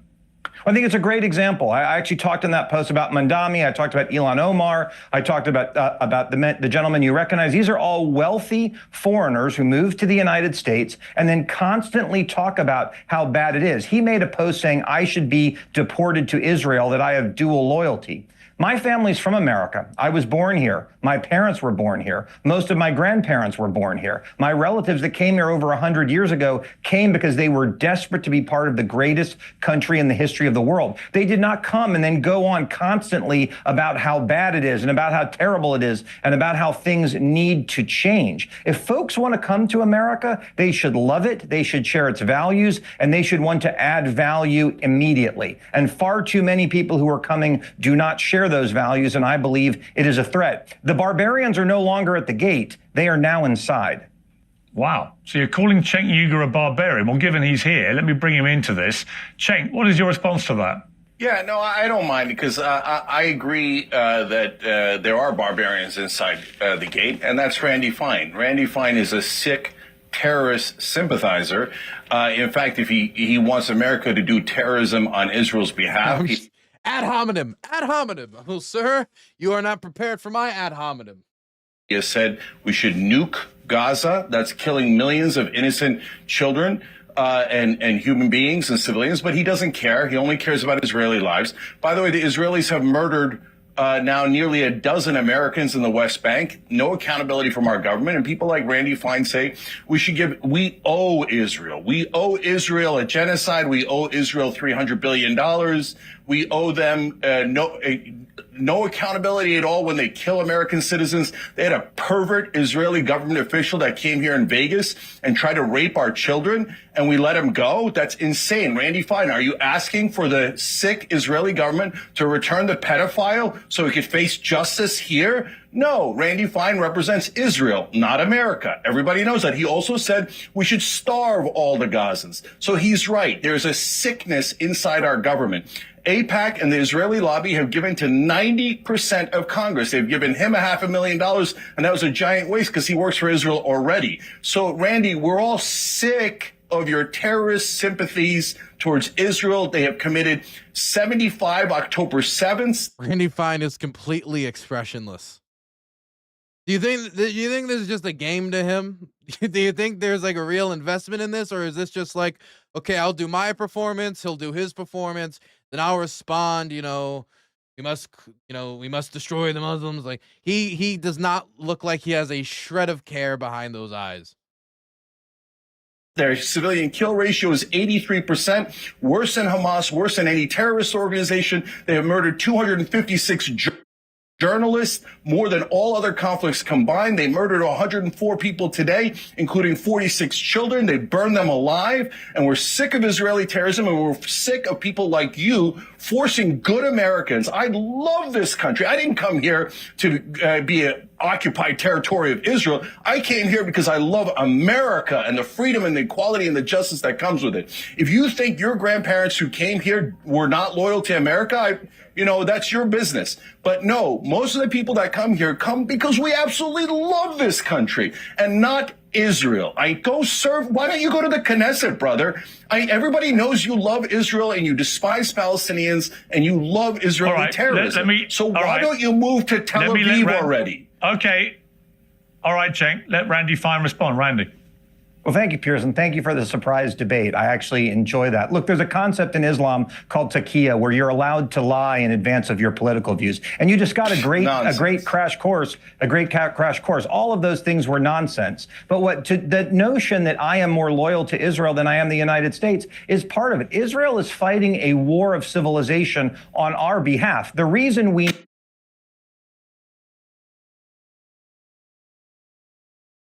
There is not one civilization from Israel to the United States, from Germany to there's certain values that derive from things like the Magna Carta or whatever that can transcend national borders.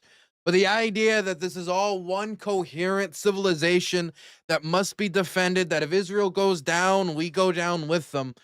I'm not really convinced. I mean, our alliance structure is much more deeper with the Europeans, has been much more consequential for our history, is much more significant economically than, I mean, the Israelis. I mean, the idea that civilizational struggle and the only way is to support Israel. Civilizational struggle against what exactly? And what is the end goal of the civilizational struggle? To move the civilization to West Bank, move the civilization in the Gaza, just to stop Hamas from doing more. What's the civilizational struggle goal? What's the end state that we're going to end up in? Like, what we give them $300 billion and now our civilization's stronger? How does this work? Need a Jewish state of Israel is because of the Muslims that surround it. And so I stand with Israel because I believe Israel is fighting the same fight that we have here in the United States, the same fight that people like Mamdani and Cenk, wealthy Muslims who move here in order to change the complex and the nature of our country, are going to do it. And I won't apologize for that. I am very proud of my views. I'm very proud of my faith. I'm proud to be the first member of Congress in the history of the United States to wear a yarmulke, which you may be able to see on my head. And I know that drives them crazy because we're not supposed to do that. But they gave me the nickname the Hebrew Hammer for a reason, and I'm not going to be afraid to use it. But Randy Fine, when you said I don't give a shit, hang on, Cenk. Randy Fine, when you said I don't give a shit about Gazans, were you proud of that statement? Well, I think the context there is Gaza attacked Israel on October 7th. Of the thousands of people who streamed across the border to kill every man, woman, and child that they could, many of them, thousands of them, were not, quote unquote, card-carrying members of Hamas. And so when you start a war and you are losing the war, if you do not like what that is doing to you, then you surrender in that war. Gaza chose to be the enemy. Gaza chose to attack Western civilization. And no, I didn't care what happened. It was my view that if they didn't like it, they needed to surrender. Something, by the way, they still haven't done, because yesterday the Gazans killed another IDF soldier in a place that even under the peace deal, they are allowed to be. I don't care historically about the Germans. Randy Fine, I've not had actually any guests. I have to be honest here. I've not had any guest who has used the phrase Gazans rather than Hamas, given it was specifically Hamas that perpetrated the appalling terror attacks on October the 7th. It is Hamas that has the governmental power still in Gaza. It's not the Gazan people. It's not the civilian population. So why are you deliberately conflating Gazans in totality with Hamas when Hamas numbers maybe 40, 50,000 maximum out of 2 million? I assume the response is going to be something along the lines of, how do I put this? Well, you got to understand the general support existed amongst the civilian population. I mean, it's just true of many wars, but that also doesn't justify attacks on civilians. Here's Because that is a propaganda lie. I'll give you 2 points. Number one, thousands of the people who streamed across the border on October 7th were not members of Hamas. That has been well established. Thousands of people came across the border who were so-called civilians. And second, and if that's the case, civilian is a group that covers everything outside of Hamas. So we're talking about 1.95 million, like a huge population in Gaza. And so some of them, some could be doctors, some could be soldiers, some could be this, some could be that. Some of them participate in that, and then all of a sudden, it's all of the Gazans. And polling just came out today. That said if an election were held in Gaza today, Hamas would win overwhelmingly. Does that mean every Gazan supports Hamas? No, it does not. But to try to differentiate the two attempts to imply that some small percentage of Gazans support or like Hamas, that is not what the data suggests. And we should not allow us to say these two are completely different, Gazans and Hamas, because they are not. All right, so Randy, fine. So when, for example, the United States, along with my country, the United Kingdom, and others, waged what many believe to have been an illegal war against Iraq in 2003, with the catastrophic consequences of 1 million deaths, the rise of ISIS, and so on, is your position then that in that circumstance, every single civilian American is equally culpable to the military that waged that illegal war, and therefore any repercussions against any Americans on mainland America would be justified? Because that's what you're saying. No, it's not what I'm saying, but I would note in the war that Israel has fought. No, you don't understand. That would be our children blowing up, not their children. So that's a little different. See, I like my kids. I don't like theirs. You understand, Pierce?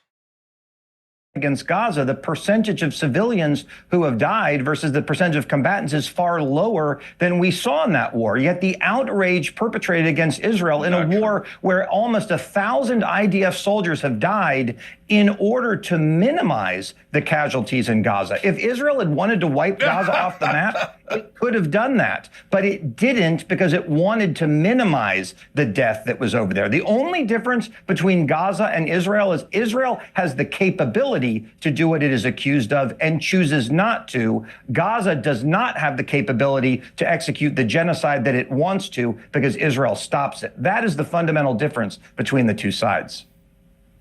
All right, Cenk, your final response before we let Randy Fine go. Yeah, so as you've seen, he's constantly referring to the Muslims that surround Israel. They're the real problem. It's open bigotry. He's not even hiding it. And then he'll go and hide behind the human shields of good, innocent Jewish Americans and say, oh, no, if you criticize Israel, you're actually criticizing Jewish Americans, which no one did. It's the dirtiest trick in the using the anti-Semitism card to protect his form of terrorism that he supports, which Jewish Americans do not support.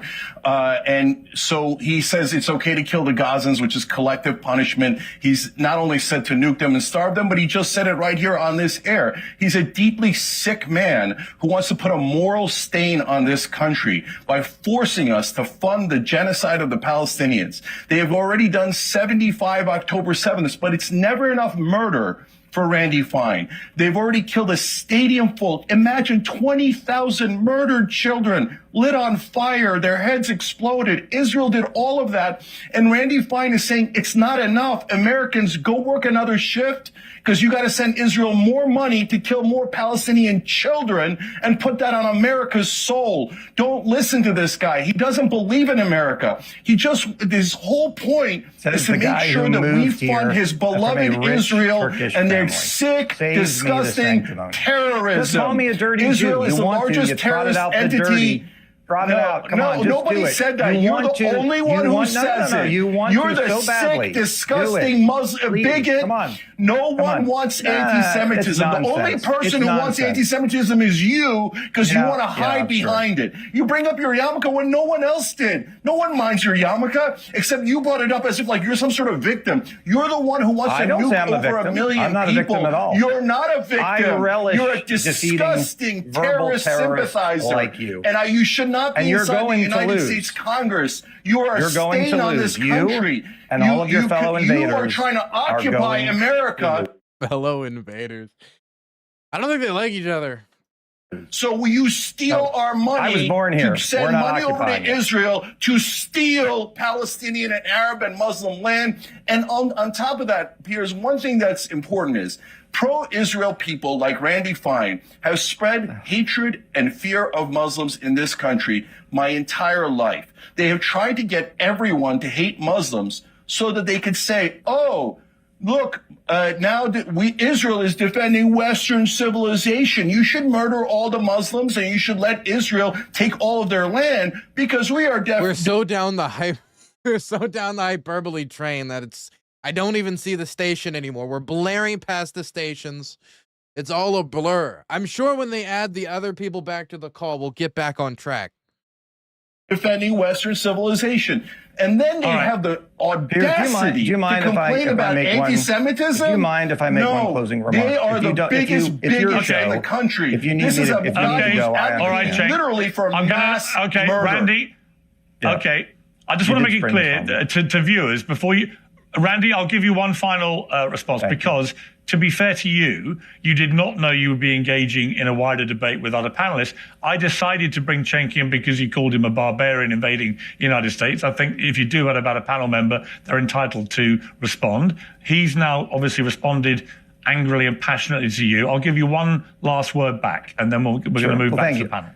I would note I did not do that on the show. You could have warned me in advance. But again, I don't mind having the debate. I would note this. If Islamophobia was the big issue that Cenk makes it out to be, Mamdani would not have had to lie and make up an aunt that did not exist, who was not in the United States, dealing with so-called Islamophobia after 9/11. I think originally he said it was an aunt, and then he like redefined the story. It was like, oh, it was like basically he said that his aunt after 9/11 was too scared worrying her job to go on the tram, like on the train. Then it got changed to a cousin. That's what he's referencing. Some of these stories like come and go very quick. It might be easy to let it slip through your fingers. If the problem was real, the stories would be endemic and they would be everywhere. So people need to not believe the nonsense. The fact of the matter is, if you hear someone yell Allahu Akbar walking down the street, you're probably going to take cover. Fear of Islam is rational. Doesn't mean all Muslims are bad. They are not. But this concern that many Americans have and that they have in your home country, it is real. And I thank you for having me on your show today. Happy to come back anytime. Okay, Randy Fine, I appreciate you coming on. Thank you very much. We're going to go back to the panel now, who've been waiting patiently there.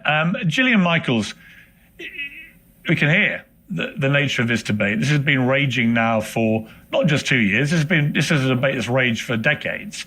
Let's talk big picture about Israel for a moment. There was a flare-up in the last couple of days where it appears that members of Hamas, although they say it was a splinter group and not them, killed several IDF soldiers. As a result, Netanyahu ordered a fresh barrage of bombardment into Gaza. That has now stopped. They're not saying it's the end of the ceasefire. We have the Qatari Prime Minister with an interesting intervention, I think, because they've been obviously pivotal in trying to get this peace process resolved. He said that the deadly attack on Israeli soldiers in Gaza and the strikes in response by Israel were very disappointing and frustrating for us. But he added that's basically a violation by the Palestinian Party, whilst he noted that Hamas claimed it was not communicating with the group that carried out the attack, which I thought was a measured response to this. Crucially, it seems the ceasefire in the big picture is holding. Do you think it can hold, or do you think we're going to see a lot more of this and the thing is going to blow apart? I speak only as a layman who wants to see the killing stop. This has gone on, from what I can glean, for thousands of years. It's very complicated. I've listened to experts on both sides. I'm hopeful. My optimism is waning a bit. But I think if we don't hope, then what do we have, right? If you're not fighting for peace, what are you fighting for? I think you've got many of the other Arab nations involved and invested. That's exceptionally encouraging. You have numerous guarantors of this peace deal. But, to see already what's going on, it is discouraging and it is alarming. And again, I'm not an expert on this. All I can tell you is I want people to stop dying. And I can acknowledge atrocities committed on both sides. And that's where I stand on it. I want it to stop. Okay, Omar, I mean, isn't that, as an overview of here, something we should all share and embrace? I mean, I would dispute the idea that this has been going on for thousands of years. This is a way to just say, oh, this is a conflict between Muslims and Jews and whatever, and it goes back. The truth of the matter is we are dealing with a very modern problem. The modern state of Israel is ruling over all of Palestine, imposing a system of apartheid, denying Palestinians their basic rights. They're putting them under military occupation where they don't have the right to movement, don't have the right to attend court, don't have the right to vote for the government that rules their lives, and can't move in and out without Israeli permission. It's a system of domination of one people over another. And that is the core problem. And that is precisely why we are in the situation that we're in. Now, of course, atrocities do exist on both sides. There's no denying it. But we have to be clear about the fact that it is only when there is Palestinian violence towards Israel do we talk about this as a controversy, as a breaking of a ceasefire. We have to note about the fact that since the beginning of the ceasefire, before this attack, Israel had killed more than 100 Palestinians in Gaza. And yet you did not hear anybody talking about that as a violation of the ceasefire. That includes a bus full of children who are looking for shelter, with their parents driving around looking for someplace to be. And those children get killed and nobody bats an eye. But the second that there is an unknown attack on an Israeli soldier, then we talk about this as a violation of the ceasefire, and Israel is going to explode and retaliate by murdering another 100 people, half of them children. I mean, we just have a completely lopsided way of looking at this, where Palestinian life is considered dispensable. It doesn't count for anything. Israel can murder them left and right, but only when there's violence towards, in this case, Israeli soldiers who are occupying forces in Gaza. That somehow becomes a point of tension and attention. Okay. We start talking about which party is responsible for a ceasefire violation. It's entirely silly, and it misses the point underneath. Just last point, Beers. There is no ceasefire. What there is pressure from the United States administration on Israel to scale back the genocide so that instead of killing 100 people a day, now they're killing 100 people every couple of weeks. That's the rate at which we're going. But there's still a dynamic in which there is an effort to get rid of Palestinians, and there's no prospect for Palestinians to be a free people who rule themselves in Palestine. And that means that this problem is going to continue. Okay, Katie Miller, I think it's now been confirmed that one IDF soldier died. I think initially reported it was 2.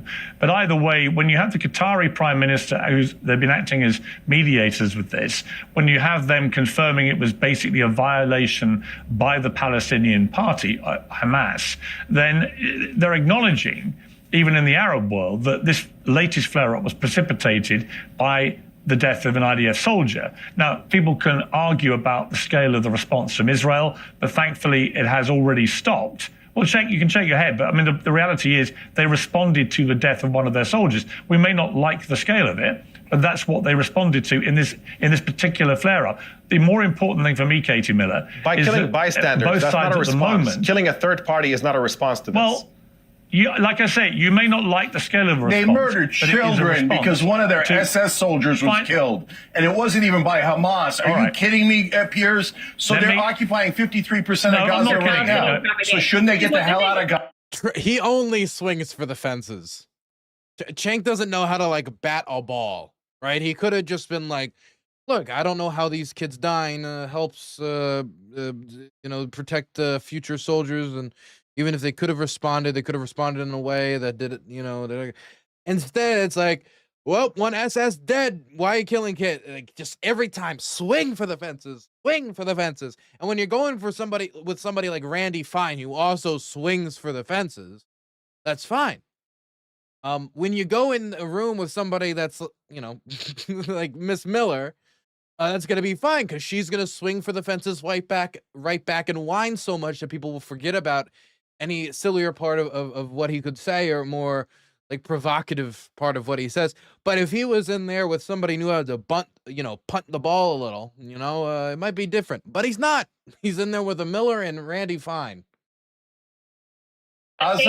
So one of their SS soldiers gets killed, and we're supposed to shed a tear for the occupiers? In reality, they murdered 46 children. They murdered 46 children today, Piers. I can't stand the terrorism of Israel. Yeah, but you know what, Cenk? When you call the IDF SS soldiers and you compare them directly to the Nazis, and you know they're Jewish, I'm not Jewish, and I find that horrible. No. Israel does. Hold on. Let me explain. So Israel does not get a pass on committing another genocide because Jewish people suffered the Holocaust. What happened in the Holocaust you don't get a pass for calling them the SS. Hold on. So what happened in the Holocaust and all the pogroms were disgusting. That doesn't mean that Israel, pretending to represent Jews across the world, gets to commit another genocide upon a totally innocent people and collective punishment and murdering children over and over again and go, I get to do it. I get to do a genocide. You don't get to do a genocide. There is no jail-free conference. You know what I get genocide. to do? All right, Cenk. What I get to do is invite every member of the panel to speak fairly and openly. And my question was directed to Katie. I mean, Katie, look, from my point of view, I think when anyone. And they're committing genocide. Please let Katie speak. 60% of the kids they killed have sniper shots to the head or chest. They're literal terrorists. Let Katie Miller speak. Cenk, let Katie speak. Katie. I will just say this, Piers, this is my last time on this program. If you're going to invite open anti-Semitics to participate on your platform and not call it out for what it is, which is anti-Semitism. I literally just called it out. I just called it out. That's my point, is you're inviting him back, giving him the air. What more do you want me to do? Spew his hatred toward people like myself. Ban him. Ban him from the airwaves. Dude, I love that this administration's first default to everything is ban it. Hey, that late night talk show host sure said a not me. Ban him, take him off the air, because all that does is bring much more attention to the people in question. It's never gonna work unless they can actually get them to cave. Anything short of that will just boost the person that you're trying to get off the airwaves. You try to get somebody banned off YouTube, they just get bigger. If you do get them off YouTube, well then good luck, sailor. But everything up to that point, it just looks like, oh, why are they trying to make them shut up? I wonder what they have to say. It'll always work like that. And she's not gonna get Piers Morgan to choose who he brings on based upon what Stephen Miller's wife says, or based upon her feelings and how offended she is. I mean, look how Piers Morgan uses Cenk. Cenk comes on Piers Morgan's show all the time. He just had him go head to head with a congressperson, like as a pivot, like as a surprise to both of the congressperson and to Cenk, and he did it, without any bumps in the road, really. Why would Piers give him up? Cenk Uyger is an explosive, loud, flamboyant, and he makes he throws pejorative statements around quite frequently. He'll throw around an ad hominem. And he doesn't filter himself in any way. These are all things that play very well for Piers Morgan's show. They're not going to remove him to please the wife of one influential politician. People like my family, and again, not debate the merits of the argument, but no one said your family. What kind of lunatic are you? In the last segment with Rep. Randy Fine, what you said was he had said the word Muslim. He never once said the word Muslim. You immediately turn it to identity politics, which are completely more than identity politics. He did say the word Muslim. He did say Muslim. He did. I heard him. He did say it. What you're doing by comparing the SS and the IDF is once again saying that the Israeli state, you're coding it for just saying Jews. You're saying that October 7th and what happened afterwards was not a warranted response. Let's not forget that there were suicide bombers that came from Gaza near daily into Israel. Cenk, let her finish her point. Then you can respond. Let's not forget who held Israeli hostages. Was that all Hamas? No, that was also Gazan civilians. Why can't they find and return all of the bodies of the hostages? Why? We saw on video yesterday from an IDF drone that a body was recovered because and then Israel was genociding Gaza, and you can't keep track of what's going on in Gaza when it's under relentless bombardment from the north to the south. I mean, it's incredible. We're looking at a dynamic in which literally Israeli soldiers are shooting children in the head. Snipers are doing it. Were they all Hamas, or were some Gazans? I would like to ask Katie. Katie, let me ask you a question. The thing I found offensive of what Randy Fine said, amongst other things actually, but his particular statement in which he repeatedly referred to Gazans, not Hamas. I don't think that helps anybody in this debate. Hamas, we know what they are. They're an armed military and political power in Gaza. They do not represent every Gazan. And to try and constantly call the people that perpetrated October the 7th Gazans, I think it's wrong. Okay, good. Because I think it's wrong. In the same way I find it offensive when Cenk says, yeah, but Cenk says the IDF are the SS. I find that incredibly offensive, particularly given that they're Jewish. Why? Right? Are So they we should allowed just- a genocide? Why is that offensive? Because you're Why is that singling, you're offensive? Are they comparing them allowed to do a directly genocide? to the people that I am waged the comparing them to Holocaust against another the Jewish genocide. people. By the way, you could also call them Turks. You could also call them Ottomans. You could call them Serbs. You could call them members of Pol Pot's campaign. Yeah, but he didn't, right? And if Miller was a little smarter, maybe she'd say this. He didn't know. He chose the SS. He chose the people who perpetuated the Holocaust. I think he did it purposefully, as in to evoke that type of emotional language, to evoke that type of comparison. Now, if he wants to, like, say it could have been any regime, you can say that, but he didn't say Serbians. He didn't say Pol Pot. He didn't say any of these. He said the SS because they're the most well-known brutal murder organization, the militarized brutal murder organization, and, well, the history. You can call them anything you like. They're all genocides. Now, the Holocaust was even worse. I get that. But at the same time, it is a genocide. And frankly, when you just simply look at what is left of Gaza, have you seen the footage of it? There's nothing left there. The overall, there's complete and total destruction. I think that is what's obviously happening in aimed at Gaza driving the is population out, horrific. and it's admitted to by Israeli leaders themselves. They're saying that Yes, they're trying Omar, to make Gaza Omar. unlivable for Palestinians. They're telling you it's a genocide. I don't disagree. Omar, I don't disagree. And when I hear people like Smodrich and Ben-Gvir, I think they talk in genocidal language. I've classified it myself as ethnic cleansing. They've made no secret that they want to kick all the Palestinians out of Gaza. I think it's disgusting and reprehensible. And when the Israeli government officials we've had on try and pretend that their views don't matter and we should ignore Smodrich and Ben-Gvir, I say why? Why should we? They're senior members of the government, for God's sake. So I have, as you know, both of you and Cenk both know, I've expressed increasingly critical views about the Israeli government strategy in Gaza all this year. But I prefer not to get into debates about this stuff where you shout over Katie Miller and start calling the IDF the SS. I think it's just unnecessary. Now, going back to Katie Miller, Katie, do you think we're going to get a lasting peace? Poor little genocide. All right. Is your name Katie Miller, Cenk? No, it's not. You're not Katie Miller. Katie Miller, do you think we're going to get a lasting peace here or not? I think we will, because again, this is a centuries-long war, as Jillian has said, that has persisted for many, many years. It's biblical. And for once we have a president who stands up and says, let's be done with this, who brings everyone together, all of the countries in the Middle East, to uphold a peace agreement. And whether that is one IDF soldier being killed or two, and skirmishes, whether that is Palestinians killing themselves after this ceasefire, which we saw in the streets of Gaza, right? Is that all we want to have happen is a lasting peace between Israel and the Palestinians. That is it. Okay, That is utterly clueless. I want to move on. I'm sorry, but Katie Miller does not know what she's talking about, because Donald Trump is the most clueless president about this stuff. Sure, he's throwing his weight around trying to make sure that there isn't a ceasefire because he's desperate to get some kind of Nobel Peace Prize for peace or whatever, or portraying himself as the peace president, but he will not do the minimum that is required for a long and just peace, and that is Palestinians to be free. And a president who doesn't understand that Palestinians being a free people in their own land is a prerequisite is not going to achieve long-lasting peace.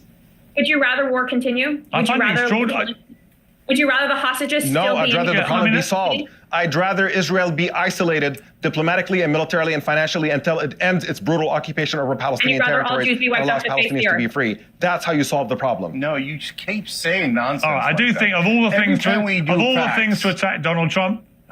All right.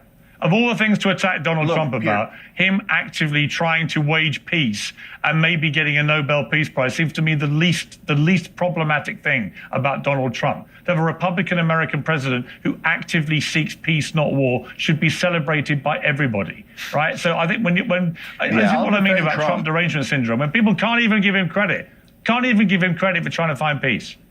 What's wrong with this? You can't give him credit. Somebody who funds a genocide and then decides to arbitrarily put a stop to it briefly by putting some pressure on Israel to cut it out, and who basically encourages Israel to bomb Iran, and then 12 days later takes credit for having stopped that war. You can't be the initiator of war and genocide and then try to take credit for being the peace president because you put a stop to your own nonsense. That is not how it works. What happened. Let's be honest. October 7th is what started this. Oh, I want to Nonsense. just switch gears. Palestinians were being killed before. All right, hang on. Several hundred Palestinians were killed in 2023 before October 7th. All right. We are moving on. We are going to move on briefly to a couple of other topics I wanted to mention. Katie, while I've got you talking to me, I wanted to mention this was where you and Jake Tapper got into it over the former White House press secretary, Karine Jean-Pierre. Let's take a look. She is quite incompetent to do the job, right? This is what Republicans have been saying for years now, is that she is just another evidence that DEI doesn't work, whether that's in the White House in your press secretary role, or whether that's an air traffic controller, an air pilot, whether that's your doctor. You want to hire the best for the role, not just based on skin color. Jake, why did she get the job over John Kirby? Well, why are we assuming that she, as a black LGBT, gay woman, is DEI, but a white woman who is behind the podium right now, which DEI initially started as affirmative action, which was about affirmatively hiring women and minorities? Why is one DEI and the other is not? Why did she get the job over John Kirby? Because as everyone has said this week, she is woefully incompetent. She had the job long before John Kirby. I will just say she used to be a commentator on CNN, then she was one on MSNBC. Mm-hmm. And she was good at that. I'm without getting into the job I thought she did as press secretary. I thought it didn't seem crazy to me because she was eloquent as a commentator. Why is she trained every 4 sentences to say she is a black, queer, LGBTQ woman? Because that's how she's been promoted her entire career. I thought it was an interesting debate, Katie. I mean, on her book tour, all we've heard from Karine Jean-Pierre is her repeatedly saying how proud she was to be a black, queer, LGBTQ woman. Let's take a look. As a black woman, as a person who's also LGBTQ, as a black woman, I am a black woman, I am a queer woman, I am an immigrant.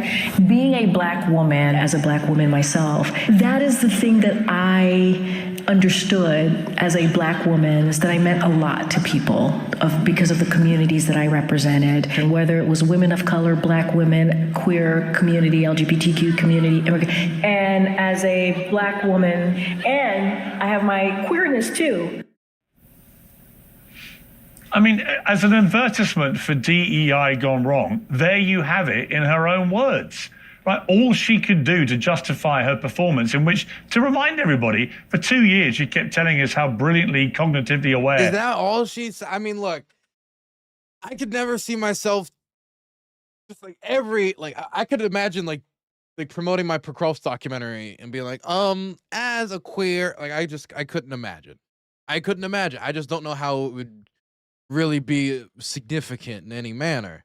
But if somebody puts a lot of weight in their identity, and they go to different shows and they give generally the same pitch over and over and over again. If you're going on The View, then you're going on The Bulwark, then you're going on this and that. I don't know. That means that's all her only qualification for the job. It's very obvious that that's a big part of her identity, at least not just only as her lived experience, but what she places personal value in and what she wants to bring attention to. It's not what I would do, but I mean, that's all they are? No, it's just what you notice, what they talk about.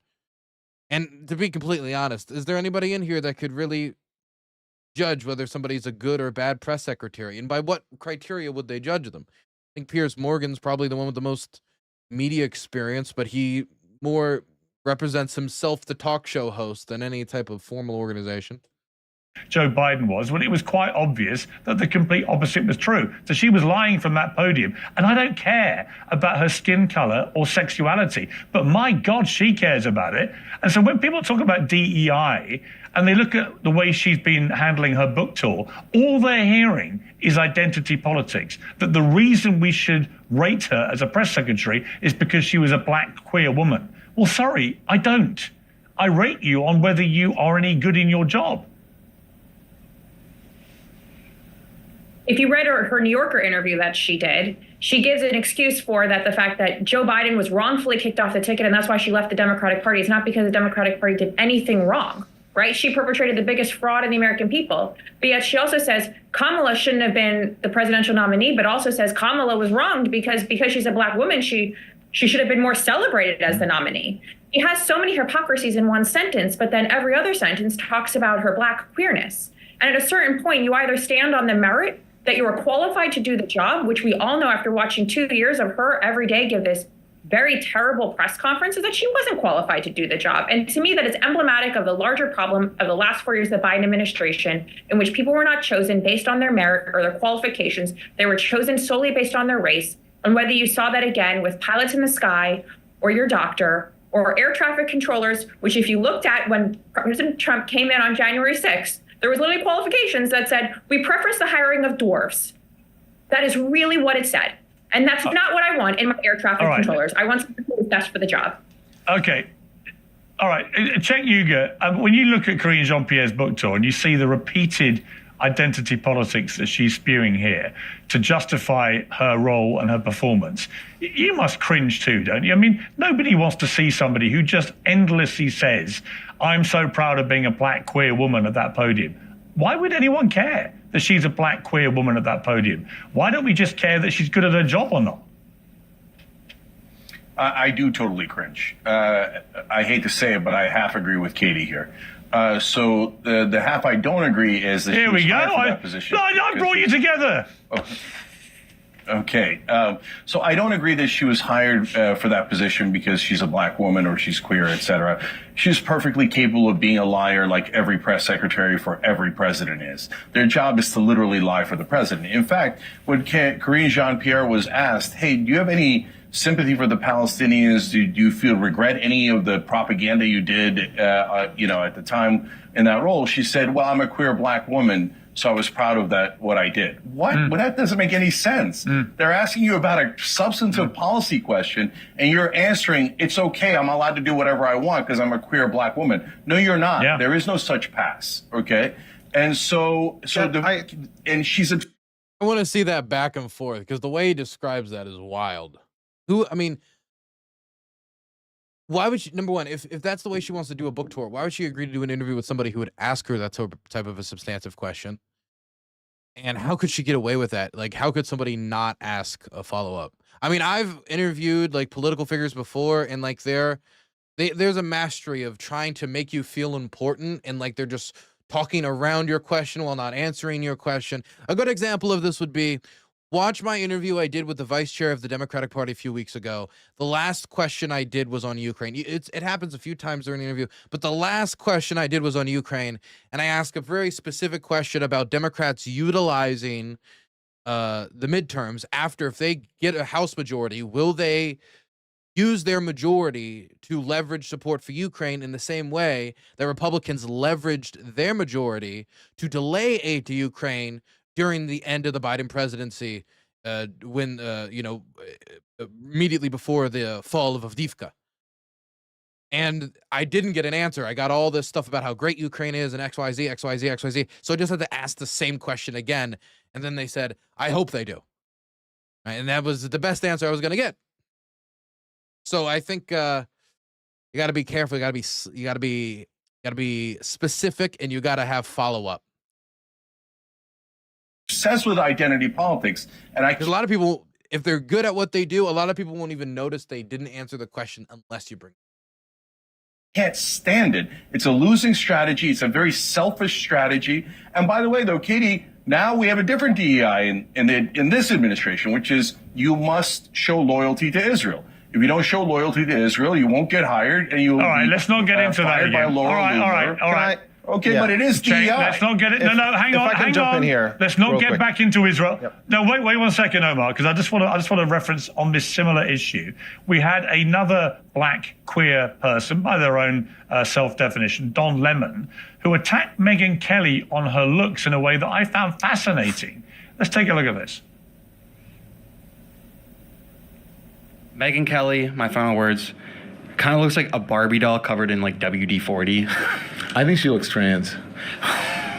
Let's end on that note. She looks, as they say, she looks clockable. So he said there that that is actually wild. She looks trans and looks clockable, which I'm told refers to a term used to describe a trans person who is not passing as their biological gender. What I was struck by, Gillian, about that was there's Don Lemon, the great standard bearer for the black gay community.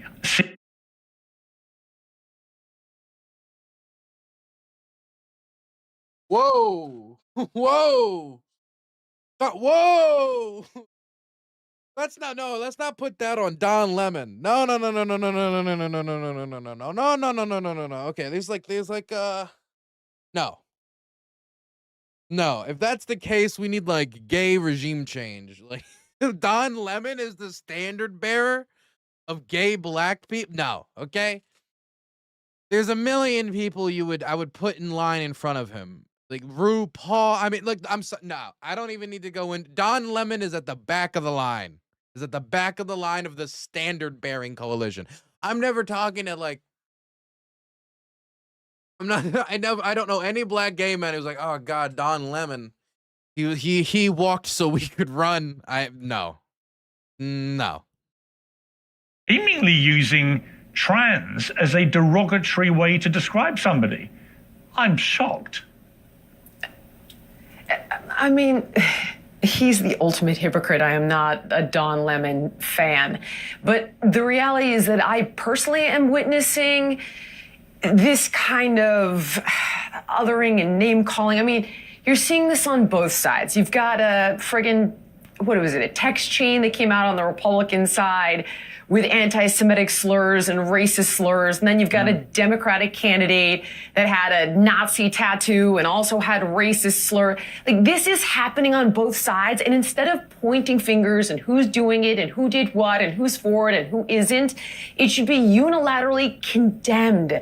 Identity politics is gross, period. It does happen on both sides, and it should be isolated and marginalized. That's not cool. What Don Lemon just said is gross. It's gross, period. It would be gross coming out of a Republican's mouth. It's gross coming out of a Democrat's mouth, and it should be unilaterally condemned. Yeah, Can I jump it's in actually here? transphobic, Just ironically. Omar, yep. Yeah, so certainly what Don Lemon said is incredibly distasteful, and there's no way to defend it. But just on the Jean-Pierre bit, I do think, frankly, that diversity, equality, and inclusion are important things. The United States has a very racist history of excluding a lot of people, and we should be celebrating the fact that we are becoming a more inclusive society where people of different backgrounds can rise to positions that previously were simply inaccessible. Now, I agree with Cenk that this becomes a problem when you start using it as a shield to avoid the substance of conversations. And the recent interview she had on MSNBC, in which she's asked about whether she has any regrets about the way she defended Biden's policies and war crimes, and what she responded with is her identity. That, to me, is a misuse and an abuse of DEI. It's a way to trivialize that and essentially reduce identity politics to something distasteful that becomes a source of criticism. When absent these kinds of abuses, I do think that there is room for identity politics in a country that has excluded way too many people because of their identity. And the fact that we're progressing beyond that is, frankly, something to celebrate and to look forward to. Okay, I just prefer a general country where there's opportunity for all from the grassroots up, and then meritocracy overrides mediocrity by ticking boxes. I think it's just so self-harming, actually, to the communities who people think they're trying to help. I mean, the classic example to me, I've just written a book called Woke is Dead. It's an aspiration, not a statement of fact, but I think the ideology is dying fast. The people reacting to stuff. Is that worth the tree? Is it worth the tree? We had a tree that could have just grown, and we made a book. Okay, Nothing I can do about it. On the woke side, I think it's just people have had enough of it. But my classic was when Disney remade Snow White and the Seven Dwarfs, and they decided that dwarf actors could not play the dwarf roles. They therefore, as the dwarf actors told me, deprived dwarf actors of the most prized roles in their business. And they did it apparently to protect the interests of the dwarf actors. If that isn't the most absurd example of reverse identity politics, self-harming the very people it's purporting to protect, I don't know what is. I was going to mention one other thing. We run out of time, but I'm going to give my view about this, which is Riley Gaines and Alexandra Ocasio-Cortez swapping insults. Gaines... I don't care. I don't care about AOC like saying that the swim girl did fifth. I don't care. Okay. Man, it was weird seeing Miller. Is this at the end where I think I